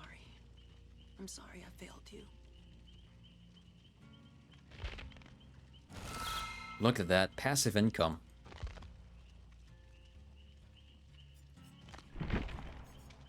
How's that going, though? Oh, yeah, okay, that counted. Damn. Nice. It just doesn't track it on the side of the screen. I wish it did. Can I pin that? Can I pin that motherfucker? Surprise, motherfucker. Be careful with that, yeah. I will, I will.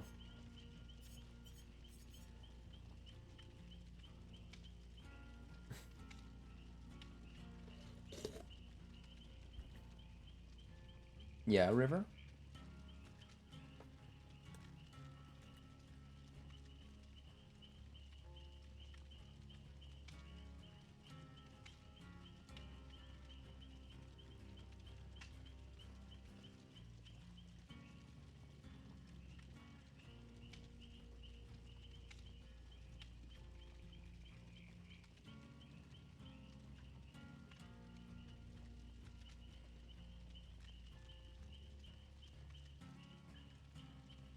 May I get your input? Sure.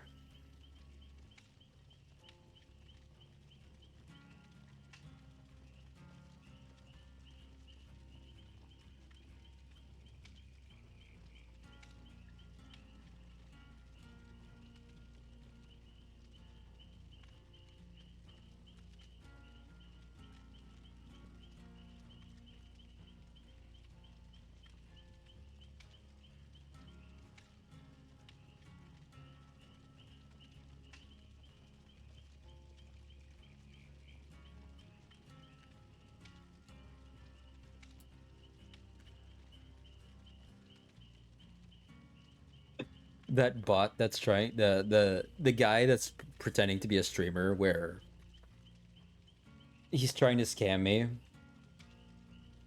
asked wait, what did they ask again? Hold on. They asked, you stream or create content too? And I responded with, nah, not after the accident. I love replying to these people with ridiculous shit. They came back? Nah, I'm doing the thing where I accept their request and then I respond and stuff. Just so I can get a screenshot and send it to the mods over where from the Discord where they found me. I have acquired grapes. Enjoy thine grapes. Good sire. Good squire, maybe. See, there's a Sable here. I wish Orelia had like a voice line where she's like, oh, is that you, Sable? Because, again, that must be weird as fuck that Sable is here in her young days. And Orelia, from where she is, Sable's podcast or radio show is old to her. Right? So it's still young Sable and Orelia, when normally in the time that Sable is around, Orelia might have just been born, depending of how time works in there, right?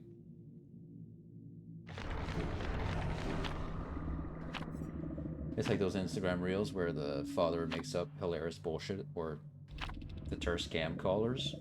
Yeah.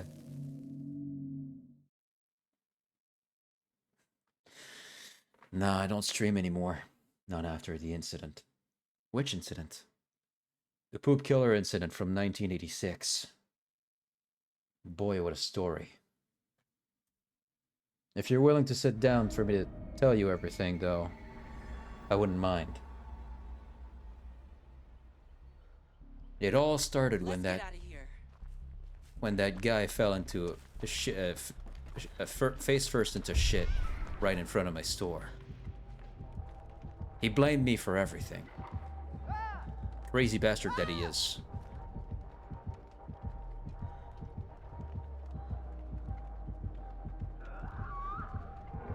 They said, "Oh, so sorry to hear what accident are you talking about?" I'm actually going to reply the poop killer incident from 1986. I have returned. Stop, not that lore. When the guy returned the next day, he wanted to get his revenge. So he put out the biggest turd in the toilet seat. My god, that thing was piling up like a volcano. I don't even know how you can hold that much shit inside one person. Queso was unable to save you from the poops, yeah. Reminds me of being a praying mantis to men. Ahem. The best lore. Yeah. I'm actually going to reply this to them. I love messing with people like that. I can't eat my chocolate brownie now? Oh, shit. I'm so sorry, Rose. I had Choo Choo Charles somehow. There was this one train. Had like a face on it. But it was also a spider, so it could go off tracks. I had to get in my own train with a goddamn gun attached to it to really fight it off. Shit was crazy. You should have been there. Oh boy, the face Warren Charles III did when he came face to face with the killer himself.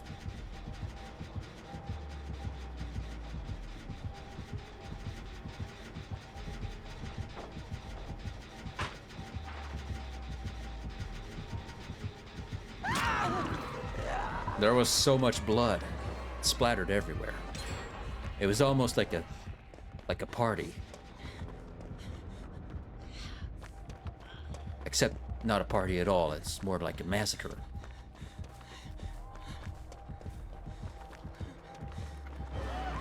Whoa, hey, buddy.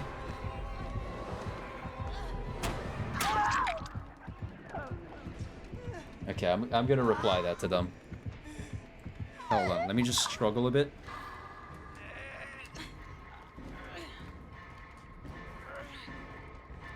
Get the blood points out of it.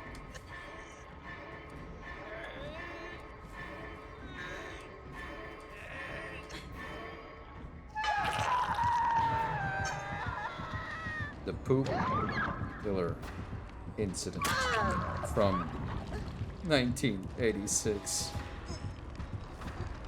Horrible stuff.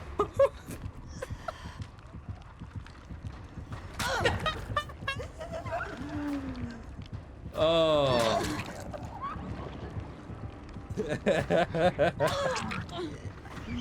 It's the wheezing bird lady, it is.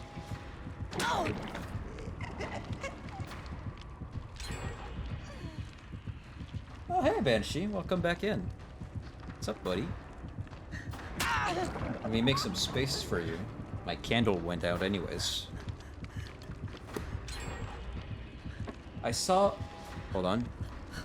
I saw a video once of some guy trying to sell stuff at people's doors, so to make him go away, the guy opens the door to him and says, "Are you part of the threesome I ordered?" The salesman responds, no, and the guy responds, "Oh," and closes the door, and that's the end of the video. It was goddamn hilarious. That's awesome, I love that. Stupid hook. Stupid bitch.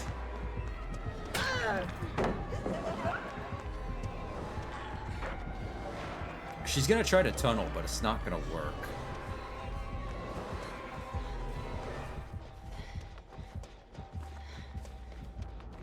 Why are they still hitting you?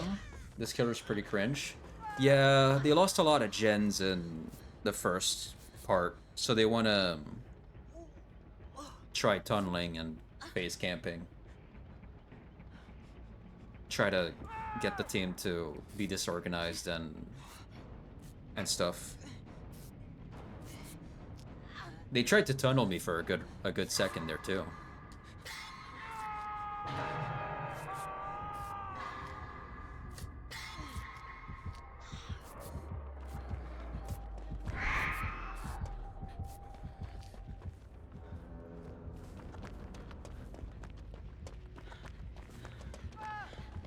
I'm gonna try to take a hit for Dwight wherever he is.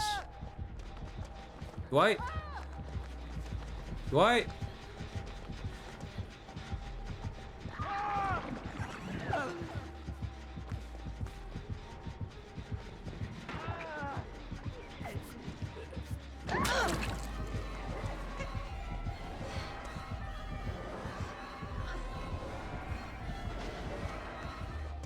Yo, dude.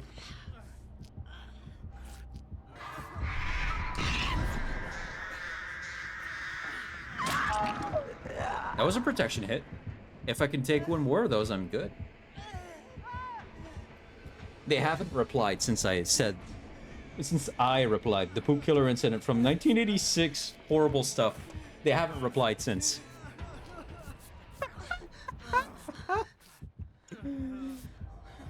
They're like, nah, I'm not dealing with this shit.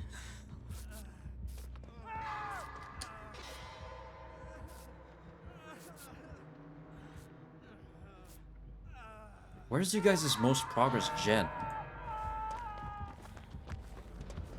Oh, over there, okay. Run, Sable, run! Alright. That does the thing.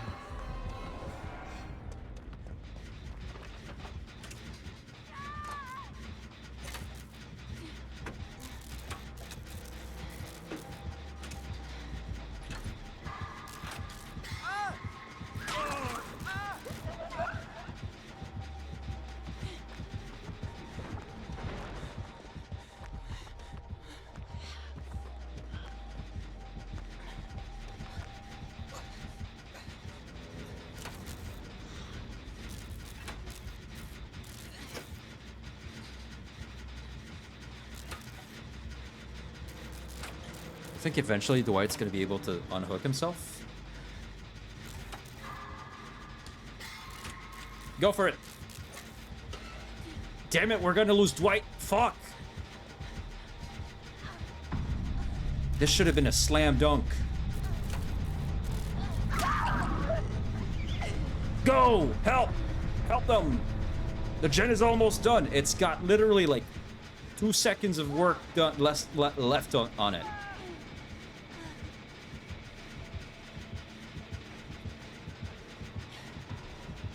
Okay, they're healing. Damn, close call.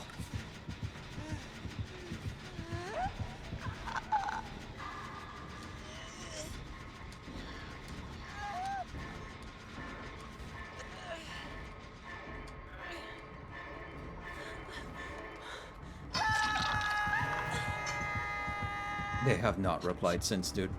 They're like, nah, this guy's fucking with me.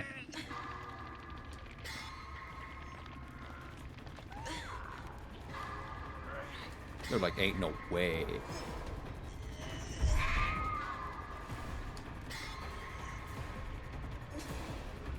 Go, Quentin, go. Complete it. Do it. Ow. Quentin, go open a gate.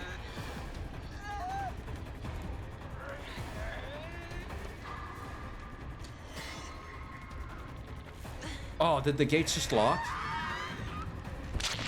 Ow. Table. I need yo help. Hope that hook isn't rusted.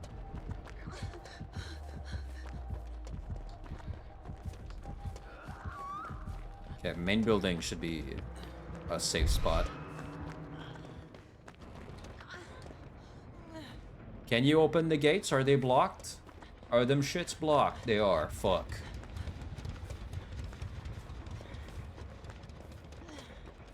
They have not replied since. I do gates faster because of leader. Quentin's next to me somewhere.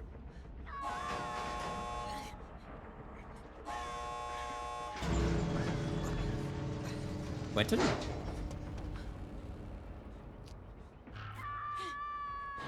Quentin, go for the save.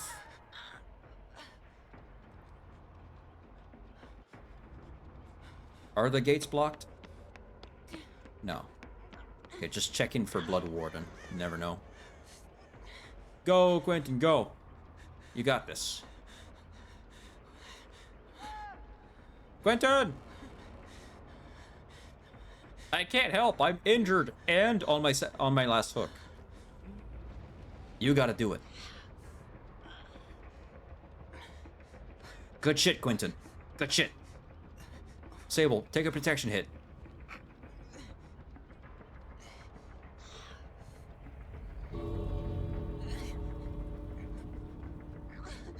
Okay, she's trying to tunnel out Sable.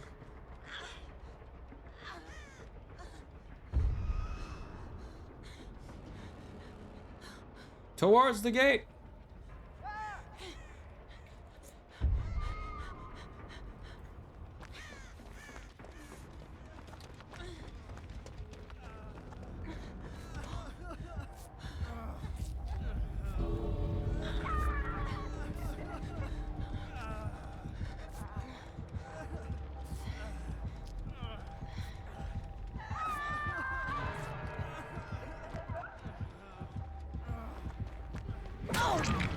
Sable, I'm not letting you. Alright. Get spawned, bitch. We're out. We're so out. Let's go. Yes. Beautiful. Told you, Quentin. You're good. Go to the gate. That protection hit came in clutch. So to explain what has happened there and why it didn't go down, I have Medal of Man. After I earned 3 protection hits, which mean I take a hit in front of someone else, The next time I would normally go down, I instead go into deep wound. So I stay up. That's what happened right there. I earned my third hit trying to go towards Sable. Then when unhooking Sable, I took that last hit. I then spun the killer and got the fuck out. That was so good. That was so clutch. Usually an exchange like that, you die, but if I didn't spin the killer, I'd be gone. That was so good. So, what's going on here?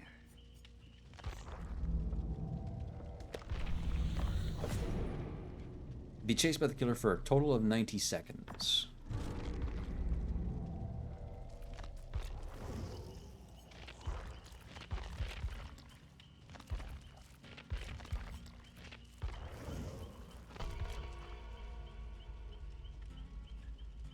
Yeah, they stopped replying to me.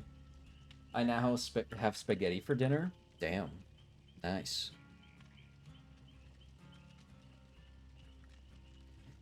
Let me check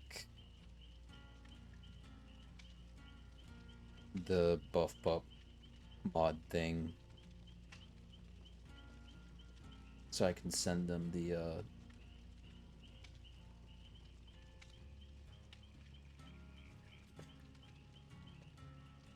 report.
Hello.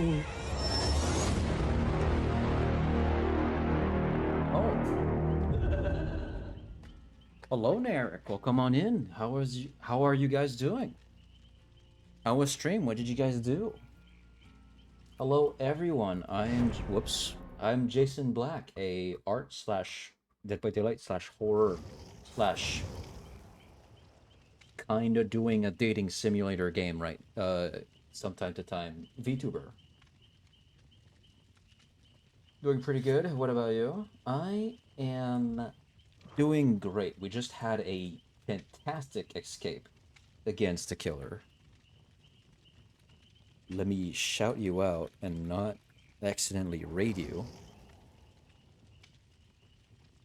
Well, come on in, Eddie. Stream was fun. We played Overwatch. Nice. How are the games? Thanks for the shout out. Who is the new survivor? This is Orelia. He is an EMT, so they do a lot of like saving people and driving around ambulances.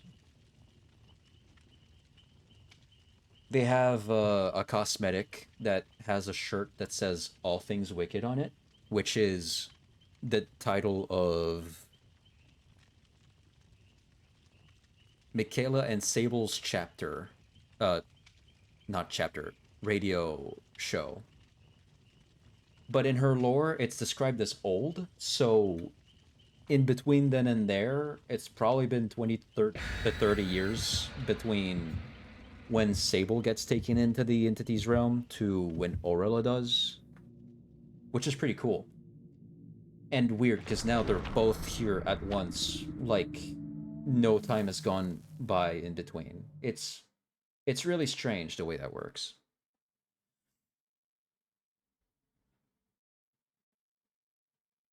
But yeah, it's cool.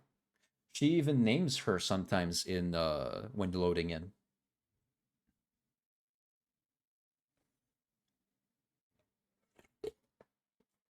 Very cool character.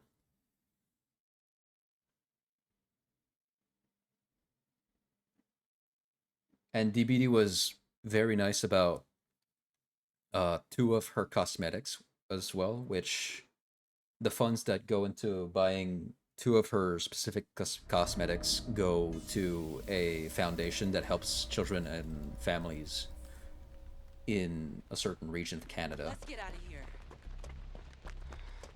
Very kind of them.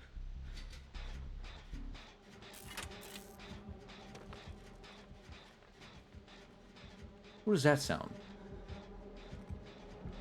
Oh, Dredge! Does he have nowhere to hide? No. Is DBD a Canadian game? The company that made it is from Canada. Yeah.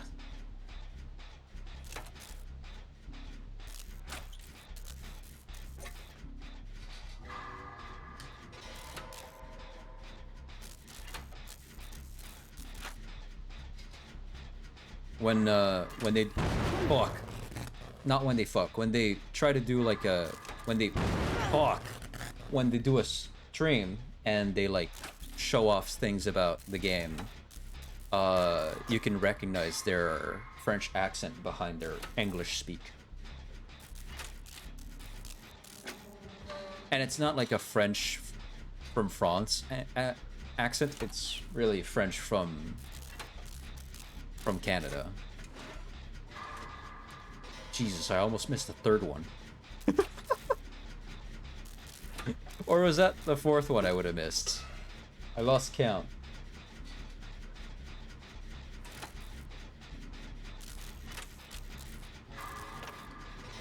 Why does skill check so fast? Also, summer starts, I think, in a month or two. I got alert for a bit, gonna take my dog out. Yeah, no problem. Have a good walk.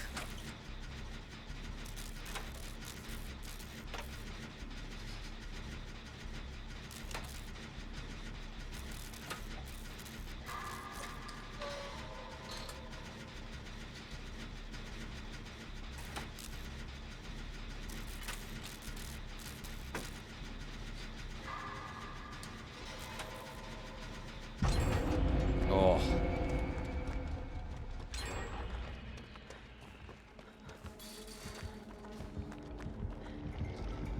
Hi!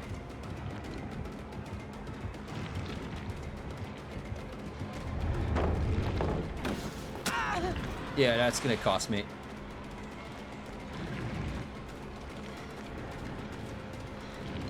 Shack should be over here.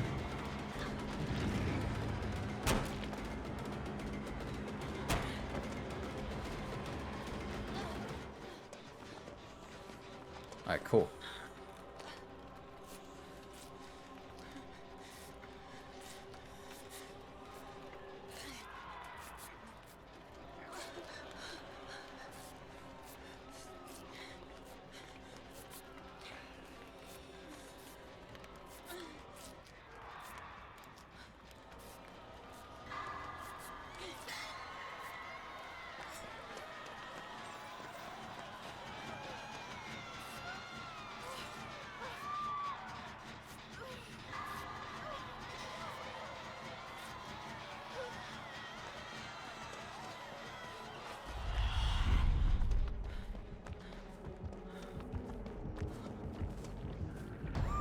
Oh!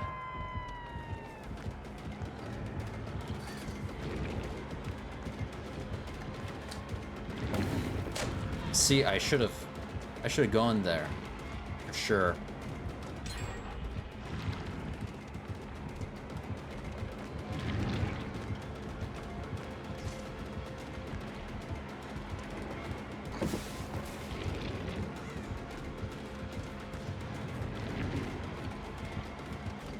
Dude. Hell yeah. Alright, alright. How long can I use that loop, dude?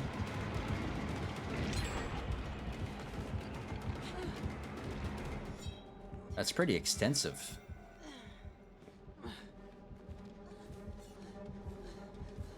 There you go, break that pallet.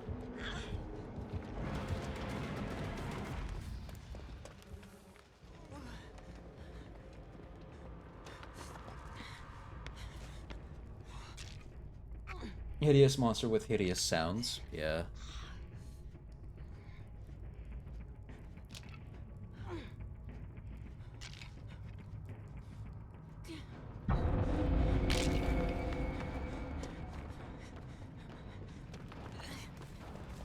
But actually this round we do want to get chased because we have a challenge that asks us to get 90 seconds of chase in one trial. So I can't just go into the next game and get the rest of it.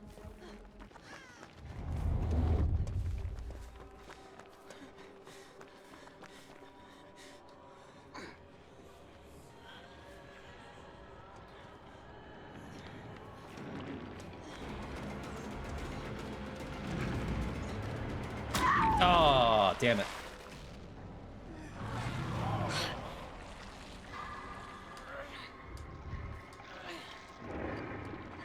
He's got the skin where he looks like he's an amalgamation of toys. I prefer his Roman soldier horrors of war type outfit. Skin. Not really an outfit. That thing doesn't wear clothes.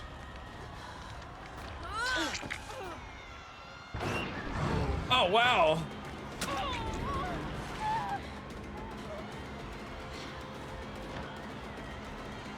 Didn't block the windows good enough. Bogos minted.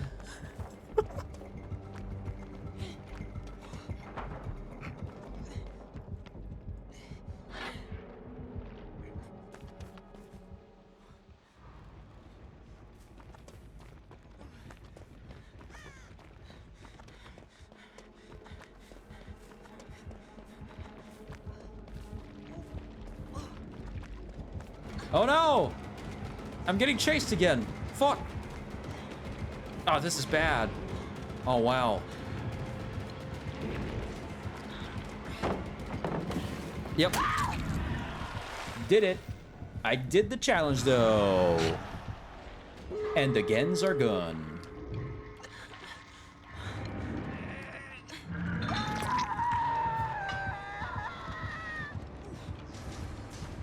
I just wondering if you got your photos printed. Bogus printed. What?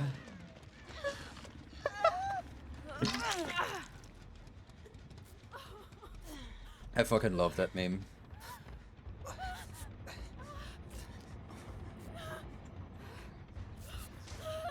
You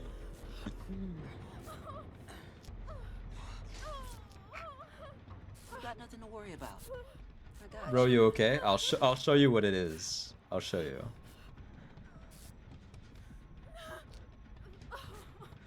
Oh, you're 99ing the gates? Oh, big mistake.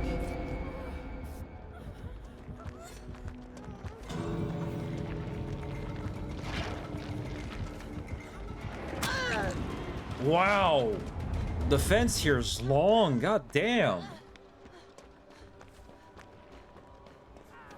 Something wild happened today? Damn.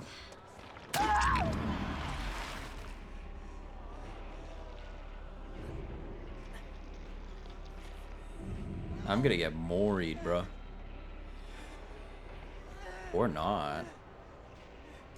I guess not. They let us go.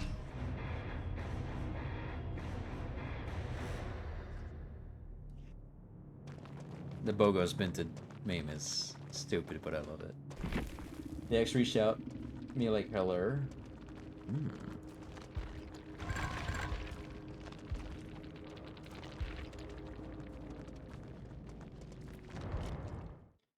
Yeah.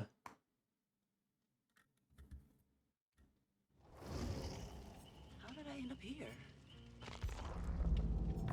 The fog. Only deplete 5 toolboxes. Sure.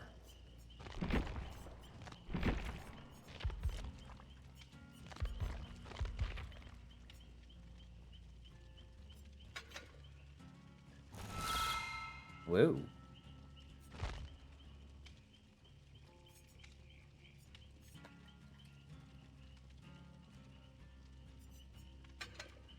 Okay, wait, let me show. Come protect me. I got you. The VooTubes. Bogos Binted? Hey, just...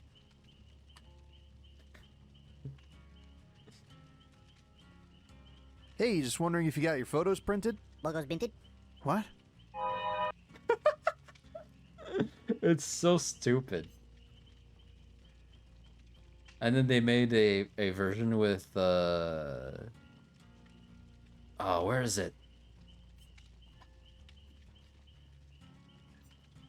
This one. Hey, just wondering if you got your photos printed? Logos binted? What? Hey, just wondering if you got your... It's so stupid. Oh, I love it. Oh, so good. Hey, just wondering if you got your photos printed? Logos printed? What?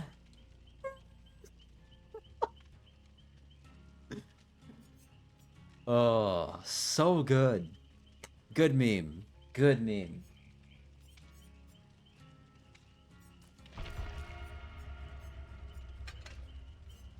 Stupid, but I love it.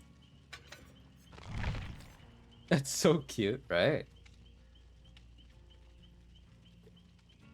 The fucking alien emoji response. What? God.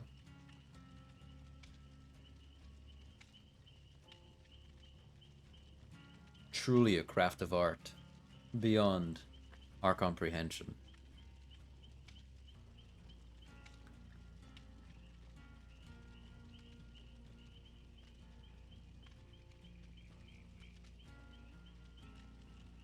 That's a wild one there, Choco. God damn.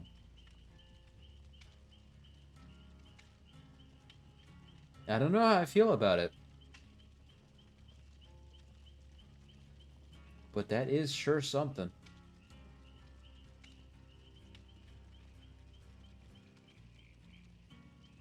Da, da, da.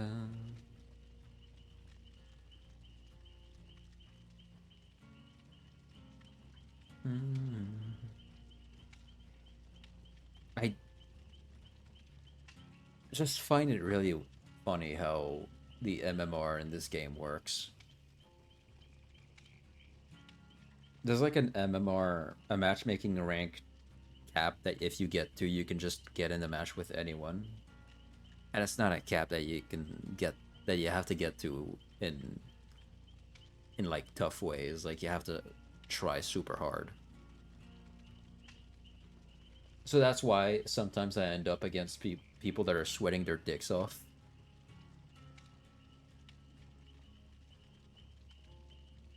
And other times I just entirely massacre people, or like I escape so hard.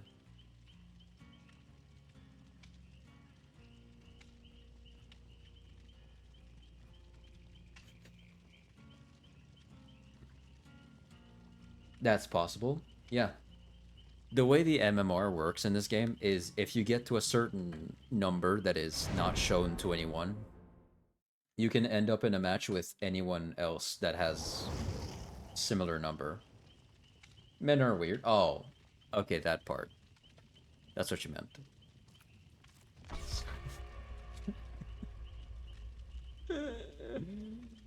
The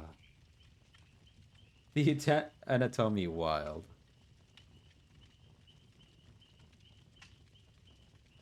Sorry, keep going. You're good, you're good.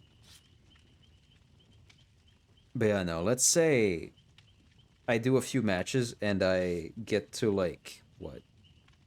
An MMR equivalent of 1,000 when you can go up to like how does MMR work? Is number going up good or is number going up bad? I don't remember. Let's say in my example, going down is good.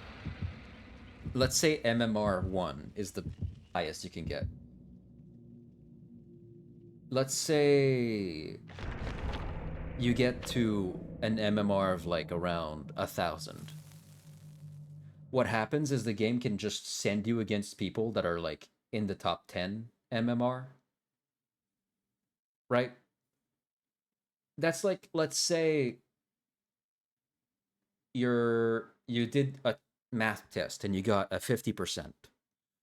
They can just put you against someone who gets like a 90. Because you reached the cap.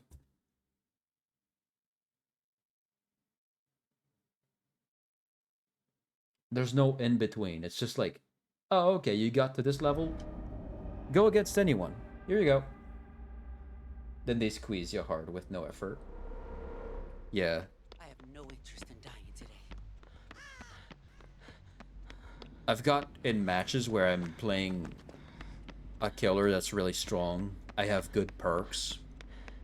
But the other team is just in comms and they just fuck my shit up. They spin me out of my shoes. My ankles are twisted backwards.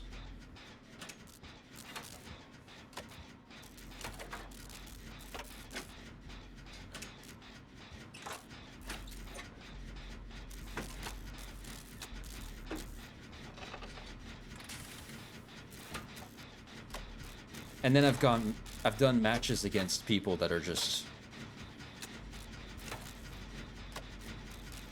not that good. You fall and your shoes are flying in the air, yeah. I'm queasy enough I cannot stomach any math. That's alright. But yeah, no, it's...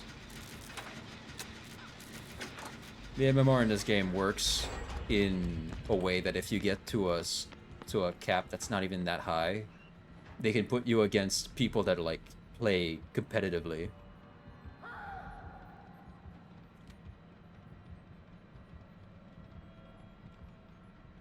But if your MMR is like below 1,000, let's say, for example, not the accurate numbers,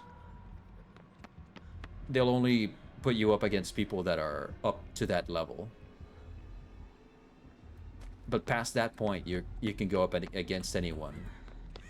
Which is why sometimes you'll lose a match and then they'll put you up against someone who is gonna get their shit fucked.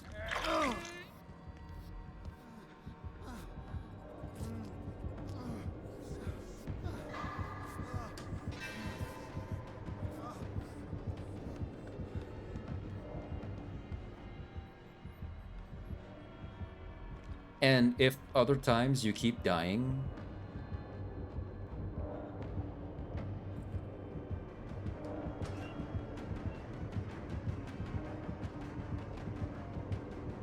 they could just make you die until you lose enough MMR so that they're like, oh, okay, we're gonna send you against people that are starting up the game. And it's like, could you not do it by like bounds of maybe 400?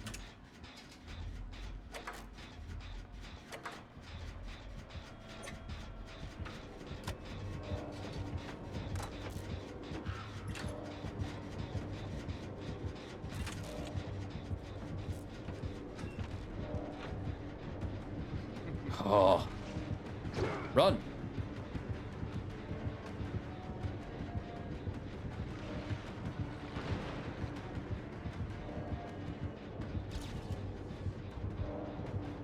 But yeah, no, that's why sometimes the MMR is just gonna jump back and forth in the craziest ways. I need to see the POV of getting yanked out of the locker.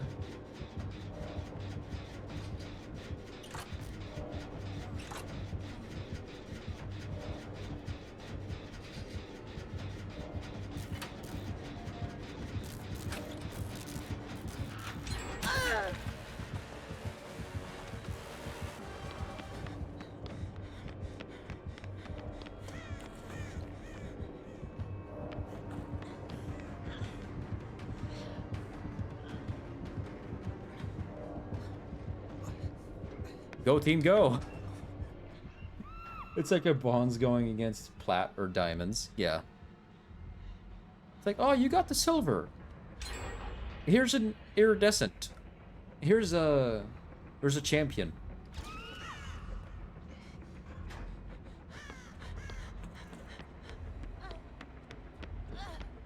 Here's the king of the ring. It's like, hello?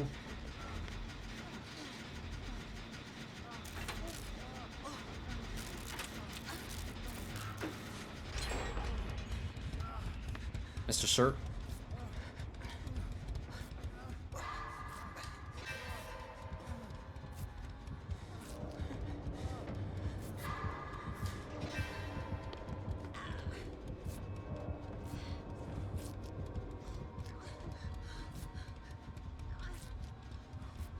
Like this Wesker, for example.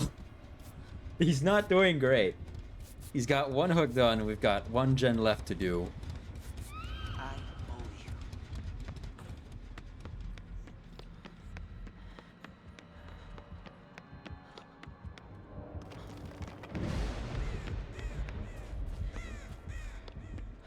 What totem was that?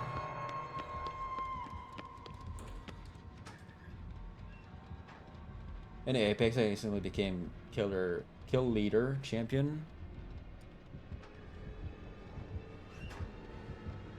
But I was bad at the game. Didn't know you were a wrestling fan. Nah.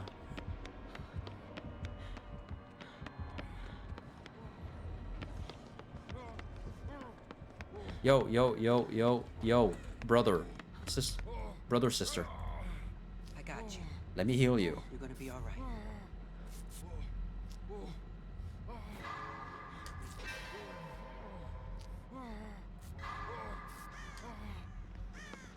The goddamn autodidact value. So good. Give me a toolbox. Give me a toolbox. Come on. Toolbox, toolbox. I know I am wearing my healer build. Please, toolbox. Oh, you're a champion. Oh, I'm sorry. I just felt like the funniest thing to say at that moment. My apologies.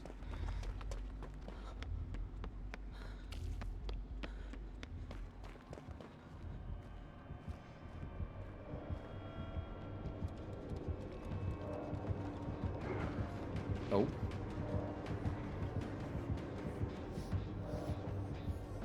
I might just come all cutely like.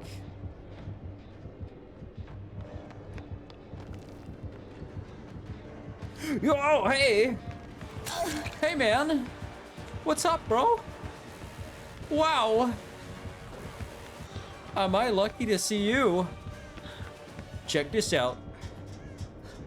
Wesker Tech.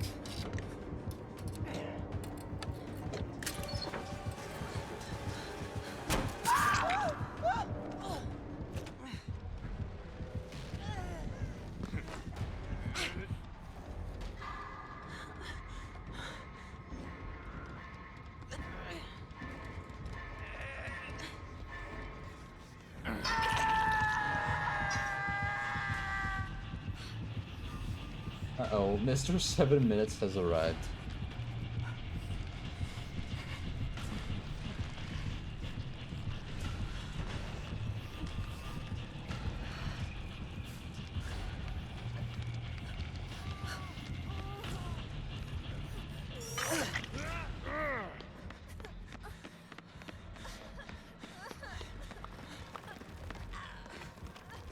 Come harder. Hardly coming, am I right? And you stop moving. Up here, Fang. Shit.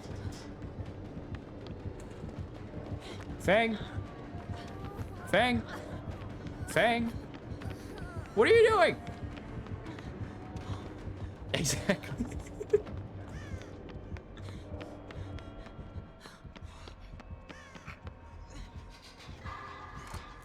Oh, jeez.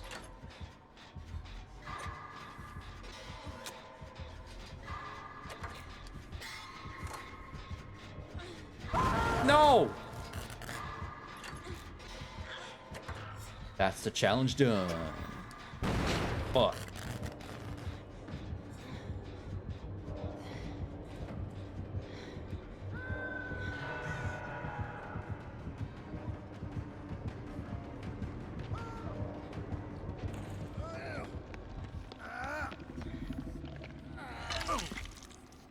Let me heal you. I'm really good at it. Check this shit. See, I told you.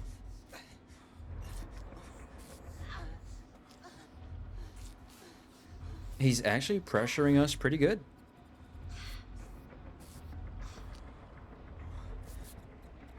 Not enough people run autodidact. Just the power of getting 60% progress done in one skill check is so good.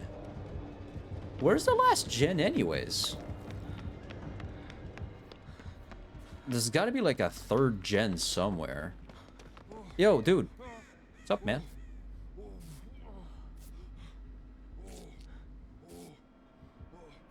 Because your normal great skill check gives you 3% progress. So the fact that autodidact just has a normal skill check give 60% if it's like if you're on 5 tokens is so good.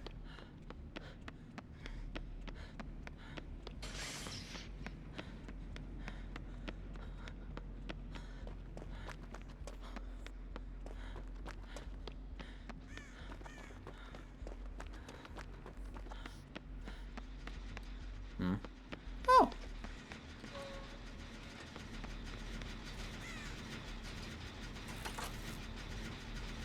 Wait, I need to find where the dude is. If I can take the hit for him. Where is he? It's not like it's hard to find them. Oh, there you are.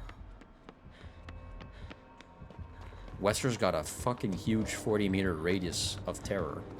A terror radius of 40 meters, dude.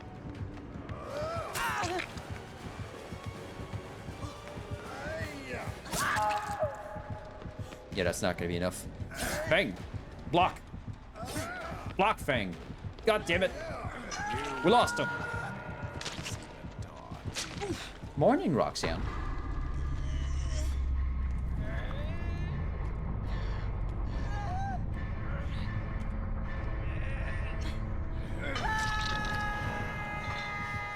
You know, this Wesker had pretty good pressure on us. There was a third gen somewhere. Couldn't find it.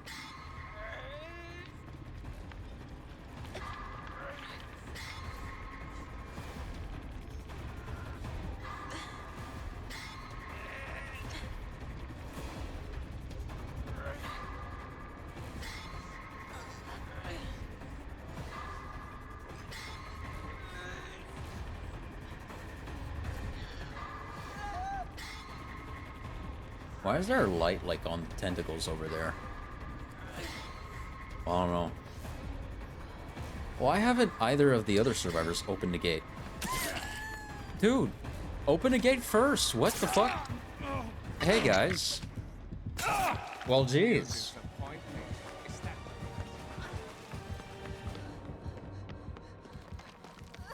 Yeah, let me heal you first, because that's going to be a lot faster. Autodidact, go! Oh, fuck. Honestly, I'm just gonna open the fucking gates.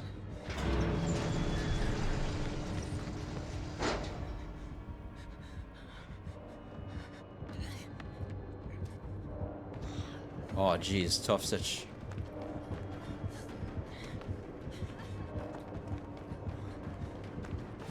Oh, fuck! Damn it.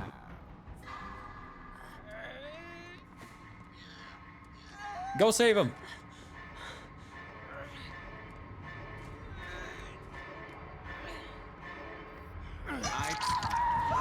Run! Lots of question marks.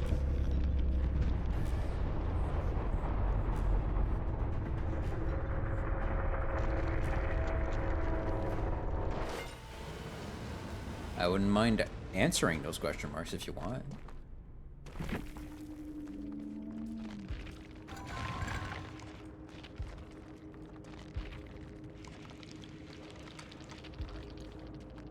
Oh shit, he had Devour. Oh, no way. Devour, Undying, Darkness Revealed, and Search. Well, damn. God diggity damn. You never know what the night will bring. No, not from me, from you. Oh, okay.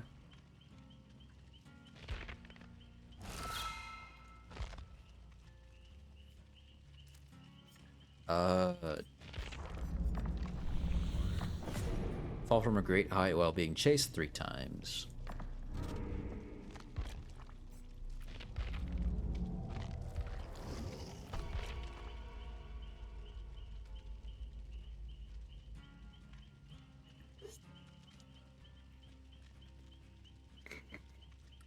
Yeah, what are you doing? Why aren't the gates open?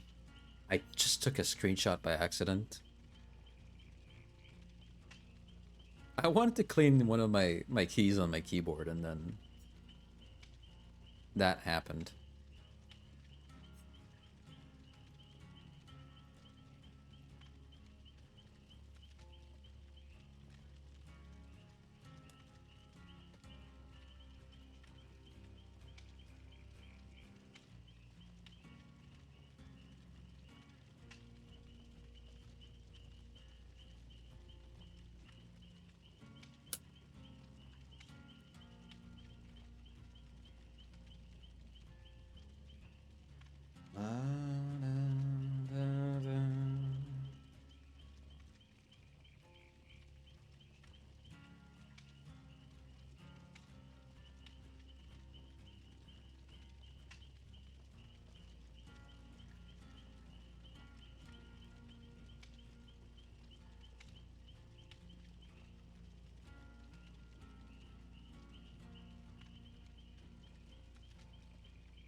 Ding dong.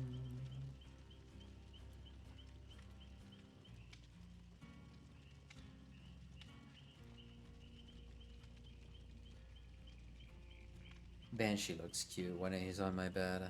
He's just laying there, looking at me. Aww.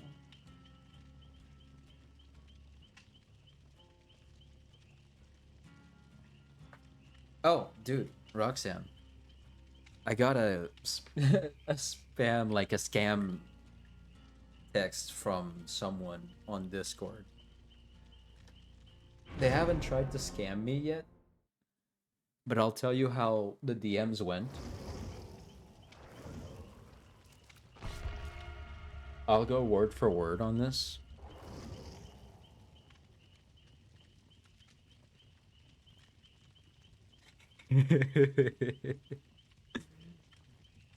So they started off by sending me a friend request, which is always a red flag on Discord. If you don't know the person at all.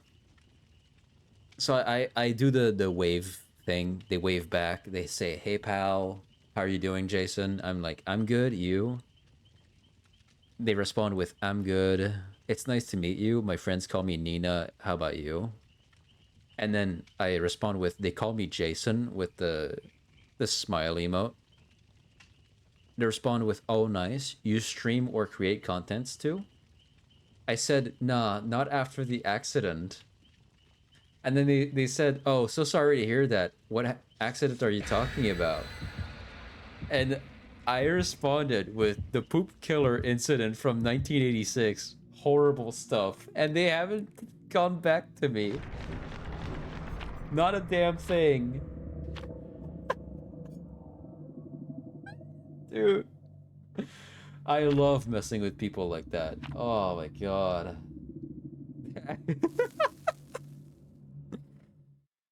Oh. God, that's funny.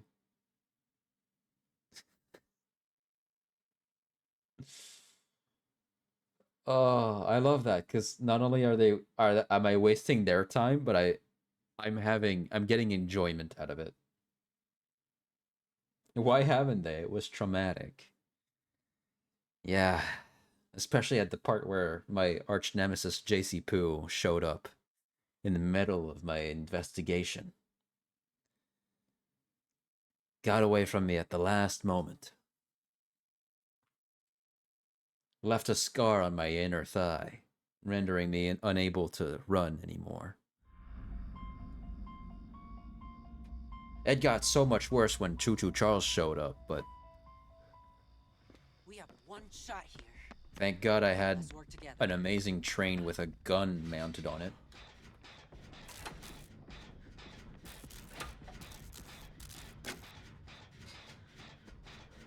You can't run, scary, yeah.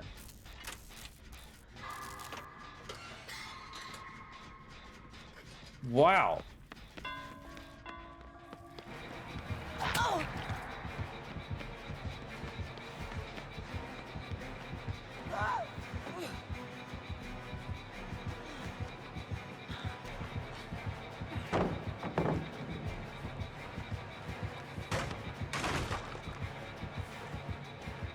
I'll try to buy as much time as I can for my team. Forgot to change out one of the perks.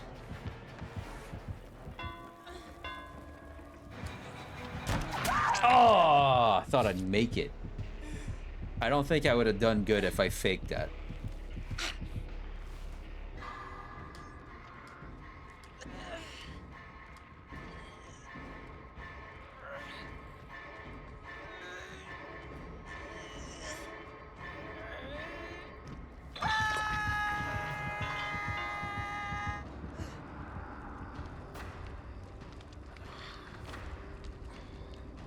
He runs like a goober. Yeah, I think he's got that perk that makes him faster when carrying a survivor. So his carrying animation is 18% faster, and it looks weird. It looks really wacky. Nicely done, sir, the DM. Yeah. From now on, I'm just gonna do that with them. They'll like, they're gonna be like, "Oh, do you do streaming too?" And I'm like, "I used to." Until the incident happened, and they're like, "What incident?" And I'm like,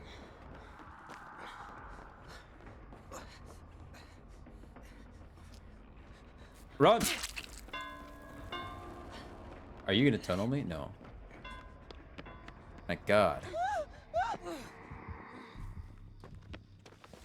Honestly, good idea, yeah. I don't stream. Not since the poop incident. The what? The poop incident. I was on the shitter, taking a real mean green bean. And then, that's when the green tiny alien men from space showed up. Trust me, you don't want the tractor beam to take you when you're taking a shit. Worst stuff ever.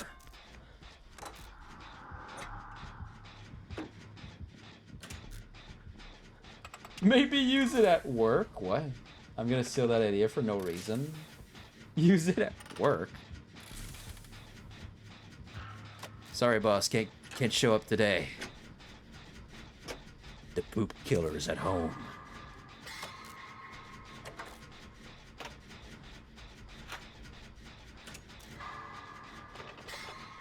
can't do shit. Try taking a shit. Now the killer that kills you for taking a shit and blocking the toilets here. I'm knees deep in shit right now. I get idiots calls sometimes.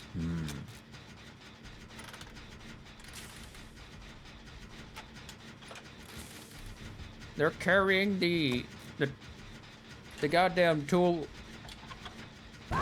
box upside down on the trolley. Is it gonna have a puck? Is it gonna have a hacking gamer move? Sir, it's packaged in foam and cardboard. But they're carrying it upside down on the thing. Is it gonna be okay? I fear not. Ever since the poop killer incident, really shook things around. That November, no one was the same after. Truly horrible.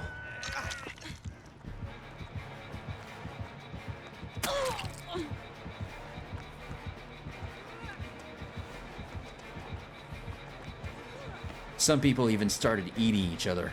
It was too damn cold. There was so much snow. We were running out of food.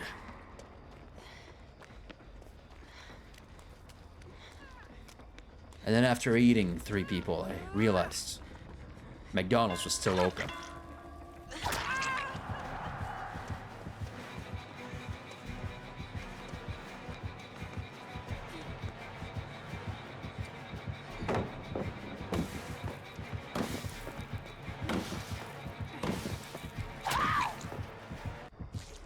No, I literally only sell brown boots in my store, and people will come in like, you just sell black boots. That level of idiocy. I mean, you never know.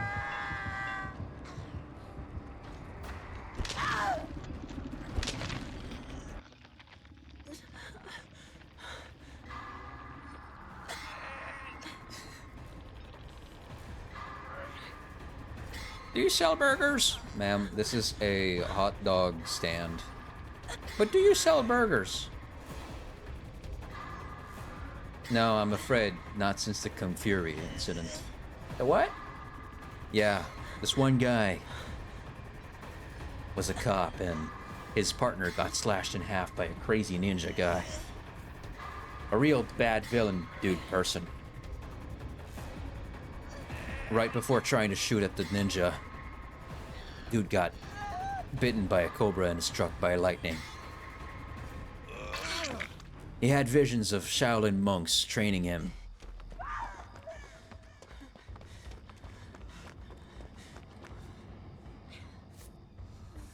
And now he goes by the name Kung Fury. But do you sell burgers? No, ma'am. This is a hot dog stand. We do not sell burgers.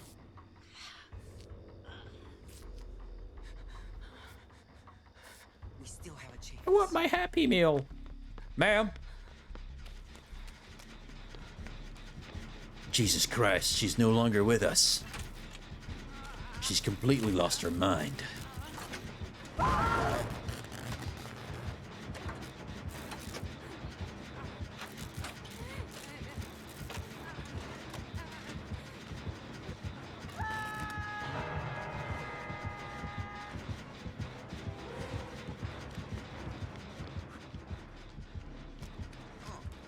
Do you want a plap or not?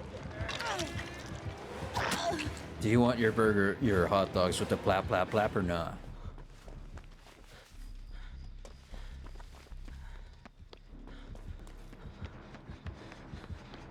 Zarina, run!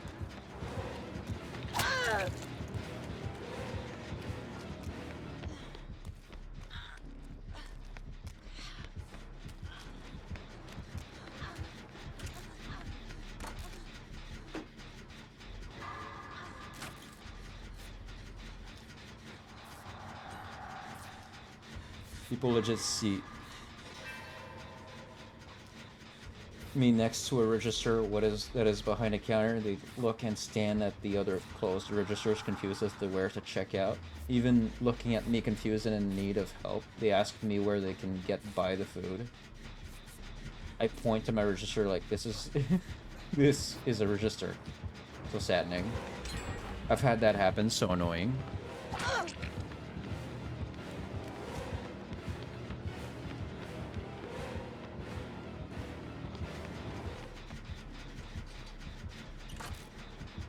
Every time I'm like, yeah, I think people are dumb. Because every now and then I get someone who's like, do you know how to work this majiggy? And I'm like, yes. Yes, it's pretty clear to me. It's a cafeteria, and all the registers look the same. Is this the food register, or is that the black boots one? And I'm standing there staring at them. I mean, fair response, I would say.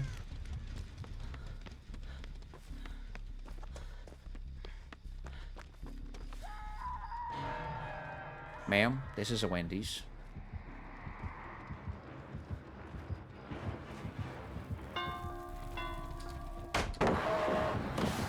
Better luck next time, idiot.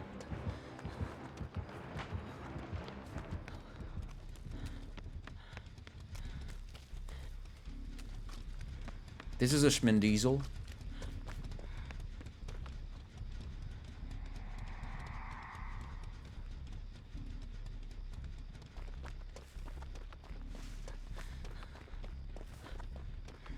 If you stare at the color brown long enough, maybe it'll turn black.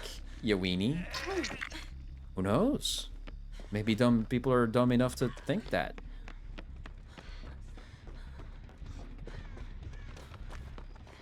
Yo, Orelia, stay put. I'm trying to do a heckin' gamer move over here, man. Enjoy. Okay, so the gen that they were doing is down there. Is there one up here?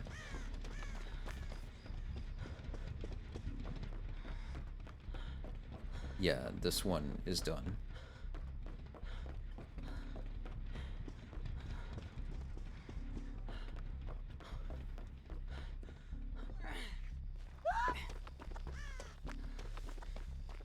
Sometimes I have faith in people, and then someone shows up and does something really stupid or says something that just doesn't have a brain to it, like not an ounce of thought, and I'm like,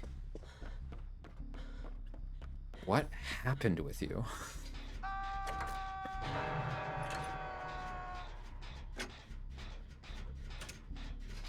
I just say no and nothing more, and then they leave. Yeah, fair enough. That's a straight answer.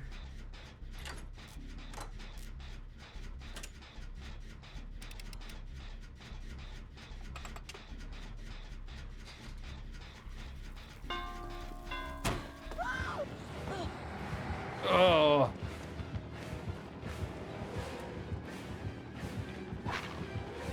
No way. No way! I made him whiff twice?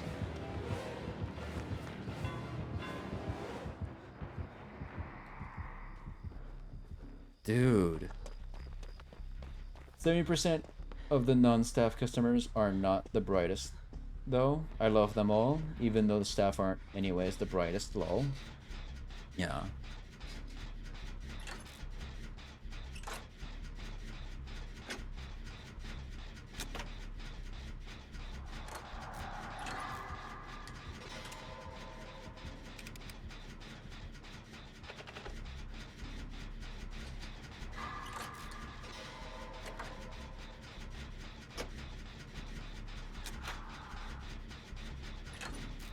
Like staff, you come here 3 to 5 times a day shift. Come on.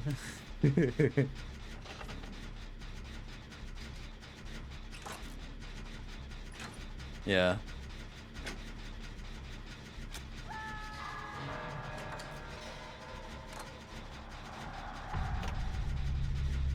I love it when people are so dumb, they're willing to remove their brain, basically, to, like, try to prove their point.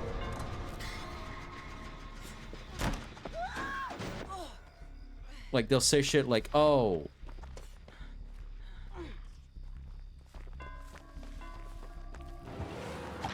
I fucking... Excuse me?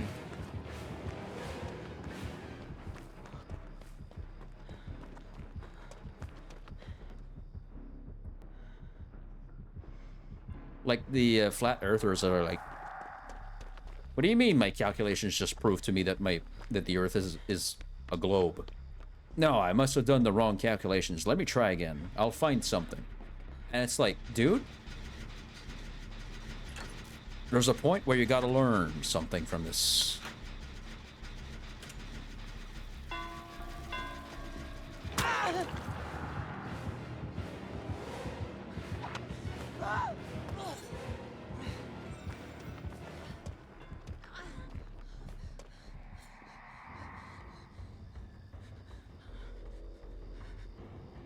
Wounds is right sometimes when the calls people brain dead. I get it. Yeah.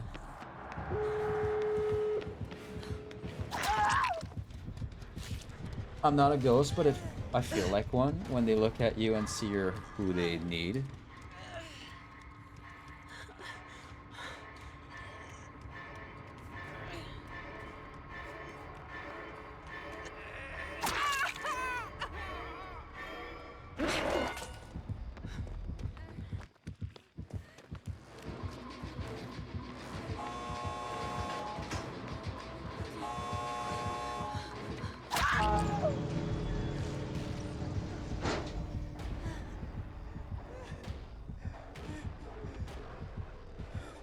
Make him whiff. Oh, fuck. Hey, buddy. The parallels are paralleling. Right. Here's the most boring...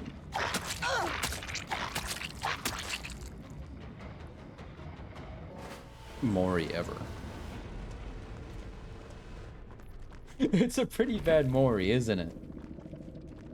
Hello, I'm here to help. No, you're awake and blah blah blah, yeah.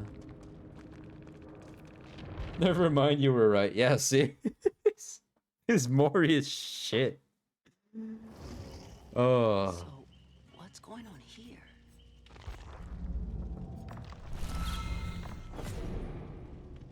Okay, that's all the time I have for today.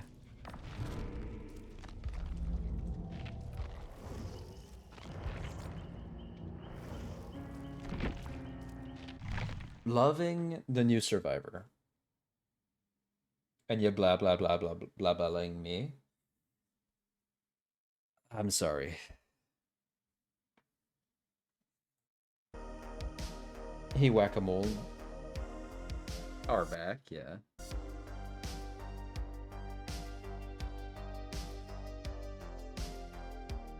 Thank you for the stream, Jason. No problem.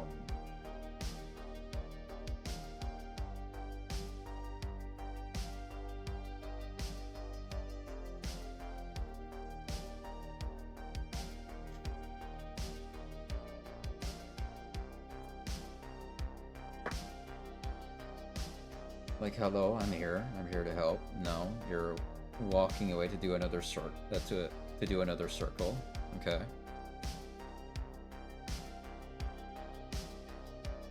All right. Wounds is playing Near Replicant.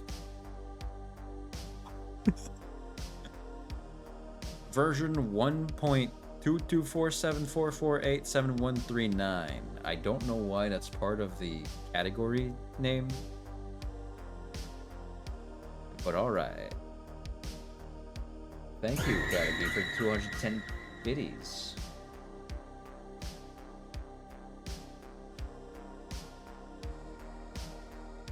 All right. Tomorrow's gonna be art. If you just came in here just now, Bean, I am sorry to say that. We are ending. I gotta go. Duty calls me.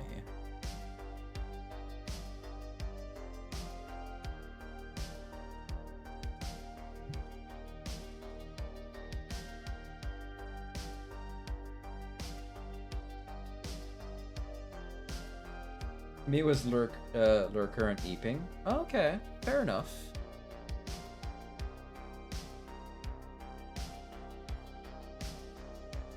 At least you didn't just come in. There you go.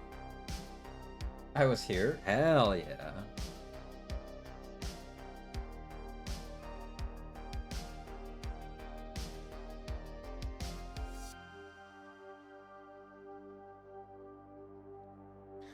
Alright, tomorrow, I did say that I wanted to make it art. And it will be. Because we did finish Suffer the Night. By the way, Chaotic Bean. Have you heard about the DM I sent to someone that was trying to scam me for sure?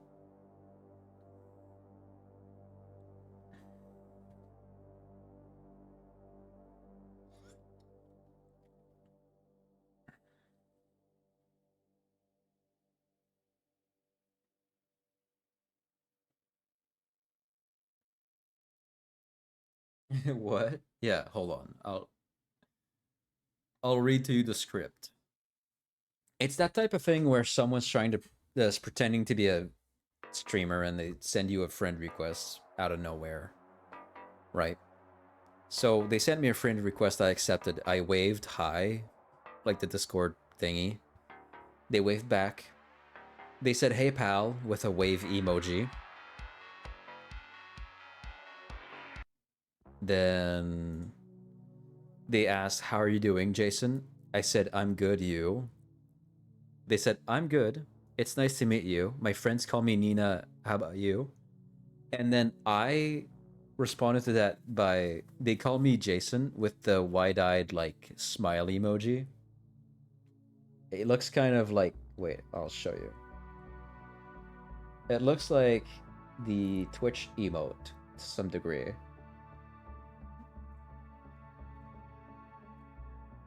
Can I actually click on it? There you go. This dumb Twitch emote. Is it for Boom Boom? No, it's someone trying to get something out of me, but it's... I don't know. It's weird. Like, they pretend to be a streamer. I don't know what comes next, because I never fell for it. I never heard about these. So I respond to them. They call me Jason with that emote, basically. That's how they try to get you, through the sus emoji. Sorry, I still feel sick, and I kind of annoyed I need to stay. I cannot go to work again. You're good. You're good. And they replied to me saying that they just called me Jason. They said, "Oh, nice. You stream or create contents too?" Which is weird that they added an S at the end of content. I said, "Nah, not after the accident." Here's the part where it gets funny. They said, "Oh, so sorry to hear that. What accident are you talking about?" I followed up with the poop killer incident from 1986. Horrible stuff. They have not replied since. I love it. I should just fuck with them like that. That's so funny. God. So I'm gonna report them to the mod mail from where they come from.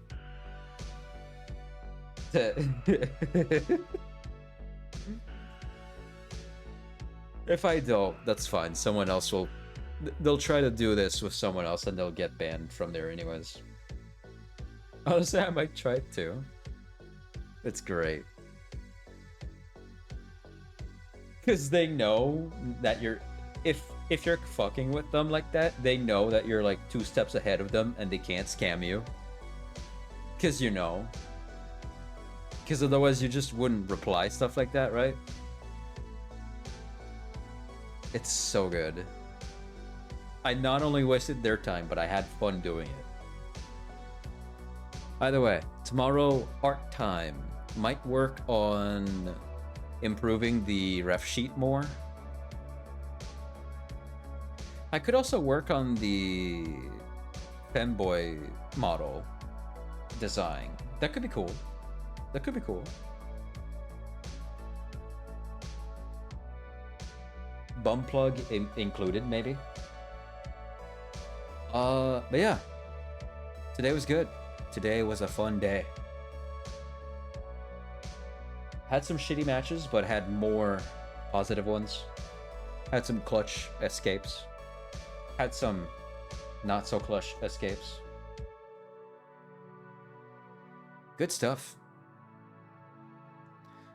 So, thank you guys for coming to my stream. Love messing with scammers, yeah. Thank you guys for coming to my stream. Sleep well, sweet dreams. Have a great day tomorrow. Yeah. Heart should be a good time. Bye, Chaotic Bean. Bye, Roxanne. Bye, River. Rose. Nanalia. I think Xenix. Choco. Narek. Chaotic Bean, if I didn't say so already. And other people that may or may not have been here. I'll see you guys tomorrow. Do I still have sketch dreams? You've got like 3 of them, if not 4. Yeah. Alright. Bye.